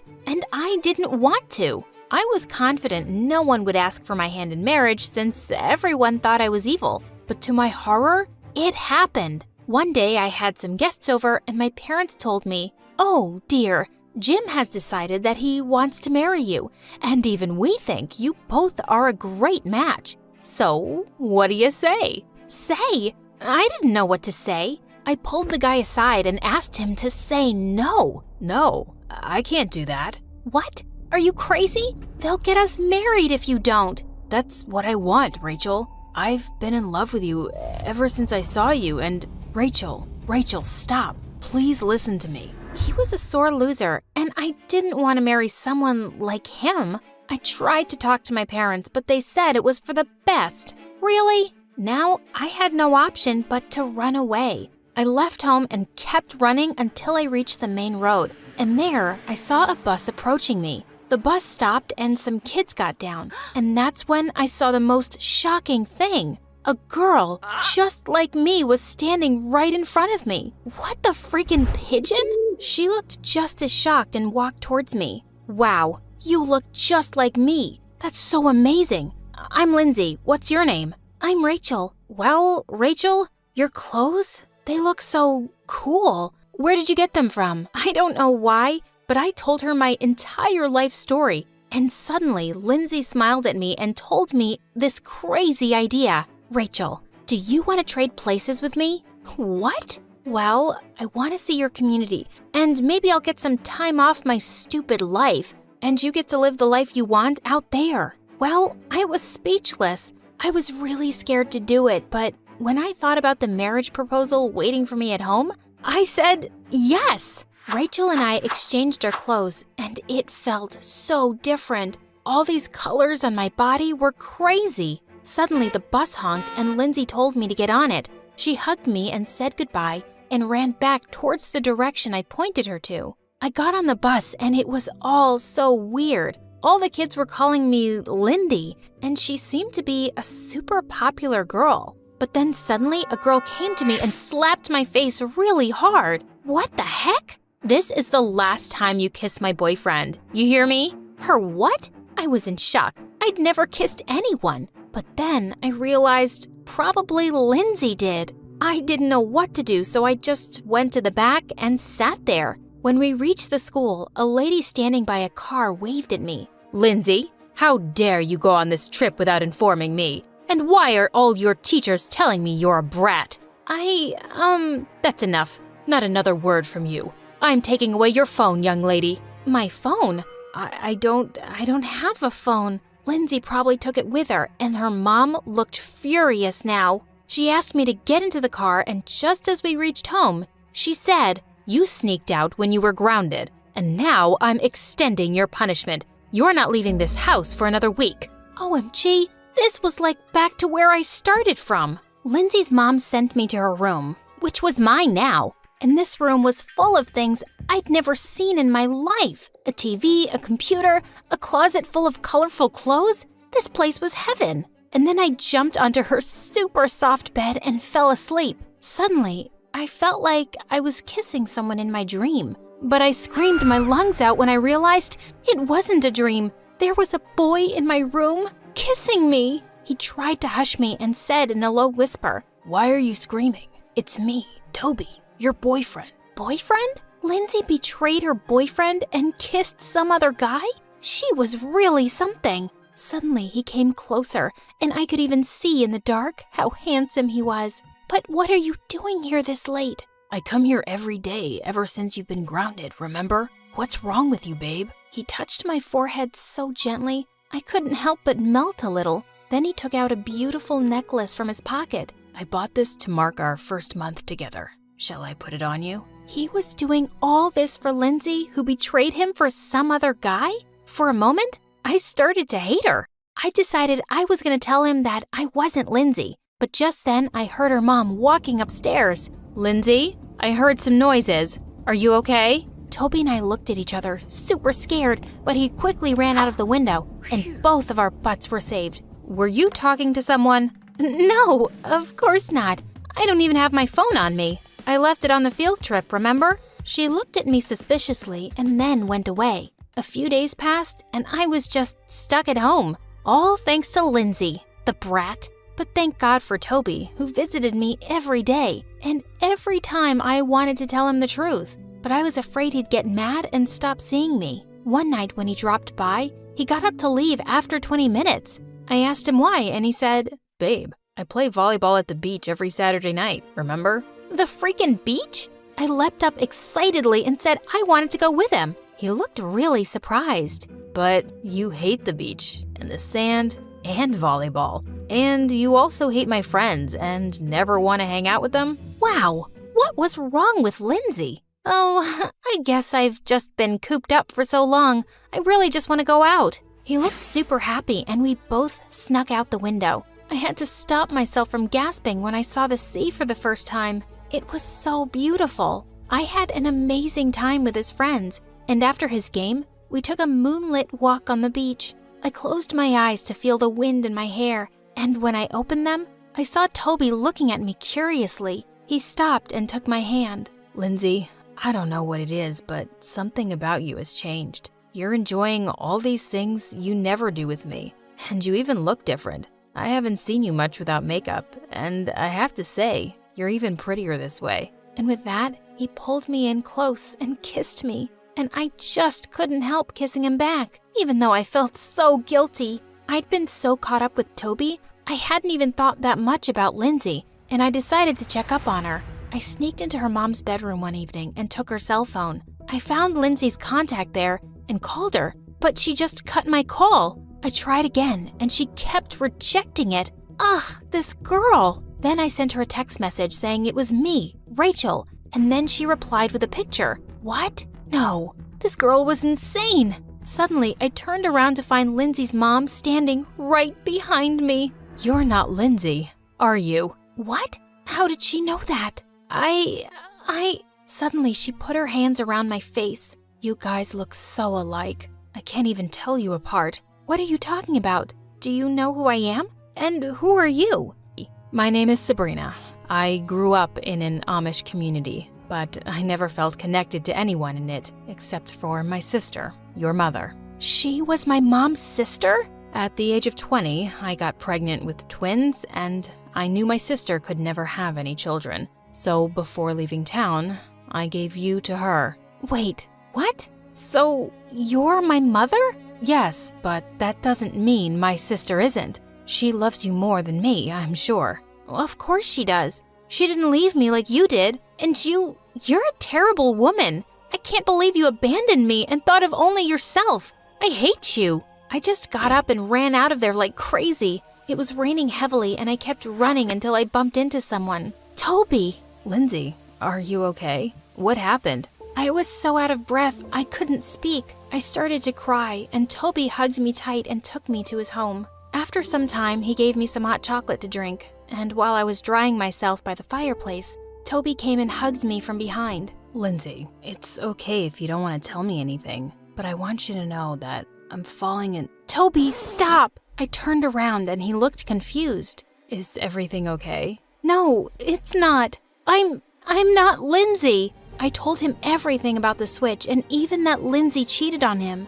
You're a good guy, Toby, and you deserve so much better. I'm sorry I didn't tell you sooner. Toby stood there stunned. I hugged him tight and left. It was almost dawn, and I decided I was gonna go back and stop Lindsay from ruining her life. But just then, a car stopped in front of me and Sabrina jumped out. Rachel, there isn't a day that I haven't thought about you. It was really tough for me, but I don't regret what I did. My sister is a very good human being, and she deserved happiness. And you, tell me, would you give her up as your mother? Suddenly, I realized that she was right. My mother was amazing, and I was so wrong to leave her like that. I turned to Sabrina. We have to leave now. Lindsay is getting married. She drove with the speed of light, and when we got to the farm, I ran to my house, and there, I saw Lindsay kissing Jim in the front yard. Lindsay, stop! Are you crazy? Jim looked at me like he'd seen a ghost and ran away like crazy. Everyone was right. You're a witch. A witch! What are you doing here? And Mom, I swear I didn't do it. It was Rachel's idea to switch places. No, it wasn't. You've got to stop with these lies and stupid things that you do. I can't believe we're sisters. We're what? Sabrina told her everything as she stood there in complete disbelief. Just then, Mom came out and hugged Sabrina. Oh, sis, it's been so long. I missed you so much. And then she turned to me and pulled me close. Rachel, my child, I heard everything, and I'm so sorry, honey. I should have told you that I'm not your mom. No, you are. You are my mom, and I love you.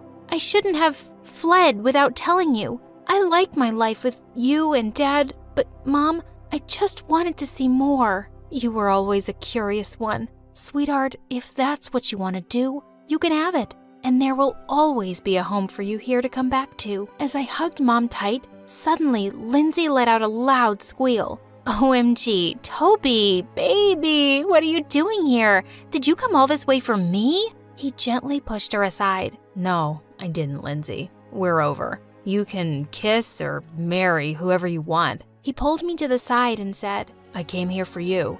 You didn't let me finish my sentence earlier. I wanted to tell you that I'm falling in love with you. With you, Rachel. And if you're moving to the city, I'd love to ask you out on a proper date. I'd really like that. And I love you too, Toby.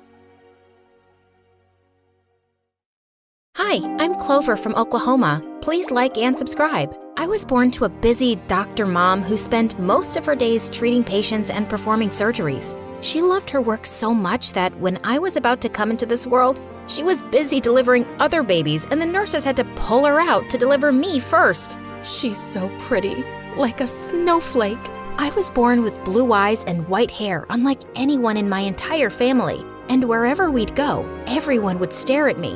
What a unique kid. You should have her tested. Maybe she's an X-Men with mutant DNA. Oh, go away!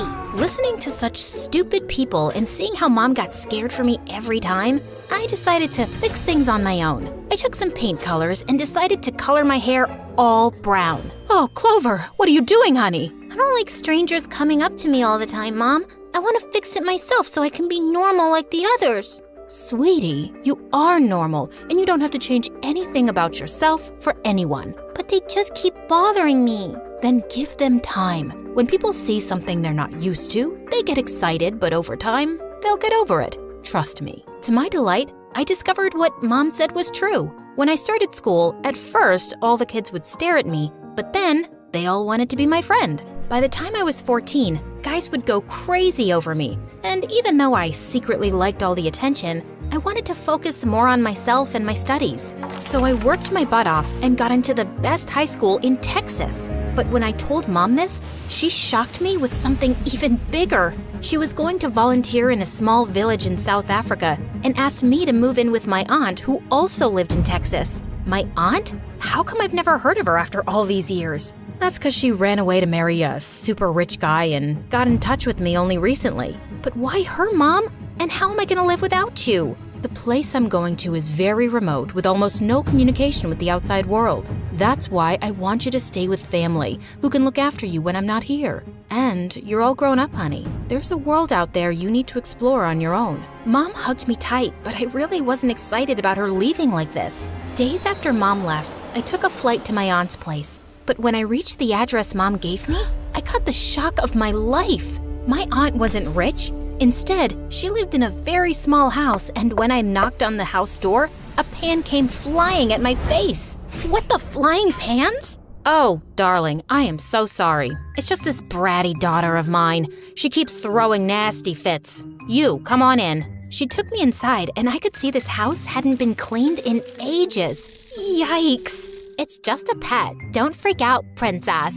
Freak out? I wanted to run from this place, especially because I had to share a room with nasty Nia, and she was the most unhygienic of all. So, what's with the white hair? Does it get you the boys, or do you have one of those real conditions like they show in MSA videos? You watch MSA? Yeah, and that's how I know I'm the main character. Now take the couch and don't fart all night. Ew.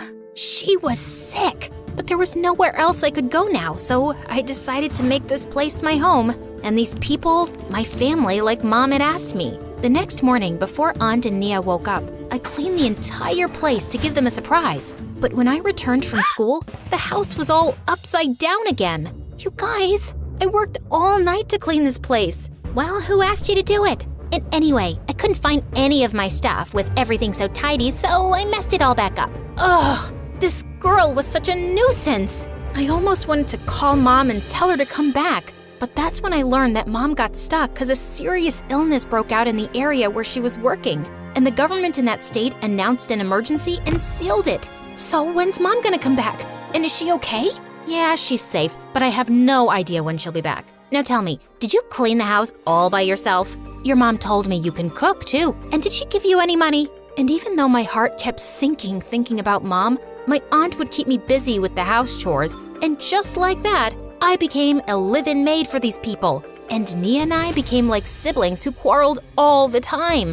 What did you do with my boots? I sold them for $40 at school. Profit, you see. Only you ain't smart. They cost more than $400. Oh, you're so stupid. She'd even have wild parties at home just before my tests to annoy me. And my aunt would sleep peacefully on the couch, like a deaf bear in hibernation. God knows how she managed to run the house without money. She didn't give me any allowance, and I decided it was time to make my own money. So I took up a job at a local salon, but then one evening while I was on my way back home, rain started pouring, and I started to run, but just then, a car came and stopped right in front of me. Camilla, get in. I kept ignoring him because that wasn't my name, but the guy kept following me in his car and then stepped out.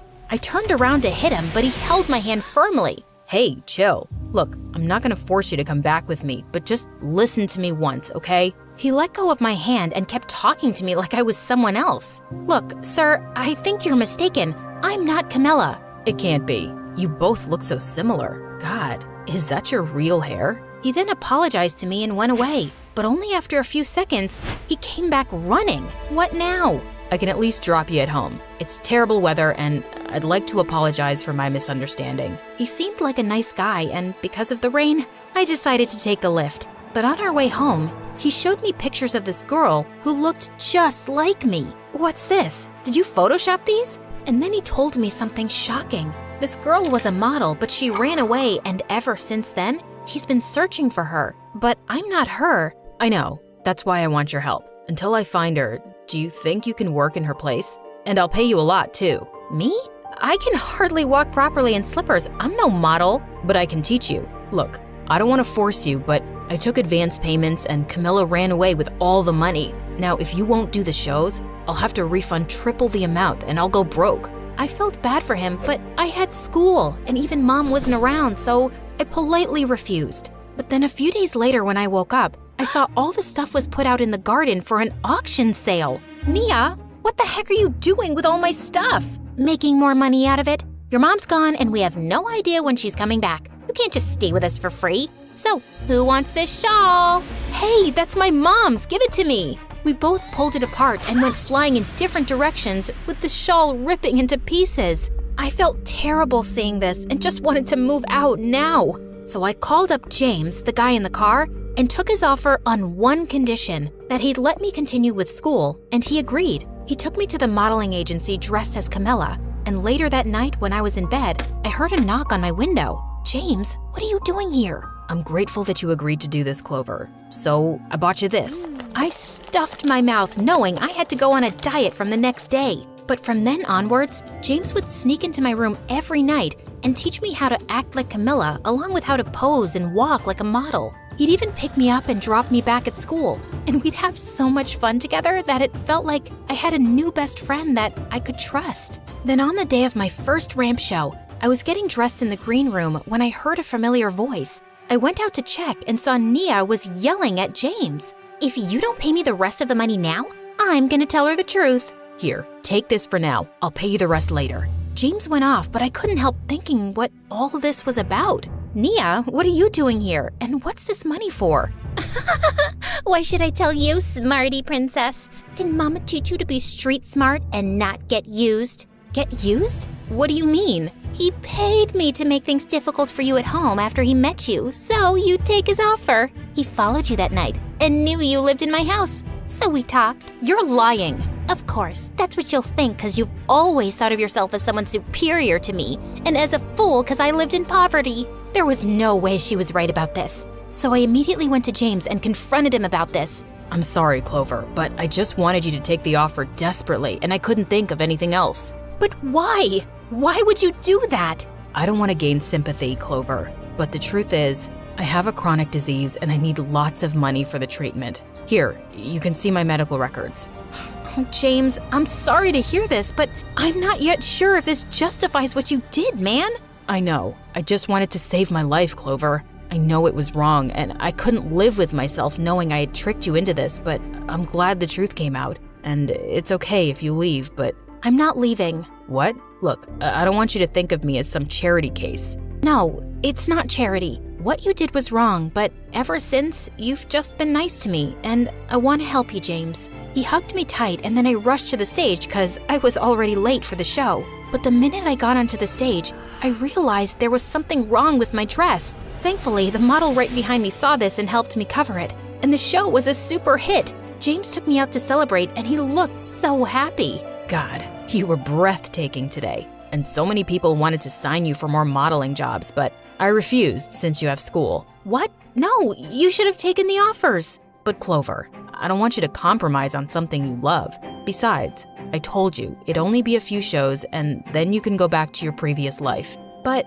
what if I don't wanna? I love doing what I do right now, and this isn't for anyone else but me. So you should take the offers, James. That brought the brightest smile on his face, and from then onward, I started working harder. I did 2 more shows for big brands, but then one day, something bizarre happened. As I walked out of the changing space, I got the shock of my life. Camilla?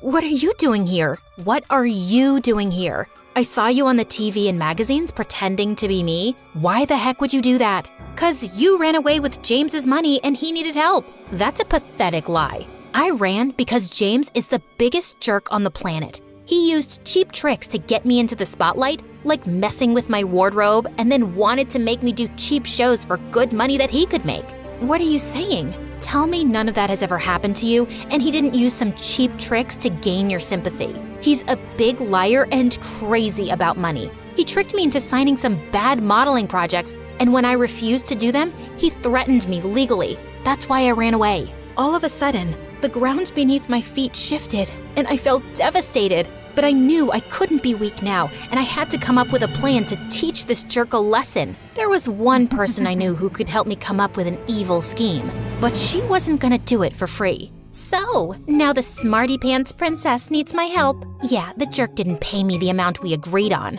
Can you imagine someone conning Nia, the queen of conning? And yeah, I'll help you, and I expect payment. So I want every penny you have saved up, and I want a foot massage. Fine, as long as you take a bath for once. We came up with a plan, and then a few days later, James came up to me with a bunch of documents. Just like you said, I took on those projects and now we just need to sign the papers. Oh, that's amazing! Did you sign them already? Yeah, I did. Perfect. Now let's put this on and let's get you on the ramp. Camilla? What nonsense! It's the same thing you've been doing to the other models all this time. Now it's your turn. What do you mean? These papers that you signed say that you owe us 2 times the money that you earned from all these projects, and if you fail to pay, you'll go to jail. What? How's this possible? These papers… I changed them. I broke into your office while Clover distracted you and changed these. Easy peasy. And I paid her to do that. I'm sorry, but I was desperate too.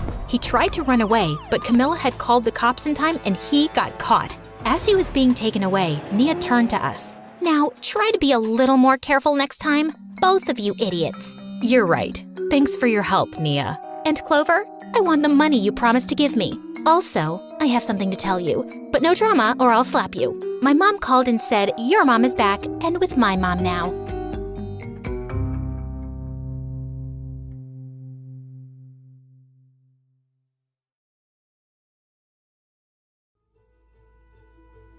My mom was a popular Italian actress, so right since I was a toddler, I was used to the paparazzi going berserk the moment I stepped out in public. And honestly, I loved being in the spotlight. Hello guys, ready for some new poses?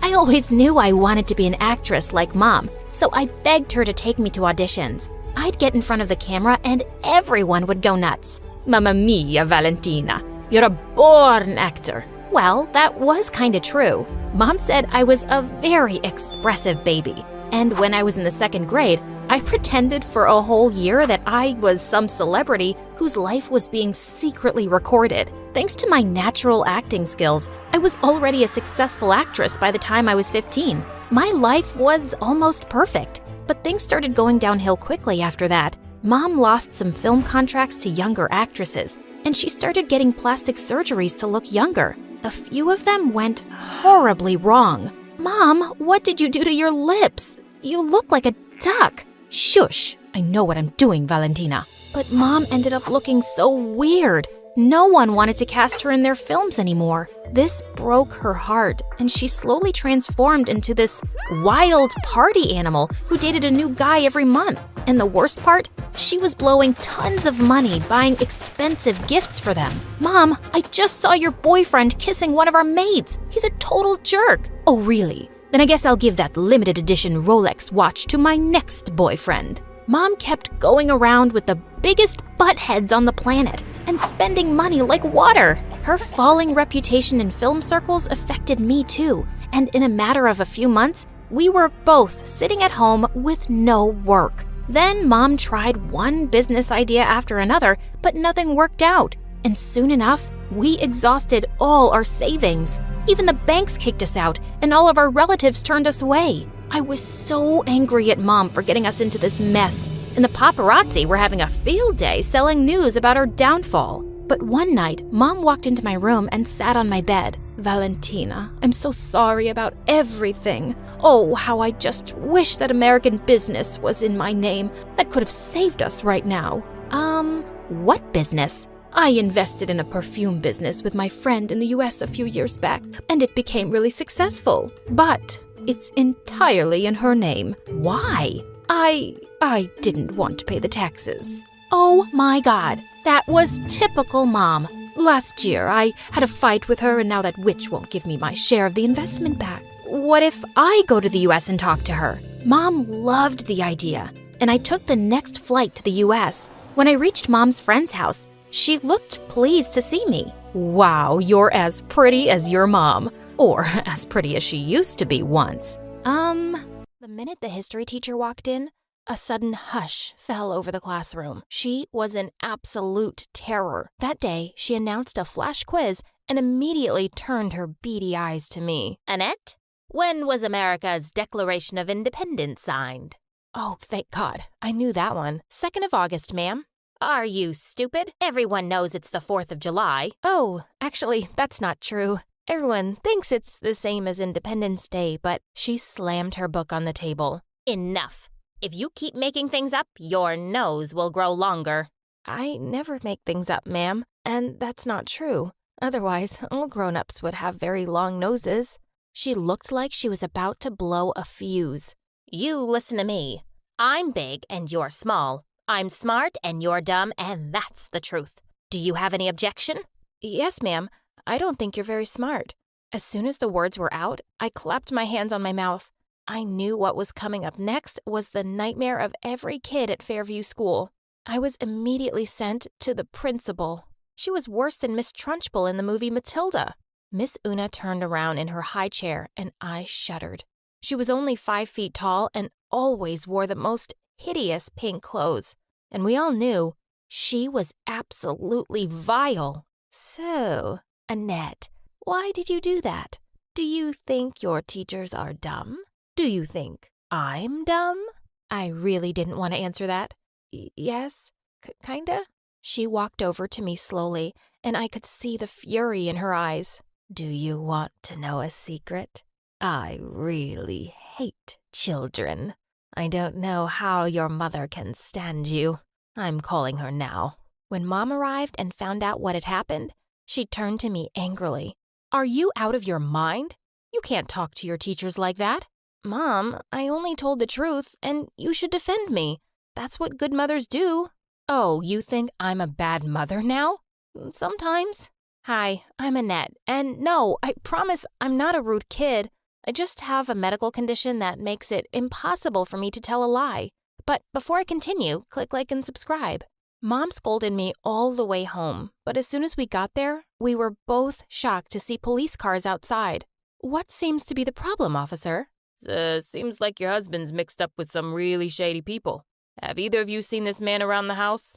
Oh, no, sir, never. I've seen him. I was horrified. Suddenly everyone's eyes were on me.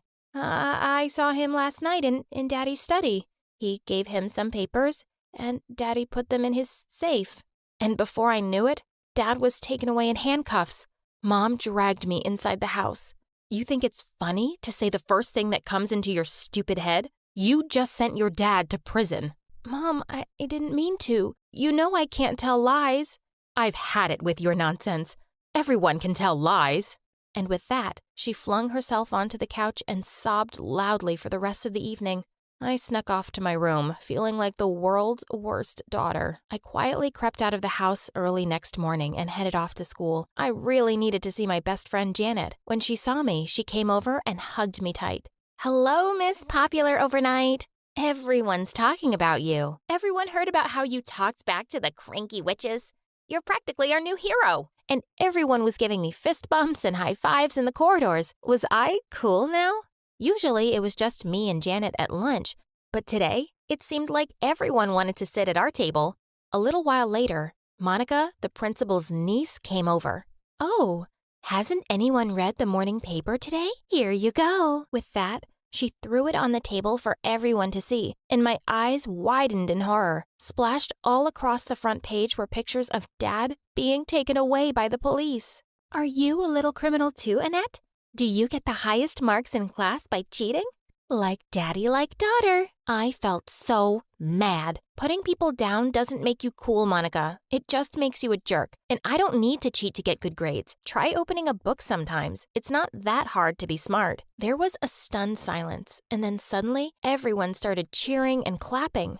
Monica looked livid as she stormed off. Someone quickly threw the paper away, and Janet pressed my hand. Dude, I wish I could be like you. No one dares talk to Monica like that. You're so brave and cool. Teach me. Oh, I don't think I can. It's just the way I was born. I bet your mom is so proud to have a daughter like you. Oh, yeah, really proud. When I got home that day, there were police officers swarming all over the place again. The minute Mom saw me, she screamed angrily. We're getting evicted, and they're taking everything. And before I knew it, we'd lost our home and moved into the tiniest apartment. I even had to share a bed with Mom. She kept kicking me in her sleep all night. The next morning, she threw another bombshell on me. If you want to go to college, Missy, you better get a scholarship. There's no way I can afford your tuition fees now. Things weren't great at home, but I'd suddenly become the most popular person at school. Janet said that the teachers treated me nicely now because they didn't want to get themselves insulted by me. Everyone at school thought I was a legend. Since that day, the principal was after me with a vengeance. She just seemed to be everywhere, ready to punish me over the dumbest thing. One day, Janet was showing me this cute boy on Instagram who worked at the same coffee shop as her. As we were swooning over his pictures, suddenly, Miss Una's shrill voice nearly made me drop the phone. Boys and girls must always be 2 feet away from one another. Do you see any boys around, Miss Una? Don't try to be oversmart. Detention for you both. I started to spend a lot of time in detention. I could only look forward to getting out of here soon. I started working on my college applications and scholarships, and all the teachers were helping me out. Except one, of course, the history teacher. When she returned my last assignment, I was horrified to see a big fat D on it. But, ma'am, this assignment was really well researched and she just stuffed her fingers in her ears. La la la la la la la. And with that, she just walked away. I was never going to get a scholarship without perfect grades. One day when I was studying in the library, I heard someone say, "Psst." I turned around to see that it was Monica. What do you want? Oh, nothing. But I have something you want. When I looked at the paper she put on the table, I gasped. Final history exam. OMG, this is the exam for tomorrow. Where did you get that? Are you trying to get me expelled? No, I'm helping you get the perfect grade you want. I don't need your help. Take this back. What's going on, girls? What's that you're fighting over? I turned around in horror to see Miss Una, and before I knew it, she'd snatched the paper from my hand. Oh my, look what we have here. In my office. Now, I couldn't believe the two had actually set me up. Miss Una closed the door behind her and turned to me. The apple never falls too far away from the tree, does it? Just like your dad, aren't you? When word gets to all these colleges that you stole a final exam, you can kiss all your dreams goodbye. I was absolutely horrified. You know I didn't steal that. You can't do this. Of course I can. I can do anything I want. There might be a way out for you, though. And what's that? You'll be competing in the Maths Olympiad tomorrow. The participant we have now is an idiot, and you're a stupid genius. I need that trophy while I'm principal. You better win it for me, or else. How can I be ready for it by tomorrow? That sounds like your personal problem. And with that, she just shoved me out of her office. I spent the whole night cramming volumes of math books. The next morning, my heart was pounding when we made it to the competition venue. I really had to do well.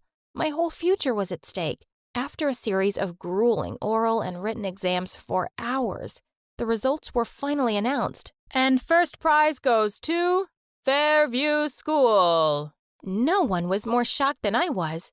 I walked onto the stage in a trance, while Miss Una had already flown up there to receive the trophy, and she kept hugging me and saying how proud she was.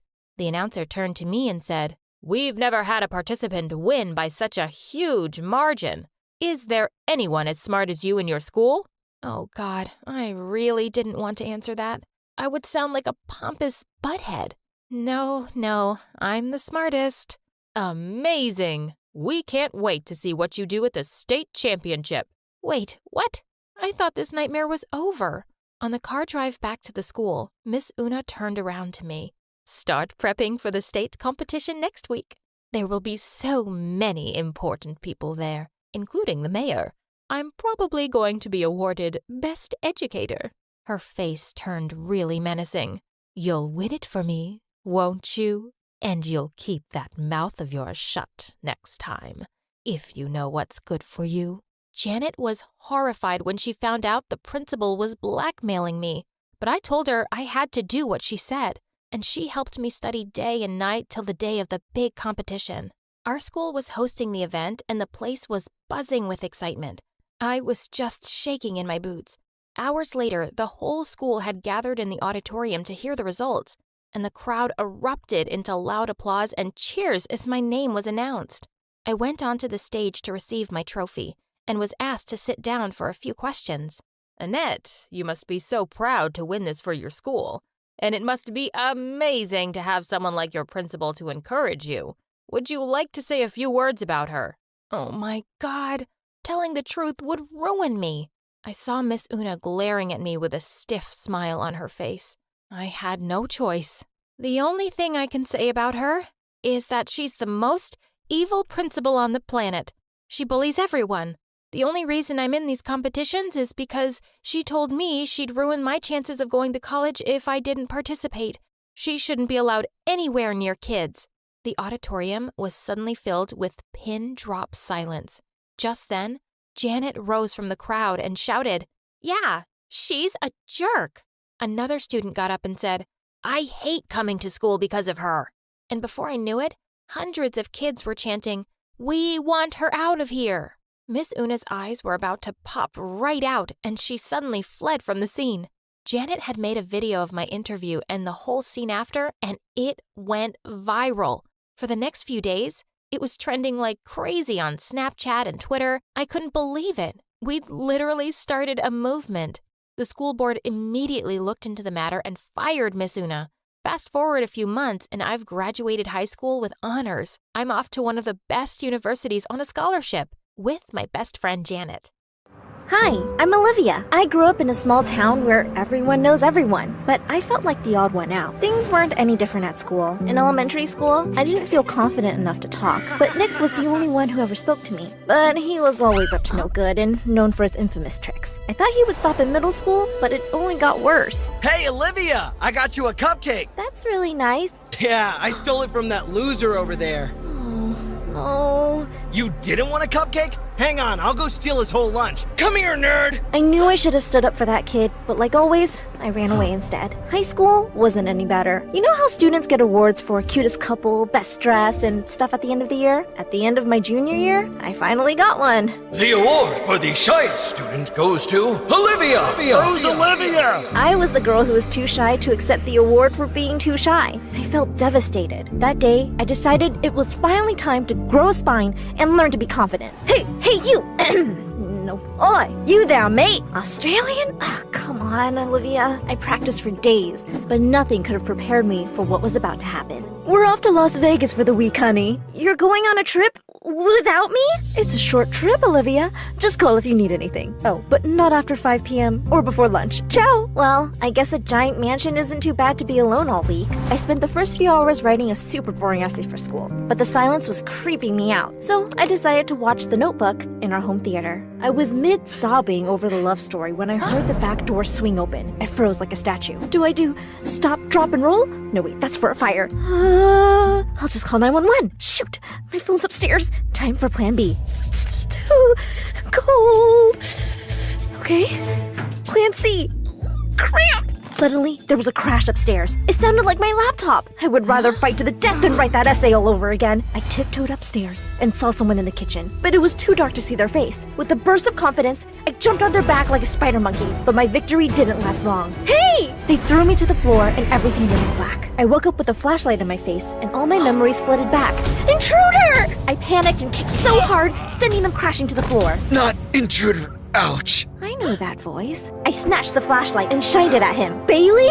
Oh no, that's not happening. Bailey was my insanely hot neighbor, and I just beat him up. We went to different schools, but I could see straight into his room from my window. Listen, I'm no stalker, but it seems the universe wanted me to know him. I mean, how else could I have seen him shirtless or dancing in his room when he thought no one was watching, right? Bailey, are you okay? He's so strong. He was already standing up. I'm okay, but what about you? The pain came rushing back, and I almost fainted. Here, lie down. Thanks, but what are you doing here? I heard a crash, so I came to check on you. Did you catch the intruder? Bailey held my hand, and I felt my stomach full of butterflies. He got away, but don't worry, the police are on their way. I told the officers everything that happened, and Bailey's family said I could stay at their house until my parents got back. Bailey was so sweet that he even brought me tea before bed. Do you want to ride into town with me tomorrow? Oh, I don't want to mess up your plans or anything. Don't worry, most of my friends are at camp. Meet me in the garage at 10. We went off to bed, but I spent the whole night imagining our wedding. The next day, I went to meet him and saw the car was unlocked, so I got in the passenger seat and waited. Oh, we're not driving. We're biking.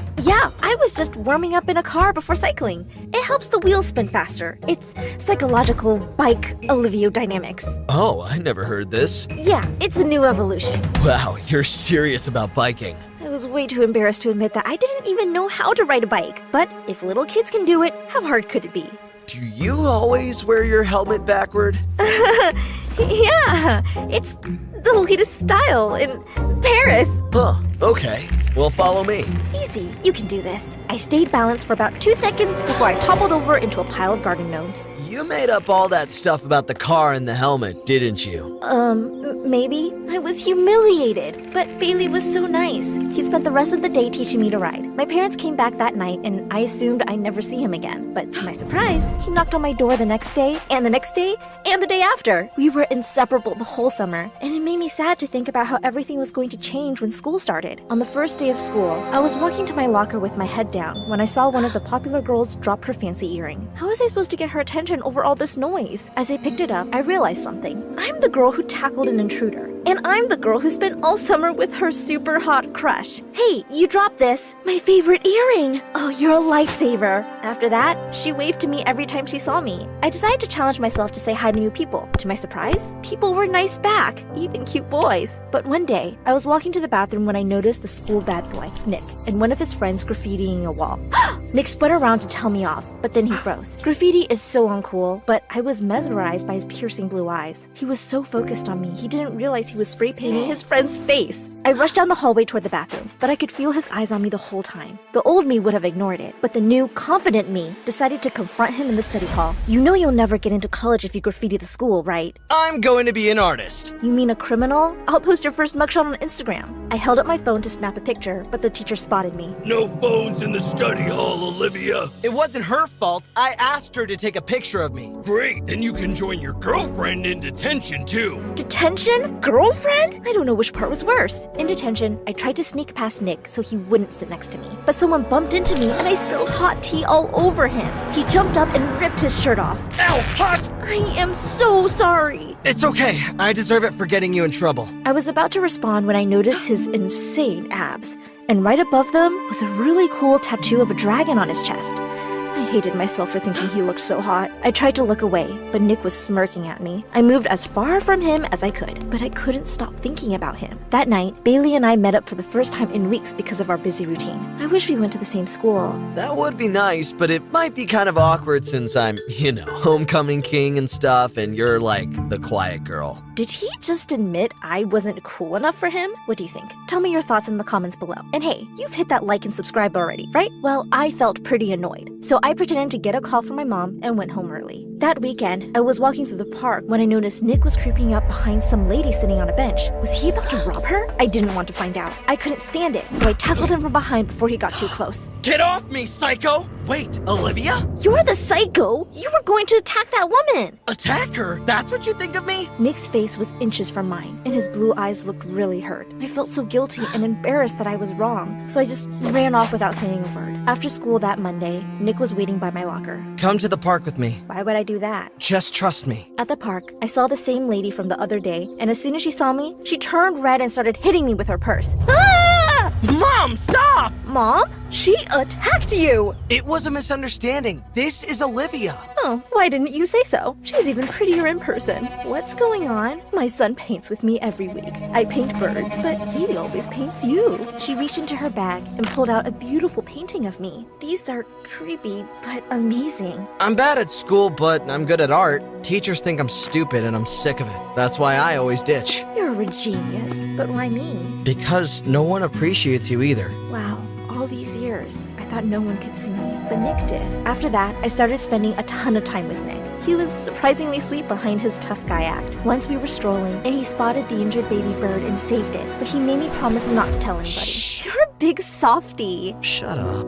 We quickly grew close and eventually started to have lunch together near the school's eateries. Oh, hold up, don't call it a date. Can I ask you a question? Why do you have that dragon tattoo? It matches the dragon on my mom's necklace. I'm surprised you haven't noticed. She never takes it off. That's the sweetest thing I've ever heard. Yeah. My turn now. What's going on with that guy you text sometimes? Brian? Bailey. We were really close last summer, but he's not who I thought he was. Okay, that's good. That means I could finally do this. Next thing I knew, Nick was leaning across the table to kiss me, and I couldn't resist and kissed him back. All right, call it whatever you want. Jeez, I'm just a bit shy, okay? The whole way home, I couldn't stop blushing. But just a few days later, things went south. Nick wasn't at school that day, and he wasn't answering my texts, so I assumed he was sick and went straight home after school. When I walked in, my parents were sitting in the living room with the police officers from the night of the intruder, and in the middle of all of them was Bailey. Bailey has some really important information about the intruder. I totally forgot something I saw that night. It was dark, but the intruder had a dragon on his chest. No, it couldn't be. There's a local troublemaker named Nick Costello who has a tattoo of a dragon on his chest. We arrested him before school today. Nick would never do something like that. Mom, I told you about Nick. He had you fooled, Olivia. He was probably just waiting to break in again. Bailey walked up to me with his arms open, and I crashed into him in a puddle of tears. The days went by in a blur. My parents tried making me feel better, but I felt so lonely. Even when I was going through something this upsetting, Bailey only came over once to cheer me up. I know you miss him, but he's a loser. Now you can hang out with me instead. You know, when I don't have better plans. Actually, Bailey, Nick is 10 times better than you are. He actually likes spending time with me for who I am. And he's not a criminal or a loser. Are you sure you saw a dragon tattoo? It was definitely a dragon. I could see it because it was so shiny, like one of those tattoos with glitter in it or something. Shiny? That doesn't sound like a tattoo. That sounds like jewelry. I have to go now! I biked to the police station faster than a race car. All the practice on my self-confidence led up to this moment. You're going to let me talk to Nick right now! Visitors get 10 minutes. I'll bring him out. How did Nick still look hot in one of those orange jumpsuits? Your mom was the real intruder, wasn't she? Bailey didn't see your tattoo. He saw her dragon necklace. Please don't tell anyone. But we have to get you out of here. No, my mom is sick, okay? At night, it's like she becomes a different person. She has no idea who she is or where she is, and she gets into all sorts of trouble. I go to the park with her so that she doesn't get lost on her way home and go into the wrong house. Why didn't you tell the police? Because it's still all my fault. The night she got into your house, I was supposed to walk her home, but I went to the arcade with my friends and lost track of time. If the police find out, they'll send her to a mental facility. Hang on. Did you say the arcade? Nick, this is amazing! There are cameras everywhere so kids don't cheat when they play. We don't have to tell the police anything about your mom. All we have to do is prove you couldn't have been the intruder. I sprinted to the arcade and basically threw a tantrum until the manager gave me the security tapes from that night. They totally proved that Nick was there the entire time. I took the tape back to the cops and they had no choice but to let him go. We bought Nick's mom a new necklace to replace the dragon so that no one would ever figure out who the intruder was. And whenever Nick was busy, I spent time with his mom to make sure she didn't scare any other poor families by accident. Once everything was settled, Nick told me to meet him at some abandoned building in town. Nick, I thought you said this was romantic, but it's totally creepy. Just trust me. Remember when you caught me doing graffiti in the school? Well, I never got to show you what I was painting. He took me around the corner, and my jaw hit the floor. It was a beautiful painting of me. I love you, Olivia. I always have. It's beautiful. I love you too. But, I definitely didn't always love you. Awkward. Nick burst out laughing and pulled me in for a kiss. At that moment, I learned that you can find love in the craziest circumstances ever.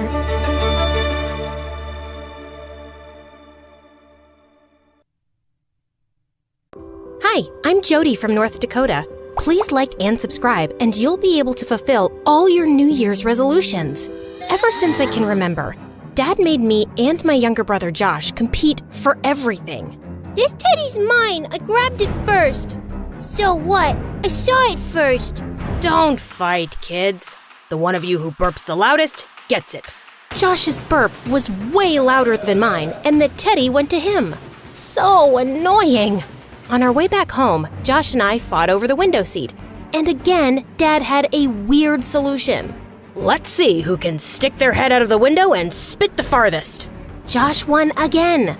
But I accidentally spilled some orange juice on the window seat, so his butt ended up all wet and sticky. Josh usually won these crazy competitions, and he and Dad were a team. But Mom adored me, and we spent hours baking together. And unlike Dad, she didn't make us compete for stuff. The purple cars for Josh and the red ones for you, Jody.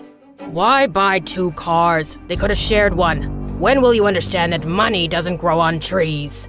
Dad left the office looking upset, but Mom turned to us with a huge smile. I got you guys 2 packs of crayons too, but don't tell Dad, okay? You're the best, Mom. But Josh broke all his crayons in minutes, then grabbed mine and flushed them down the toilet. He really was a top-grade jerk. Other than that, my life was good. But then one day, everything came crashing down. Mom had ordered pizza for Josh and me, and we were fighting over the last slice when Dad came back from work early. You ordered pizza again? Why can't you cook, lazy woman? I'm not some millionaire. They had a huge fight that day, and suddenly, Mom was packing her bags to leave. I cried and tried to stop her, but she said she'd come and see us soon and just left. Then, Dad gave me the last slice of pizza, and I immediately stopped crying and stuck my tongue out at Josh. Don't judge me for not being sadder, guys. I was only 7 then. A few weeks later, our parents got divorced, and since Mom wasn't financially stable, we stayed with Dad. Mom only visited us on weekends and special occasions. Years passed, and Josh and I finally reached high school. One day, we came back from school to find Mom getting out of a flashy car. Jody, Josh, come quickly. I'm taking you to my new home for the weekend. Her new home was a freaking palace. It turned out that Mom's fiance Steve was a real estate mogul, and this was one of his houses. Later after lunch, Mom said she had something important to discuss. I haven't been able to offer you a home before, but thanks to Steve's support, I can now. I'd love for you guys to come live here with me. What do you think? We were both taken aback, but then Josh said he wouldn't leave Dad and walked out of the room. Mom looked heartbroken. What about you, Jody? To be honest, I'd missed being close to Mom, and it wouldn't be too bad getting away from Josh and not fighting for everything. I think I'd like to stay with you, but what about Dad? I'll talk to him, don't worry. And you can still see him whenever you want. Oh, this is just such wonderful news. After the weekend, Josh went back to Dad and I moved in with Mom. She let me have the biggest bedroom. I love it here, Mom, and I love you. I've been waiting to hear that for so long. In the coming days, Mom got me anything I wanted. New clothes, new shoes, new handbags, new bedroom furniture. I even had 3 maids waiting on me hand and foot. One day, I decided to bake a cake for Mom, but I just couldn't figure out the fancy oven settings. Before I knew it, there was a small blast. Just then, a girl my age came running in. Are you trying to burn the kitchen down? I'm sorry, I was just trying to bake a cake. Well, it looks more like a volcano now. No wonder it caused so much destruction. She looked at me, and then we both burst out laughing. The girl introduced herself as Darcy, our butler's daughter. We got to talking, and I found out that Darcy loved baking too. We exchanged a few recipes and decided to try them soon. The next day, Mom got me enrolled into a fancy private school, but it looked more like a 5-star hotel. And the students looked like they'd walked off a modeling ramp. Feeling kind of nervous, I was trying to find my classroom when a group of the most gorgeous girls suddenly blocked my way. New admission. We like your Gucci's and Chanel, girl. You can join our pack. And just like that, I became a part of the most popular group in school, the Wildcats. And boy, these cats were wild. They partied like crazy, blew thousands of dollars on useless stuff, and got tattoos in the weirdest places. But for the first time in my life, I was among the popular kids in school, and I was loving it. A few weeks later, I was hanging out with my cool group outside school, and to my shock, they started smoking. One of them pushed me to try it too, and I didn't want to look uncool, so I did. But I started coughing like crazy. Jody, what are you doing? OMG, Jody, who's this peasant talking to you? What are you doing here, Darcy? I study at the school 2 blocks down. I was just walking home. Ew, are you talking about that gross public school? That confirms you're poor. Jody, you're a wildcat. You can't be talking to people like her. Yeah. Darcy, please go away. I'll talk to you later if I have time. Darcy gave me a disgusted look and left. I felt terrible, but I had a reputation to maintain now. When I got back home, I found Steve and Mom waiting for me, and I knew there was trouble. So, you're smoking now? Is that why I'm paying your sky-high school fees? Jody, I'm so disappointed in you. What? I didn't. There must be some mistake. Don't you dare lie to me. You were smoking, and the butler's daughter saw you. Steve was always so calm, and seeing him like that was kinda scary. He shouted at Darcy to come in. Tell me what you told us earlier, girl. Did you see Jody smoking or not?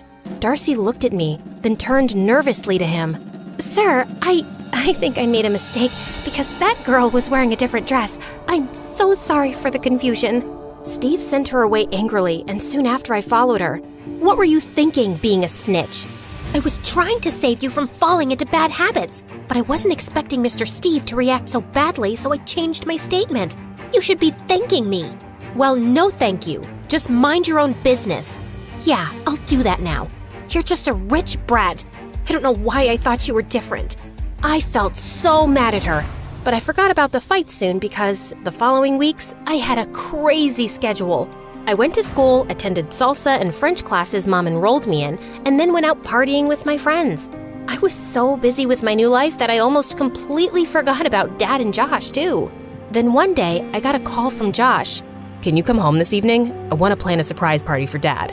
I promised Josh I'd be there, and that I'd also bake a special cake for Dad. But when I came back from school that day, Mom was already waiting for me. Jody, there's an important event tonight, and Steve says I need to look my best. So I was thinking we'll go shopping first, and then maybe we'll both get makeovers. That sounds cool. By the time we came back home from the mall, I was so exhausted that I took a short nap. And when I woke up, it was already so late. When I got to Dad's place, Josh was done with all the preparations. I am so sorry.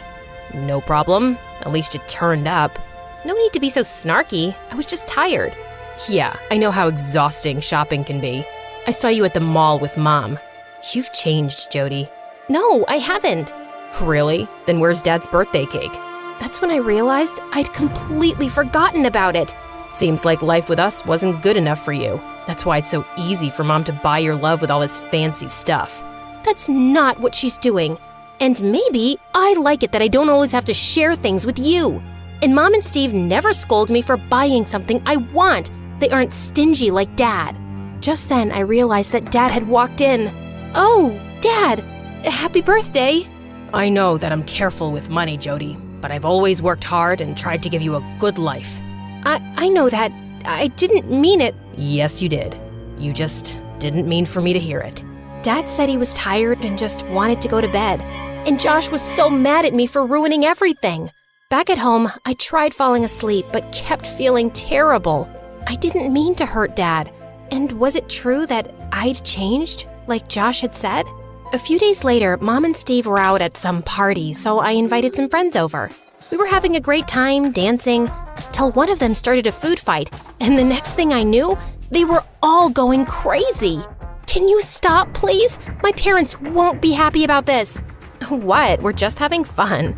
And I'm sure you have plenty of servants to do the cleanup. Look, there's one. She pointed at Darcy, who just walked in with drinks and got hit by some food.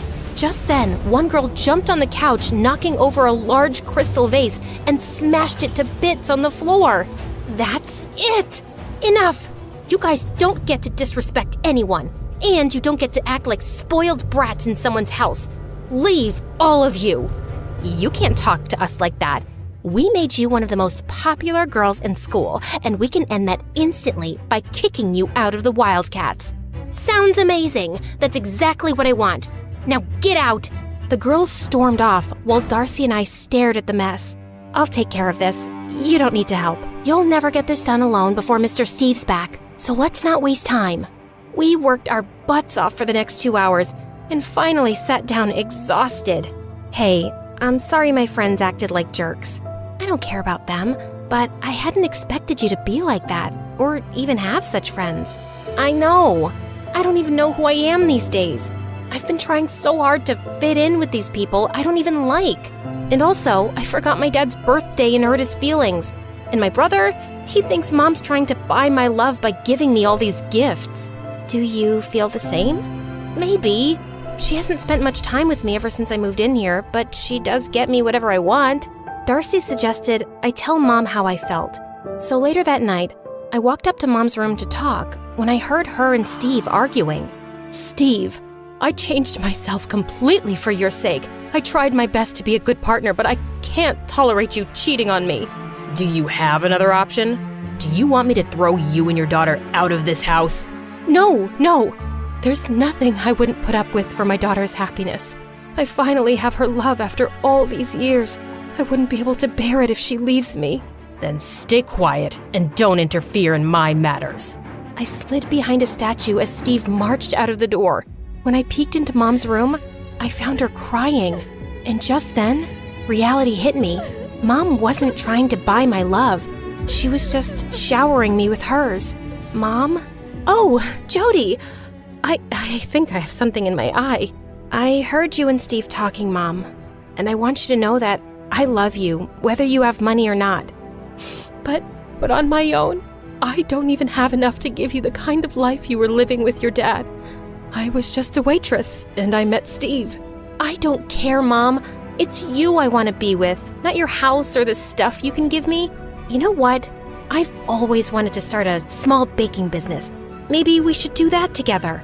The next day, Mom and I moved out of Steve's mansion with our hands empty, but our hearts full. We rented a tiny apartment and started our baking business from home. And I took the time to reconnect with Dad and Josh and even kept in touch with Darcy. In a few months, our business took off with massive help from Josh. Cake number 17 delivered. Thanks, bro. Aren't you the best? I know. That's why I want these headphones. What? No! Mom got those for me. Some things never change, do they?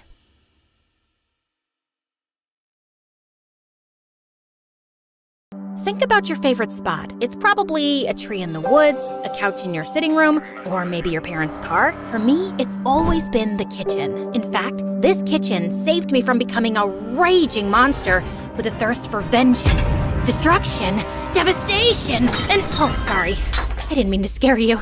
I'm Lily, and before I continue, please like and subscribe. You see, my parents were amazing chefs who owned a popular restaurant in town. My grandmother was a baker extraordinaire. Dad's bread literally made grown men cry, and Mom's pasta won a dozen awards. I'd clearly inherited their love for cooking, and they started teaching me when I was really young. But the cooking gene entirely skipped my twin sister Mia. The poor thing couldn't even boil an egg right. She burned everything she baked, and once she got so frustrated that she threw a pot out the window. Cooking sucks. After that, she was banned from the kitchen for life. In middle school, Mia was the absolute worst. On my parents' anniversary, I baked a fancy cake. Then Mia burst into the kitchen on her skateboard. She banged into me and I fell face first into the cake. Oops, sorry, didn't see you there. That night, I stormed up to Mia's room, grabbed her precious laptop, and smashed it to pieces. Mia went ballistic. We fought like a pack of hyenas. Mom and Dad grounded us for a month. The summer before our freshman year, our parents sat us down and told us they wanted us to help out at the restaurant. I was so excited. I can't wait. This is gonna be awesome. Meh. But on our first day, my parents gave me the worst news. They said Mia would work in the office while I'd be a waitress. What? I can't be a waitress. I'm a chef. I've been training for this for years. My parents gave me a dozen reasons why they needed me to be a waitress, but I can't remember one. As I looked out onto the busy restaurant floor, I felt sick to my stomach. I forgot to mention, I'm terrified of crowds. I mean, it's bad. Like, one time I was in a school play. I only had one line. The moment I saw all those beady eyes staring at me, I got so nervous I fainted, fell backward, bumped into a backdrop that smashed into a light, and then the whole stage came tumbling down. Lily, are you listening?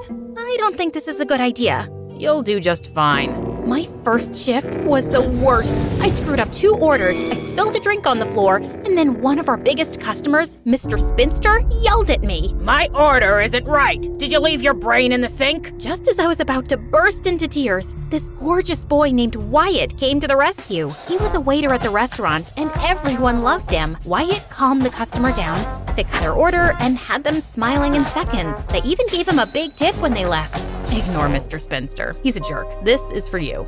Wyatt handed me $100 bill. I can't take this. You did all the work. We were a team. Then Wyatt smiled at me and put his hand on my shoulder, and my heart raced like it had just entered the Indy 500. Wyatt was my parents' best employee, and he took me under his wing. He taught me how to be a great waiter and helped me overcome my fear of crowds. There's nothing to be afraid of. Picture them as silly clowns with big red noses and floppy shoes. Soon we started dating. One time, Mia caught us kissing in the kitchen after hours. Gross, get a room.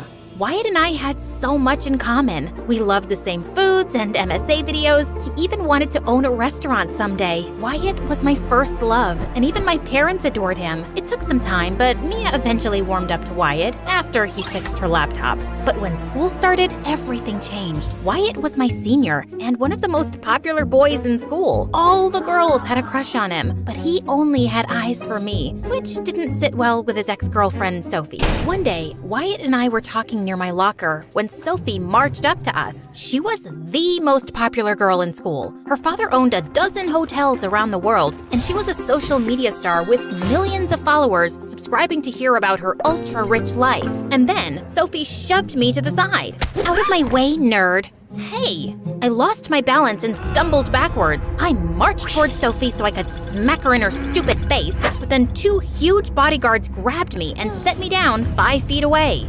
Sophie, why are you being a witch? Oh, Wyatt, that doesn't matter. Listen, I was thinking breaking up with you was a mistake. I traveled the world and dated a dozen boys, but I could never stop thinking about you. I love you, Wyatt. Let's get back together and make it insta-official. Sophie pulled out her cell phone and started recording as she leaned in for a kiss. Wyatt moved to the side and Sophie fell flat on her face. She was so embarrassed. Sorry, I have a new girlfriend. What girlfriend? Wyatt marched straight up to me. Her name is Lily, and we're in love. Sophie took one look at me and laughed. That's your girlfriend? No way! I thought she was your mutant brother that lived under the stairs because his face was so ugly he made your mother cry. I was so mad I wanted to throw a book at her, but then Wyatt pulled me close and kissed me. Come on, babe, let's get out of here. Sophie was so angry she started screaming like a peacock. Yeah, peacock scream. I saw it on YouTube. It's actually pretty wild. That night, Wyatt and I were in my room studying and kissing when Mia barged in. Jeez, Mia, get out! Can we have some privacy, please? What did you guys do to Sophie? She's trashing our restaurant. Mia showed us Sophie's latest live stream on her phone. So I ordered their famous spaghetti and meatballs, and it was like I was eating rubber bands. And don't even get me started on their so-called gourmet burger. It was as dry as the Sahara Desert. I had to drink a gallon of water just to wash it down. Sophie made a dozen more posts just like it and got 1 million likes. The next day, people stopped coming to our restaurant, and it continued for weeks. The bills started piling up, and my parents had to lay off most of their employees, including Wyatt. They were devastated. I tried to reason with Sophie. I'm just being honest. Your parents' food is as disgusting as your gross face. By the way, has anyone ever told you that you smell like a rotten egg that ate a pile of poop? Sophie and her friends laughed like it was the funniest joke in the world. Then something inside me just snapped. I'll show you, disgusting! I charged Sophie like a bull. I slipped past Sophie's bodyguards, punched her in the eye, and shoved her hard. Sophie fell and broke her arm. The next day, Sophie's parents filed a lawsuit against me and my family, sued my parents for a ton of money, and won. My parents' bank accounts were drained, and they were forced to close the restaurant. I felt horrible. I'm so sorry. This is all my fault. I don't know what came over me. You turned into a crazy maniac, and now we're poor. Everything will be fine. I've got this under control. Dad took all the money out of our savings account and started giving it away to charities. He invested in a ton of shady business ventures and even threw $500 into a wishing well. Dad, have you lost your mind? Don't worry, girls. The more money you put into the world, the more you'll get back. That doesn't sound right. We lost our car, then our house, and then we had to live with our grandmother. Mom got so pissed, she left Dad and moved to another town. A few weeks later, Dad and one of his shady business partners were arrested and sent to jail for fraud. My life was in shambles, but at least I had Wyatt. On Wyatt's birthday, I walked to his house to surprise him with his favorite cookies, but I caught him kissing Sophie on his front porch. Hey, loser, what's up? Wyatt finally came to his senses. He's no longer interested in trolls. I just stood there, speechless. I couldn't believe my eyes. If you're gonna stand there like a dummy, do you mind making yourself useful and taking a good kissing picture of us? I'm commissioning a world-famous artist to make some oil paintings of us as a couple. How could you do this to me, Wyatt? I thought we were in love. Things changed. I realized that I'm still in love with Sophie. Sophie convinced her dad to give me a new job at one of his restaurants. Isn't she an angel? I'm perfect. I can't help it. I'm irresistible like cotton candy and gummy bears. Sophie and I never should have broken up. I didn't mean to hurt you, Lily. I hope we can still be friends. Or not.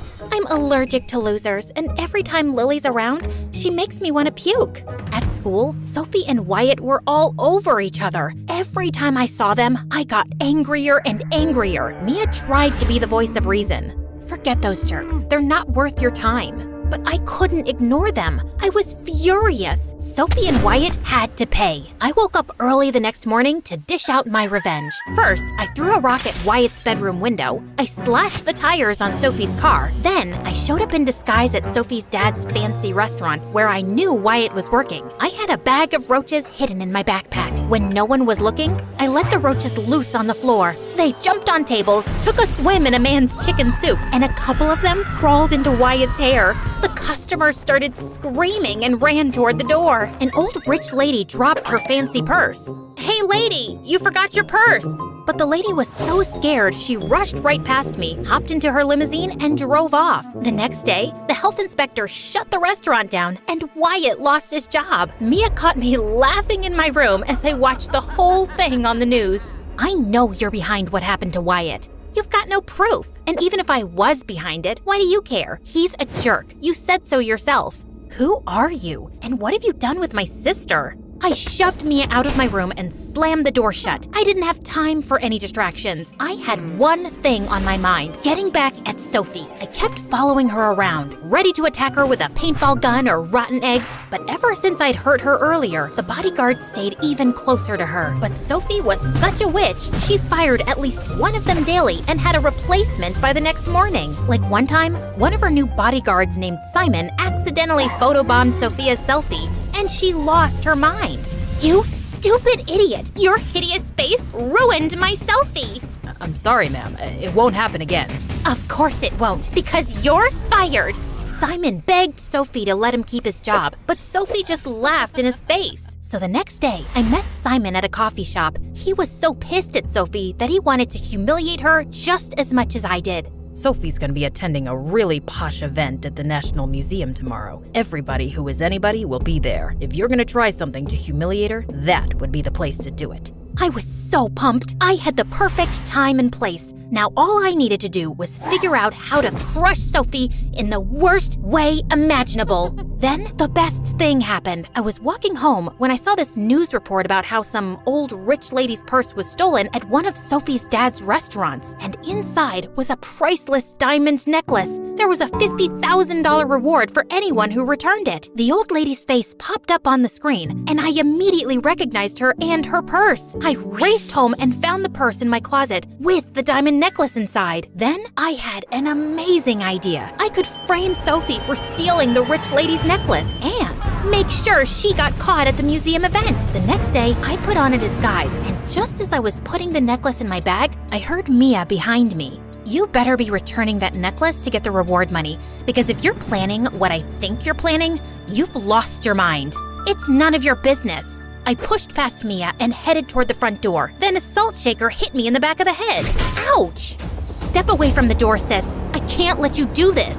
Mia grabbed a huge wooden spoon. I grabbed a rolling pin. I'm leaving. Then you'll have to go through me. Mia lunged toward me, and we sparred like Jedi. I knocked the spoon out of Mia's hand, then Mia threw a plate. I dove for cover. Then I grabbed a bunch of muffins off the counter and threw them at Mia one by one. Mia picked up a cutting board and used it as a shield. I grabbed a bottle of cooking oil and sprayed it in her eyes.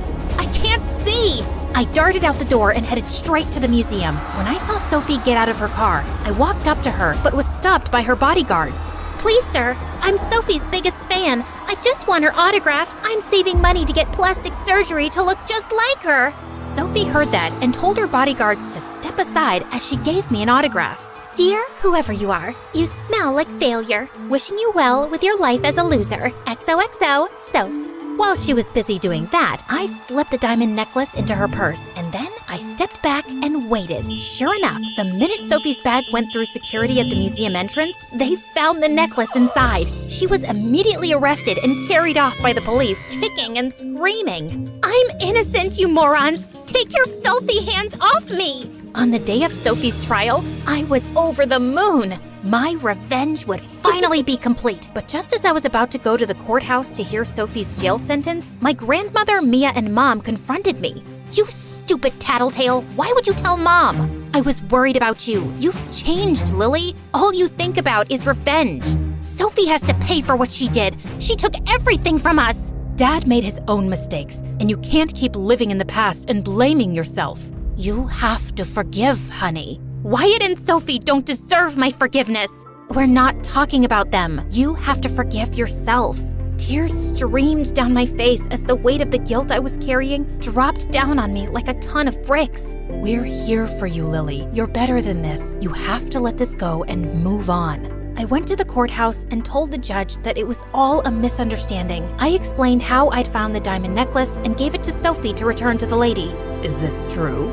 Sophie went along with my story, and the judge dismissed the case. Afterward, Sophie came up to me. Why did you do that? I ruined your life, and you could have easily ruined mine. Because someone reminded me that I'm a better person. After the trial, I apologized to Wyatt for what I did, and he said he was sorry for being a big fat jerk. I also started working on my anger issues. I went to counseling, started cooking again, and doing lots of yoga. Sophie's dad felt so bad about what Sophie did to me that he gave me a huge check. No, thank you, sir. Your apology is enough. Mia pulled me to the side. It's great that you're zen and all now, but don't be stupid. Mia was right. I ran to catch up with Sophie's dad. Excuse me, sir. On second thought, we'll take the check. I used the money to reopen our family restaurant. Dad even came to the opening since he got out early on good behavior, and it was the happiest day of my life.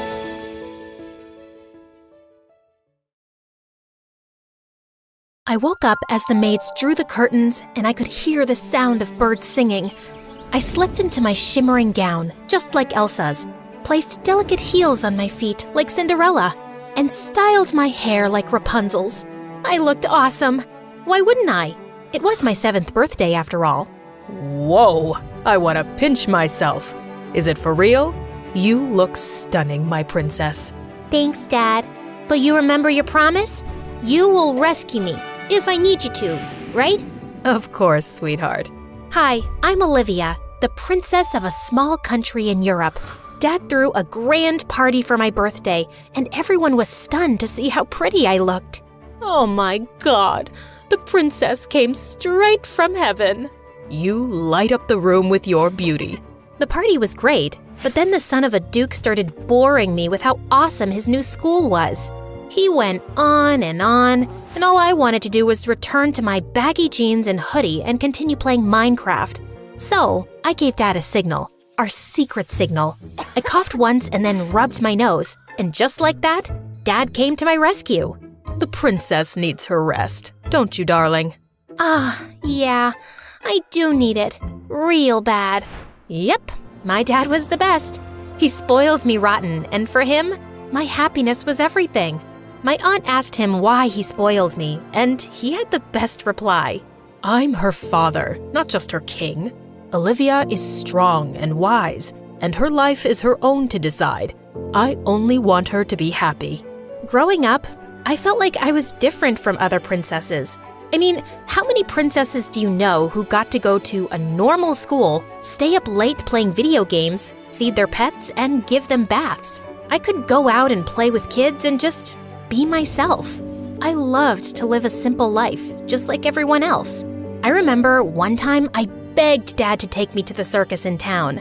Oh, honey, I could bring them to the palace. You don't need to go there. No, Dad. You know I want to go like everyone else, and I want you to come with me. Dad wasn't too sure about it, so I suggested we get a little creative and disguise ourselves to throw off the paparazzi. It was so worth it. Oh, girl, that's really fun. Yeah, I told you so. Okay, now say hooray! All of a sudden, I had terrible hiccups, which worried Dad. So I told him I was fine and went outside for some fresh air. As I walked around, I heard cries and rushed towards the tent to find people trying to train a monkey. Hey, you just stop it. How cruel. You can't do this to this poor baby. Ho ho ho. Ordering us? Who do you think you are? Some princess? Show off, kid. I ran away not because I was scared, but because I wanted Dad to know about it. And later, he dealt with it. But I remained upset for days, just imagining how that poor animal must have felt. One day, I heard some kids playing in my garden. When I went to check, I learned they were twins, Sophia and Ted. Their parents were friends of Dad's, and he promised to take care of them now that they had lost everything. The twins and I got along great. Ted was so much like me. We had all the same interests, and he was so gentle with animals, which I loved. Sophia was also sweet, and when we first met, we started talking like old friends. But gosh, she had this royal attitude that I just couldn't get with. Guys, I'm going on a tree planting campaign. Would you join me? It's gonna be so much fun. No thank you. I don't want to get my hands dirty. I've never done it before, but since you're doing it, it'll be interesting. I'm coming. Ted was the sweetest. My life was perfect, but when I turned 8, my hiccups became awful. And to make things worse, my eyes started to twitch. Dad was worried and took me to a doctor, and it turned out that I had Tourette's syndrome. Even though I tried my best to control the tics, sometimes I just couldn't. One time in class, I was reading a poem that felt like I was on a bumpy road. This poem, seeing how all the kids just stared at me and then some giggled, my ears turned red. It was so awkward, and I ran from the class and just wanted to hide my face. But Ted followed me. Olivia, don't sweat it. Don't let this little thing put you down. Show the world you're not scared to take on whatever comes your way. Nobody's perfect, and that's okay. He was right, and because of him, I never felt bad about myself ever again, even though the paparazzi once made a meme video of me. It did hurt me sometimes, but it's part of life. Being a princess would never be that easy. On the other hand, Ted always tried to make me happy. He gave me cards every day. That's the weirdest thing he always did. That's so cute, Ted. But nowadays, no one makes cards. But I always have time for you. You know I care about you the most. Oh, come on. That's a little overdramatic. Just because I don't make Olivia one card every day means I care less about her? And then the twins started to fight, like always. I immediately came between them and stopped them from bickering because it could easily turn into a war. When we graduated from high school, he asked what I wanted to do. I told him I wanted to go camping and explore the wild. And to my surprise, he agreed. A couple of days later, I set off on a cruise to reach a forest camping site. I went to my room to freshen up, but when I came out after taking a bath, I screamed in horror when I saw a guy lying on my bed. Who are you, and what are you doing in my room? I'm gonna call security right now. Actually, that's my line. This is my room, 206. Why don't you check it again? I marched to the door and cringed when I saw that the jerk was actually right. I'm so sorry for that. No problem. Do you need help with that? Yes, thanks a lot, jerk. I grabbed my stuff and walked to my room as everyone stared at me. I went out to the ship's deck to take a couple of pics for Instagram, but I slipped and was about to fall. Thank God someone grabbed me. It was Mark. Oh, you okay? Oh God, you're hurt. It's just a scratch. It's okay. He looked so worried and instantly pulled out his handkerchief to tie it around my arm. That was kinda cute of him. The next day we reached the campsite, and I was totally mesmerized by it. I loved the greenery and the peaceful atmosphere. Everyone had split up into pairs, and guess what? Mark ended up with me. I saw a pond and decided to refill my bottle, but then all of a sudden, Mark snatched the bottle from me. Are you crazy? No, but I'm not sure about you. Didn't you see that water snake? I was stunned. He saved me for a second time, but he kept bossing me around like he was some kind of camping and forest expert or something. It was really annoying. You packed this many clothes for a camping trip? Are you serious? Perfect. You don't have a sleeping bag? Were you thinking we'd get beds here? You can't go out of the tent without a mosquito repellent spray. You know what? I can't wrap my head around how a princess could give up all luxuries and live in the wild. You know I'm a princess? For how long have you been stalking me? Are you from the paparazzi? You some spy? Some mafia guy? Look, I know karate and I'm not afraid to kick your butt. Hey, hold on. How difficult could it be to know about a princess? You are world famous, you know. So why are you here? I sat with Mark by the fire and told him how I had always wanted to see where animals lived freely. I talked about my love for animals and how I hated those who hurt them, how I even turned vegetarian. And it made me happy when he said he thought the same way. We stayed at the camp for 2 days, and I have to admit, Mark wasn't that bad. Yeah, he was still talkative, but I actually had an amazing time with him. But when the trip ended, we went our separate ways. After some time, I went to college, and right on the first day, I saw a familiar face. Ah, you really are a stalker. So you followed me here too? Like, oh my God, this must be my lucky day. I'll get to see you every day. Ew, so cheesy. Is he bothering you? No, he isn't. He's just naturally annoying. After that day, Mark was always around. And Ted, well, it looked like he wasn't too thrilled. Hey, Olivia, just be careful around him, yeah? Just don't be too trusting of anyone, all right? Oh, come on, Ted. Don't worry. He's a nice guy and a good friend of mine. Oh, so he's your friend now too, huh? I didn't know that. Guess you've been spending a lot of time with him, huh? Whoa, someone was jealous. But it's not like I could help it because I really started falling for Mark. I couldn't figure out why I kept smiling when he was around. When we were in the second semester, we had the assignment to make an awareness campaign, and I chose Mother Earth. Mark and I worked together on it, and soon we even created a YouTube channel educating people about animal rights and plantations. It made me so happy to teach people about it. Just a couple of days later, Ted asked me to go with him to a big business award ceremony. I didn't want to go, but he begged, and since I didn't want to break his heart, I agreed. It was boring until I spotted Mark and went to go talk to him. But I stopped in my tracks when I heard the announcer. And the award for Best Leather Supplier goes to... And then Mark went on stage with another guy who looked a lot like him. His brother. At that moment, I felt like my world had turned upside down. It was then that Ted told me how Mark's family owned a leather company that used animal skins and wood that was cut down from trees in the forest. And right then, Mark spotted me. Ted, I want to get out of here. Now. Look, Olivia, I'm sorry. I know I kept the family business a secret from you, but I was scared to lose you. How could you do this? You were never honest with me. I held Ted's hand and left. I warned you many times to stay away from him, but you didn't listen to me.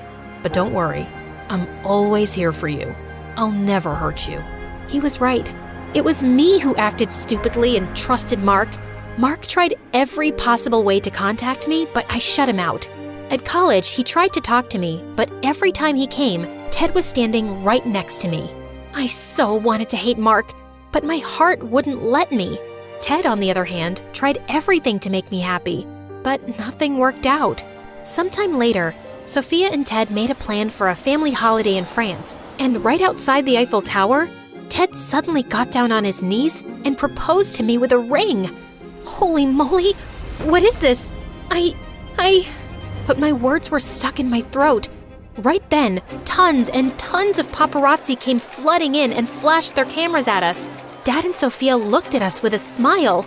Ugh, it was like I had no choice but to take the ring. After that, it was like the whole country was talking about Ted and my wedding.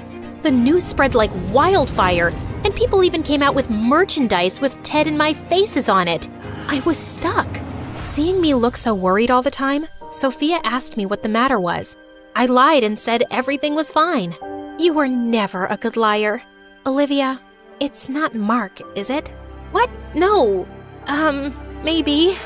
Actually, yes. I can't get him out of my mind. Does it mean that you don't love Ted? Then why did you take the ring? But before I could answer, Ted entered. A couple of days later, we had a Christmas celebration at our palace, and when I went downstairs, I was shocked to see a familiar face. Mark. Apparently, he was Sophia's guest. With Mark and Ted both there, it was getting tense. So I ran to the garden to get some fresh air. And that's when I heard Mark. Olivia, can we talk? Look, I am so sorry. I should have told you everything earlier. But believe me, I left my brother's company a long time ago, when I first met you. You did? Then why were you there? It's 'cause I was invited to that award function by Ted. And when my brother won the award, he asked me to go up with him, then everything turned into a mess. I think Before he could finish, someone grabbed Mark. It was Ted. What's going on? What's going on? I'll tell you, sweet princess. You're out here talking to this jerk while being engaged to me. Oh, shut up, Ted. You are the real jerk. All this time, I thought Olivia liked you. But now I know she doesn't. I can't just stay quiet. Olivia, Ted wants to marry you just so he can be the next king. He took you to that award party on purpose. He manipulated both of you. I know I should have told everyone earlier, but I couldn't. He's my brother. But now, seeing how miserable you are, I just couldn't stay quiet. I'm sorry, Olivia. How could you? I did nothing wrong. You are a royal. You should marry a royal. You could at least be a little thankful after how much I did for you. Everything you wanted, I did. even if I hated it. I even touched those ugly pets of yours. Yuck. That did it. Nobody calls my pets ugly. I gave Ted a much-deserved slap. And the next thing I knew, the guards took him away. Apparently, Dad had seen everything. As everyone went back inside the palace, Mark and I stayed outside. Now that I knew everything, I had so much to say to him. I had to apologize. But before I could even say a word, he came up to me. So, Princess, we are standing under a mistletoe. You know what that means? Yeah.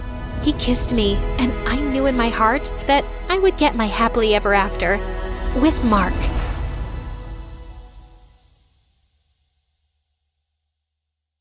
I was about to shoot my target when suddenly someone appeared from the shadows and snatched the apple away. It was the most popular guy in school, Travis, and lately he'd been flirting with me every chance he got. Let's play a game. If you miss the target, I'll have to kiss you. But if you hit it, then you'll have to kiss me. What do you say? Sure, why not? Everyone knew how good I was in archery, and as expected, it was a bullseye. Deal's a deal, cream puff. As he closed his eyes for the kiss, I called for the school cat Loki and whispered something to it. You can open your eyes now. Loki scratched his face like a wild animal as I walked away, in total satisfaction. Hi, my name is Bianca, and I'm incapable of falling in love. Well, that's what I thought. But before I continue, please like and subscribe. My mom owned a huge chain of hotels, and I was the sole heiress to the business empire. Our family name was well known already, but I'd really made us famous. Teen heiress seen kissing alleged gangster? Spoiled princess seen at archaeological site closed off for public? Princess Bianca announces to pay any amount to straighten the Leaning Tower of Pisa.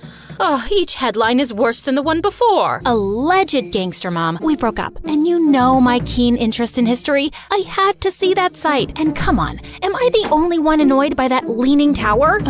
When will you ever get serious, Bianca? I have a private jet to catch, but we're not done with this conversation. Yes, go to your meeting, Mom. You didn't even remember to wish me a happy birthday, but I was still celebrating in style. I was having a huge birthday party at the newest club in town, but my night was ruined when I saw an uninvited guest, Travis, and he was approaching me and my BFF Carmen, as if he was God's gift to women, despite that scary face. Hey, sugar lips, wanna dance? Aren't you supposed to hate me for making you look like Frankenstein? What's love without a little pain? And I adore your feistiness. He was all over me the whole night. Eventually, I had to make Carmen distract him and try to escape, but he noticed and followed me like a madman. I'm not done with you, my love. I turned around a corner and opened a VIP door at the end of the hallway. There were some men in suits playing poker, and they all turned to me like I was an alien. Oopsie, wrong room. Thought it was the toilet. But may I say, sir, your jacket is really cool. Very vintage 90s. Michael Jackson kind of vibe. Okay, I won't bother you guys.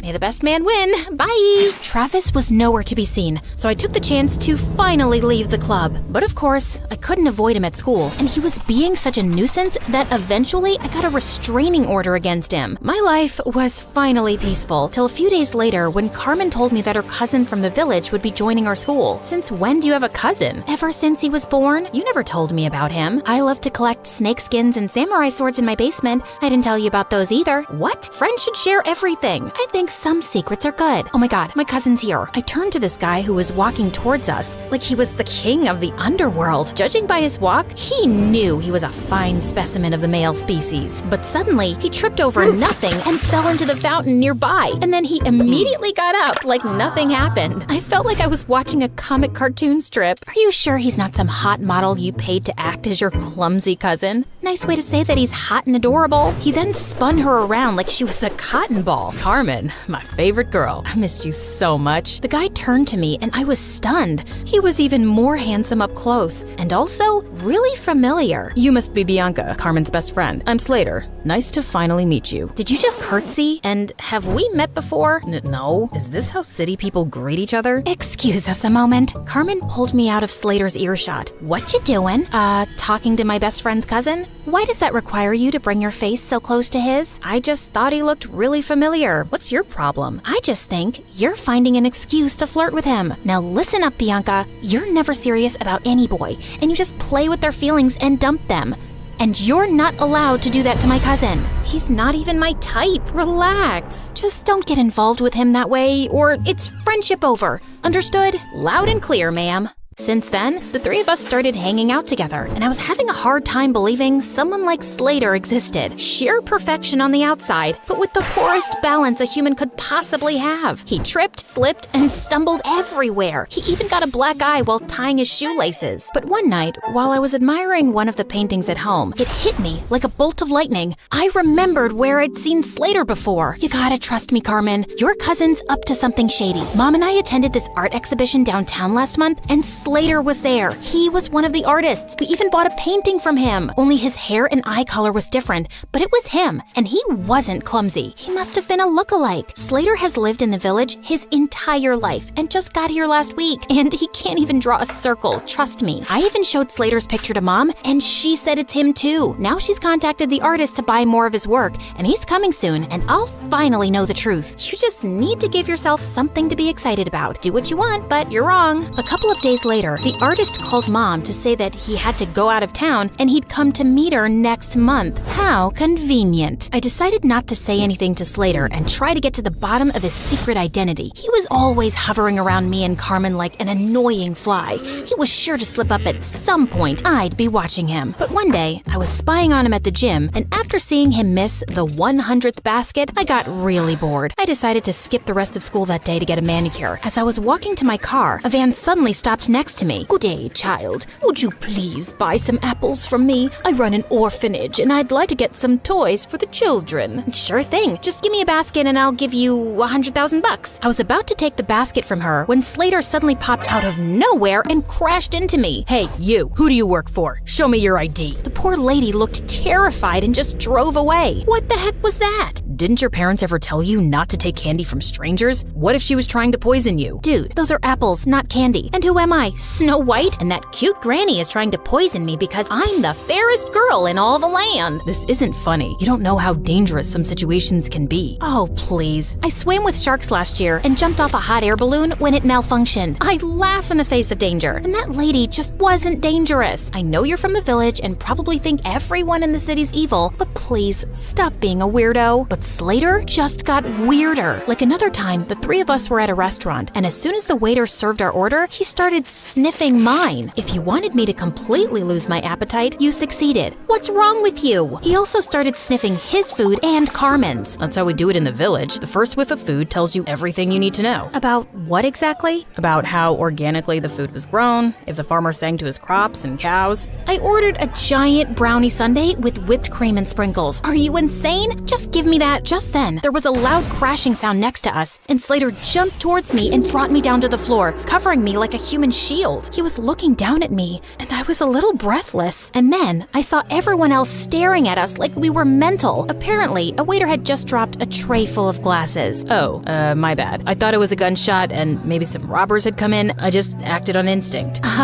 Wait, let me get this straight. So you thought it was a dangerous situation, and your first instinct was to save Bianca? Hello, what about me? Your own flesh and blood? Slater muttered some apologies while Carmen kept scolding him, even if he was crazy. It was really sweet how he tried to protect me. One weekend, Carmen told me that the cheer captain was throwing a party, just for the cheerleaders and all the boys. I felt curious to see how Slater would act at parties with other girls, so I dashed over to the venue and spied from the bushes. But I couldn't spot him anywhere. I knew how girls looked at him. He was probably surrounded by the cheerleaders. Well, what did I care? I took this opportunity to practice my amazing singing. I can buy myself flowers, write my name in the sand, talk to myself for hours, say things you don't understand. Suddenly, I heard a sound right behind me. Slater, what are you doing here? Same question for you. I came here to sing flowers, 'cause you know, there are flowers here, duh. What about you? It's too loud inside, and everyone was acting wild. It was scaring me. Just then, a huge bug came flying at our faces, and Slater tried to smack it away, but he ended up slapping me instead. Oh my god, I'm so sorry. My hand is so stupid. Bad hand. Gosh, Slater, why are you so freaking clumsy? I don't know, just born that way, but I get even clumsier around you, because attractive girls make me nervous, and you're the most beautiful I've ever seen. What do you mean? You know what I mean, Bianca. It suddenly hit me. He was attracted to me, and that could make things complicated. I had to avoid him from now on before Carmen could misinterpret things and unfriend me. But the very next day, I caught him in the janitor's closet with his butt stuck in a mop bucket. Jesus, what have you done this time? Can you just help me, please? I think I got a cramp. As I pulled him up, our lips accidentally touched and my tummy fluttered. Just then, someone gasped from the door. Carmen! Girl, it's not what you think. I followed her to an empty classroom and tried to explain. I swear, there's nothing romantic going on between us. He's too dumb and clumsy for me, and I'm certain he's a liar. Excuse me? That's my cousin you're insulting. And you say these things, but I feel like you're attracted to him. Just don't get attached to him, okay? He's not right for you. Of course, duh. I already knew that. But I was a bit bothered by what Carmen said. Why did she think he wasn't right for me? A few days later, I was practicing archery alone when suddenly an arrow came flying from somewhere and almost hit me. I turned around and saw someone behind a tree. I dashed over and found Slater. What are you doing here? Trying to kill me now? No, what? What just happened? You happened, Slater. You nearly sent an arrow straight into me. You're a hazard to society. Oh God, I'm so sorry. I didn't realize my arrow came your way. I mean, I didn't even know anyone was here. I would never hurt you, I swear. But let me make it up to you with an ice cream shake. Come on, let's go. I wasn't finding his act convincing. Why was he always around me? He was beginning to seem as obsessed with me as Travis. And what if he tried to hurt me on purpose with the arrow? By the way, are you free tonight? I want to talk to you about something. Just you and me, alone. Okay, sure. But we're alone right now. You can't tell me over ice cream shakes? What ice cream shakes? Oh, yeah, that. No, tonight's better. I'll send you the pin location. Driver, I'll get off here. Thanks. See you later, Bianca. And then he just jumped out of the car and walked away. This dude was so weird, but I was really curious about what he had to say. Later that night, I was surprised to learn where he was taking me. The rooftop of an old building. There was no elevator, so we had to climb 8 flights of stairs, and he was holding on to my shirt like a kid. Wait, what if he tried to push me down? Can you move away? I need some personal space. But what if I trip and fall down the stairs? You know how clumsy I get. Why would you invite me to a rooftop then, idiot? You'll see. When we finally reached the top, I was surprised to see a candlelit dinner. What's all this? Obviously a date. Were you expecting a crime scene? Didn't your cousin warn you about me? She did, but I just don't see why she's so against the idea of you being my girlfriend. You're beautiful and amazing. She was trying to protect you because I have a history of not being good with relationships. May I know why? And before I knew it, I just found myself opening up. Growing up, I saw how my dad broke my mom's heart and left her for another woman. Since then, mom's not even the same person. She just buries herself in work. And dad kind of broke my heart too. Leaving like that, I'm just afraid to let anyone come close. I know that you don't trust me, but I hope that someday you will, and I'll get to know you better. I feel like you're someone worth knowing. He looked at me earnestly and then started leaning in. I found myself closing my eyes, and when his lips touched mine, I felt something electric. Wait, that was a mistake, Slater. I care a lot about my friendship with Carmen. I can't. Okay, I understand. But later that night, all I could think about was Slater and that kiss. Maybe I could talk to Carmen and she'd come around, but I still couldn't shake off the idea that Slater was lying about himself. As luck would have it, Mom told me the next day that the artist was back in town and he was displaying his work at a gallery that night. Well, Slater wasn't going to be the only one in disguise. I went dressed up as someone completely different, and I was thrilled to see him. He might have a different style, but I was certain it was Slater. And as I was walking past him, I accidentally tripped and fell forward, scraping his arm with my pen. I'm so sorry. I'm not very good with the walking.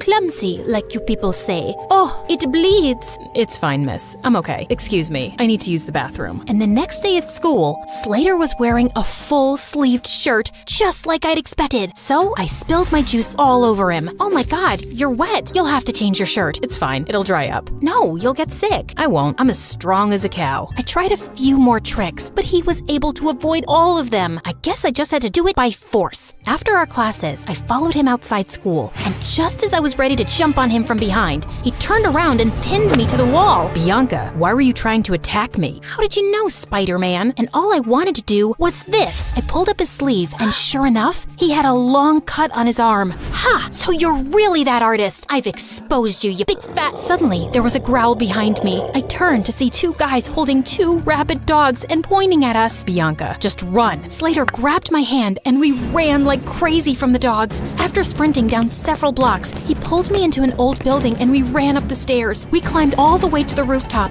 and we could hear those guys behind us. Okay, there's no other choice. We gotta jump. Excuse me? I must have heard you wrong. And what is going on? Questions later. And what's the matter? I thought you laughed in the face of danger. Haha. Now is not the time to be sarcastic. Just hold on to me and you'll be fine. Do you trust me? Of course I don't trust you. You're the clumsiest idiot I've ever met. Listen, Bianca, I'm not who you really think I am. I just need you to trust me right now, okay? I won't let anything happen to you, I promise. My instincts told me to trust him, and I did. And what happened next was the most thrilling thing ever. We went flying through the air, then landed straight in a garbage dump. Ew, fish heads. Come on, this isn't over yet. I needed answers about why I was currently running a marathon with my BFF's mystery cousin around the city. Slater, why are these people after us? Listen, something happened. He didn't get to finish because the gangsters finally cornered us. Slater pushed me inside one of the diners as he started fighting them expertly. What were these kung fu ninja moves? He was so hot. Just then, one of the guys came up behind him with a metal chair. I looked around for anything I could throw at that scumbag before he could hurt Slater. Bullseye. That's my girl. Just then, a bunch of policemen arrived and surrounded the men, and Slater pulled out a badge. You're under arrest. What? He was a detective? As those jerks were being taken away, Slater finally told me everything, starting with how I unknowingly got involved with an international mafia gang. You walked in on them one night at the dance club and saw something you weren't supposed to see. You've been in danger since then. Oh, those guys. But I swear I didn't even see anything. They couldn't be sure of that, so you've been their target since. I was already in town looking for this gang and posing as an undercover artist, but when we found out that they were looking for you, I joined your school to be closer. We also thought we could catch them using you. You mean using me as bait? I didn't mean use you like that. We just knew they'd come after you. So that date on the rooftop, was that also a ploy to get the gang members there? Well, yeah. We had police hidden all over that building, but I think the gang realized it was a trap. Everything made sense now. He was just pretending to be interested all along so he could be around me for my protection and to catch the bad guys. I was just a mission for him. You saved my life. Thank you. I just did my job. I'm glad you're safe now. I gotta report to headquarters soon, so... Yeah, great job. Goodbye then. As I walked away, I suddenly felt sad and empty. And the next day at school, Slater was gone. I demanded more answers from Carmen. Slater really is my cousin. He became a detective at a young age, and he doesn't tell us much about his job. But after that restaurant incident where he was clearly protecting you, I asked him what was going on, and he said it was something related to you, but it was confidential. So that's why you didn't want us to get closer. Yes, because he was just here for his job, and he doesn't form attachments. I didn't want you to get hurt. I'm sorry. What for? I can see it in your eyes, Bianca. You're in love with him, but I don't think he can make you happy. Oh, please. I've told you, I'll never fall in love with anyone, if you say so. Over the next few days, I tried my best to get back to normal, but I couldn't get Slater out of my mind. Even Mom noticed something was up with me. Haven't seen any crazy headlines lately. No new adventures? Yeah, it's been kinda quiet, but I did make one stupid mistake, falling in love. Mom sat down beside me and then pulled me into an awkward hug. Sweetie, I know you've been affected by what your dad did, but don't close your heart off. Falling in love isn't stupid, and you'll find the right guy one day, and it'll be amazing. Trust me. Mom decided to take some time off work and we planned a vacation together, but just as I was leaving for the airport, I heard a loud crash from the main hall and saw Slater had pinned Travis to the ground. Slater? Travis? What are you both doing here? Bianca, my cream puff. I couldn't go on any longer without seeing you. I can't live like this. You really need to tighten security around here. Found him crawling through the dog door. As Slater handed over a screaming Travis to the guards, he turned to me. Why are you here, Slater? Same reason as Travis, actually. I really missed you. Wait, where are you going? Sorry, can't disclose the location. It's top secret, so whatever you want, make it fast. I got another mission. Okay, so what is it? I need you to fall in love with me and be my girl. Oh, well, that sounds like it's gonna be a very hard mission. I'm not afraid of challenging assignments. He pulled me in for a kiss and then hit his forehead against mine. So you're naturally clumsy. Only when I'm in love.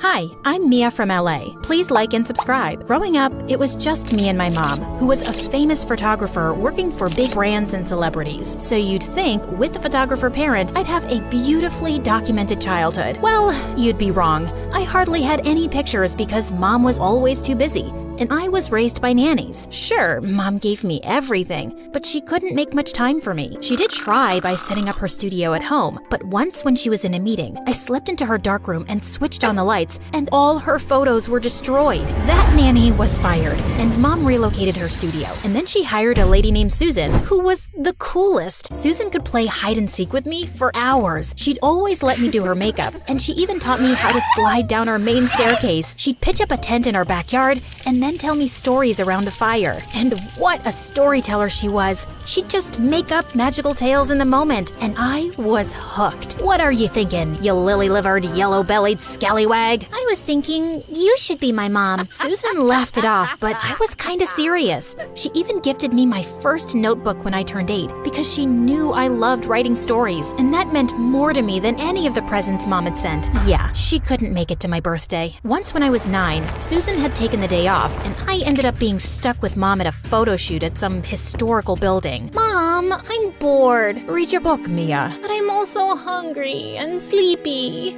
Think of something fun to do for a little longer, okay? Okay, but you better come find me soon. Yeah, soon. So I skipped off to find an amazing hiding place. I thought it was clear to Mom that we were playing hide and seek. As I waited for her in my spot, I dozed off. And when I woke up, it was kinda dark. I tried to find my way back to Mom's shoot, but I was totally lost. Luckily, a security guard found me and took me to the nearest police station. And the only number I knew by heart was Susan's. Sometime later, both Mom and Susan came running in, and I jumped straight into Susan's arms. Sweetie, you really scared your mom. Give her a hug. But I was so mad at her because she didn't come looking for me. Susan would have never let that happen. Soon after, in 5th grade, I came home from school one day to find a girl my age in the kitchen eating my cereal. Who are you and why are you here? And who eats cereal for lunch? I eat what I want when I want. You're not my boss. Now shoo! I was about to smack that thief in the face when Susan walked in, and she introduced the girl as Harper, her daughter. I didn't even know Susan had one, and I felt a pang of jealousy. Your mom has to travel out of town more often, so she's requested that I live here now, and I'm moving in with Harper. Isn't that great? I'm sure you two will get along wonderfully. I was certain that we would not. She was a nuisance. She threw away all my markers caps so they dried out, spilled juice all over my bed to make it look like pee, and gave my favorite shoes to a stray dog. But I only had to scream, and Susan would tell her off. Harper would tag along with us everywhere, and she'd glare at me and make comments under her breath when Susan was out of earshot. If you don't stop annoying me, I'll tell Susan to make you leave. She's my mom. If I leave, she leaves with me. Well, she likes me better. As if your mom pays her to spend time with you. You're just a job to her. I'd never really thought about it that way, but it was true. That didn't mean she loved me any less, did it? Soon enough, Mom got Harper into my school. I was the top student in class, but she replaced me quickly. Her mental math was faster, her science projects were more inventive, and her creativity had the English teacher gushing. Usually, the person with the best story would be selected to read theirs out loud every week, and now it was always her. And one day when I walked into the living room, I saw Harper on the sofa with her feet up, watching TV, and the sight boiled my blood. I just didn't want her here. It's time for my show. Please leave. There's a TV in your mom's room. Watch it there. It's not your place to tell me what to do. What's that supposed to mean? I thought my mom was like family. That makes me family too, so deal with it. I snapped and dumped her bowl of popcorn on her head. She pounced on me, and as I was pushing her off, I sent her crashing into a table, knocking off a huge vase.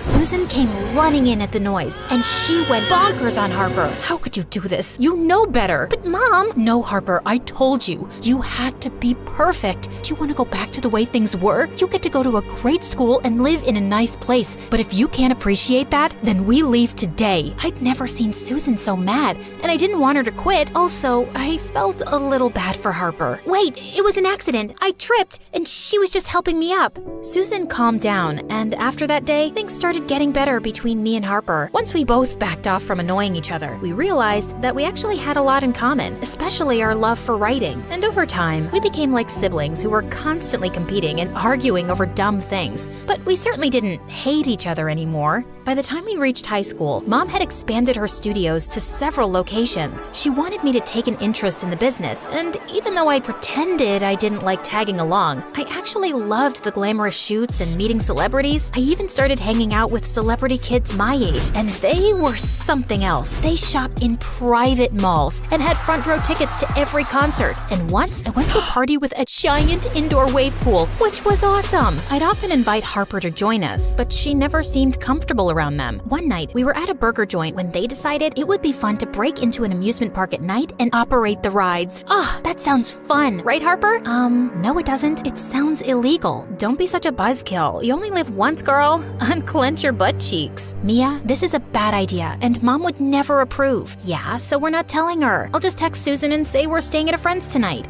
No, I'm going home. What a loser. Let's go, Mia. We had a blast at the amusement park and even narrowly escaped when a security guard turned up. We almost peed our pants laughing as we drove away, and it was such a thrill. But Harper had a sour face the next day. Just spit it out. What's your problem with my friends? They're fun and perfectly nice people. They're not nice. Haven't you noticed their comments on my appearance? They're just giving you some friendly fashion advice. They're being condescending, Mia, and they're reckless, spoiled brats who are just used to their parents getting them whatever they want. Okay, so my mom also gets me anything I want, Harp? Is that what you think of me too? No, of course not. It's different with you. But I caught Harper rolling her eyes when Mom got me a sports car for my 17th birthday. Also, when I got into a college business program without taking the entry test because Mom knew the dean. And she got really pissed when my friends were over one day and one of them knocked their drink over on Mia's laptop and fried it. Things were tense between us. But when I found out about a national story contest, I went straight to Harper with it, trying to get into her good books. Won't you be entering it yourself? Or maybe you can just win it anyway because your mom probably knows someone. Stop being so snarky. I haven't written something in ages, so no, I'm not entering. But you should, Harper. The winner even gets a scholarship to a great writing program. She finally agreed, and some weeks later she sent off her story. And then one day, she burst into my room excitedly. Mia, I won! Holy marbles, I actually won! What? The contest! Not only am I getting the scholarship, Mia, they want to turn my short story into a novel, and it's going to be published.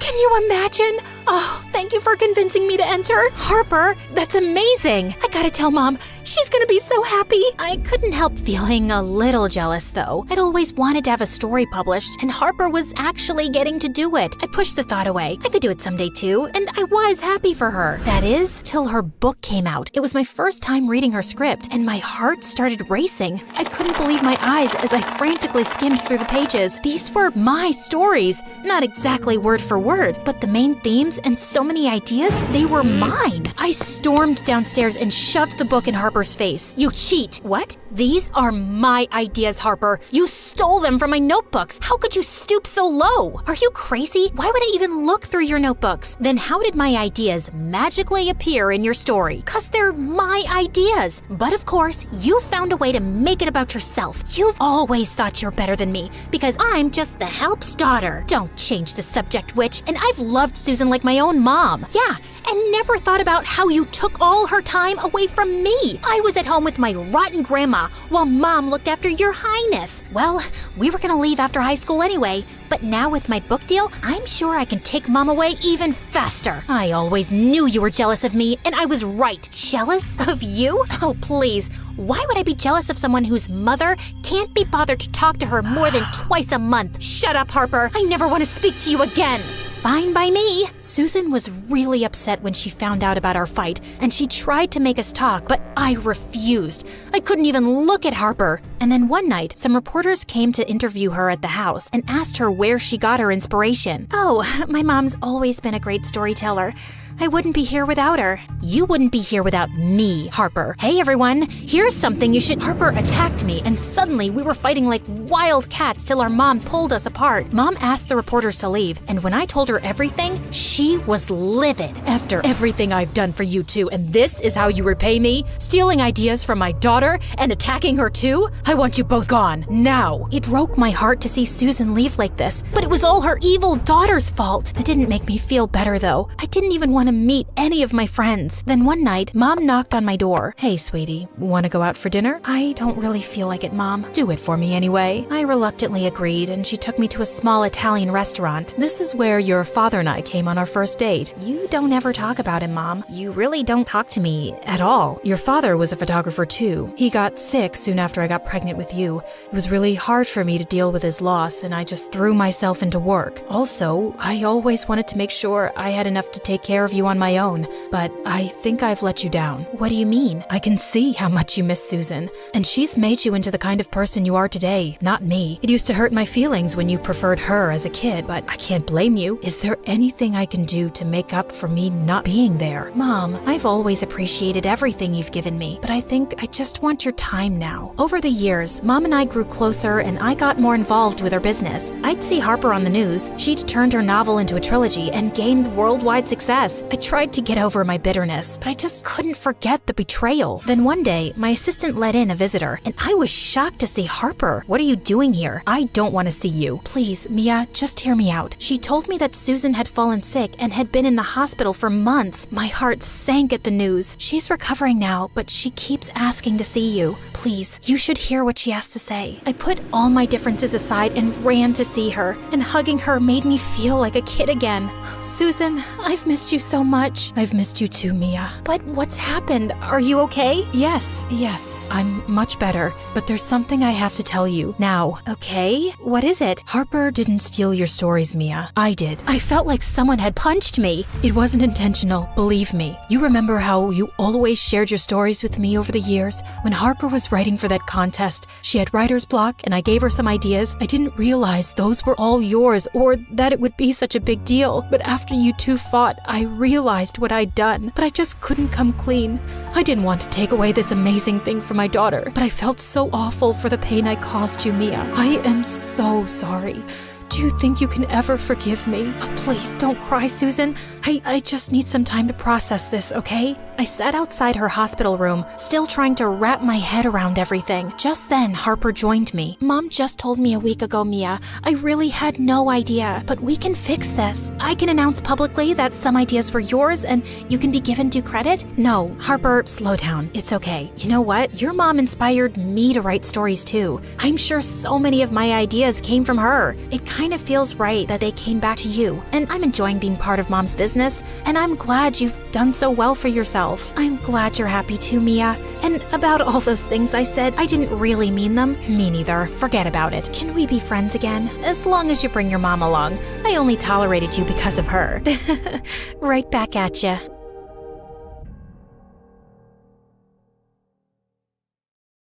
Hi, I'm Noor from Pakistan. Please like and subscribe. I was 17 when I moved to the US with my family. And even though my parents were worried about me adjusting here, I was super excited about my new life. On the first day of school, as I walked down the busy hallway, a girl bumped into me and dropped all of my books. As I started picking them up, I saw another kid in roller skates charging straight at me. I just sat there frozen in horror when suddenly someone pushed me out of the way. I looked up to see the cutest boy I'd ever laid eyes on smiling down at me. Hey, are you okay? Did you hit your head? Do you feel dizzy? Well, I did, but I don't know if it was the fall or his smile. I think I'm okay. Thank you for saving my life. Suddenly, he leaned in closer.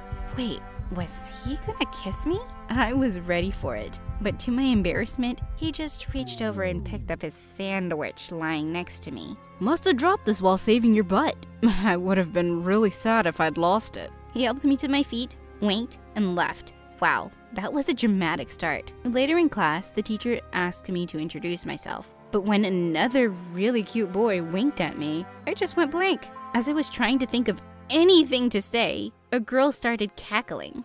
Geez, where is she from? Does she even know English? I wasn't gonna let some big mouth ruin my first day at school. Oh my god! You're just like those girls in American movies. You know, those mean girls in high school who always get their butts kicked in the end. I'm so excited to meet you. The girl's grin turned into a deadly glare. And just then, I saw the guy who'd saved me before, and he was laughing at her. Ouch! That's gotta burn, Pat. When I went back to my seat, he poked my shoulder and introduced himself as Damien. And later he showed me the way to the cafeteria and even grabbed a food tray for me. This guy was so nice. He then told me everything about the school and that girl Patricia. She was the school's queen bee, and that boy that winked at me was Eric, her boyfriend. Ew. After that, Damien and I often hung out and studied together, and in no time we were really good friends. One day, as I was going to my class, I saw Pat on the stairs with her groupies, bullying a girl who was in tears. Hey, what are you guys doing? Oh, how come the damsel in distress is here all by herself? Is the great Damien not with you to protect you today? What does that even mean? You're dumber than you look. Don't you know why the hottest guy in school is your friend? It's 'cause he thinks you're too weak to protect yourself. Yeah, he begged me to leave you alone on your first day. And that's also why he hangs out with you all the freaking time. What? Was that what Damien thought of me?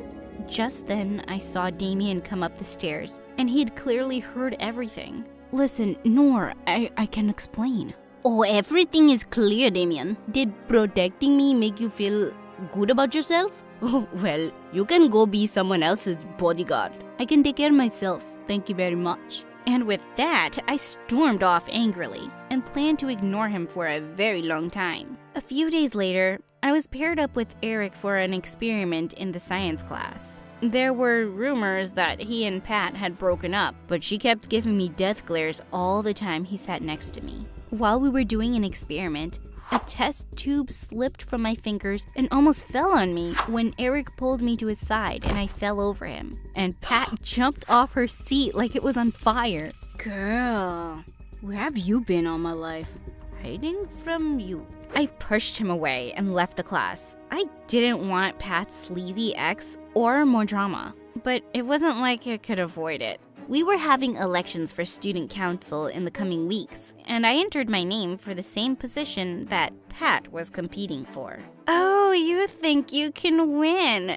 That's cute. Right. I am really cute, and it's gotten me very far in life. But yeah, if the position can only be filled by a bad-tempered witch, I'm sure I'll win this year too. I'm gonna. Easy there, Pat. Kids might not vote for you if they see you going all wild on me. You gotta be cool and a little cute.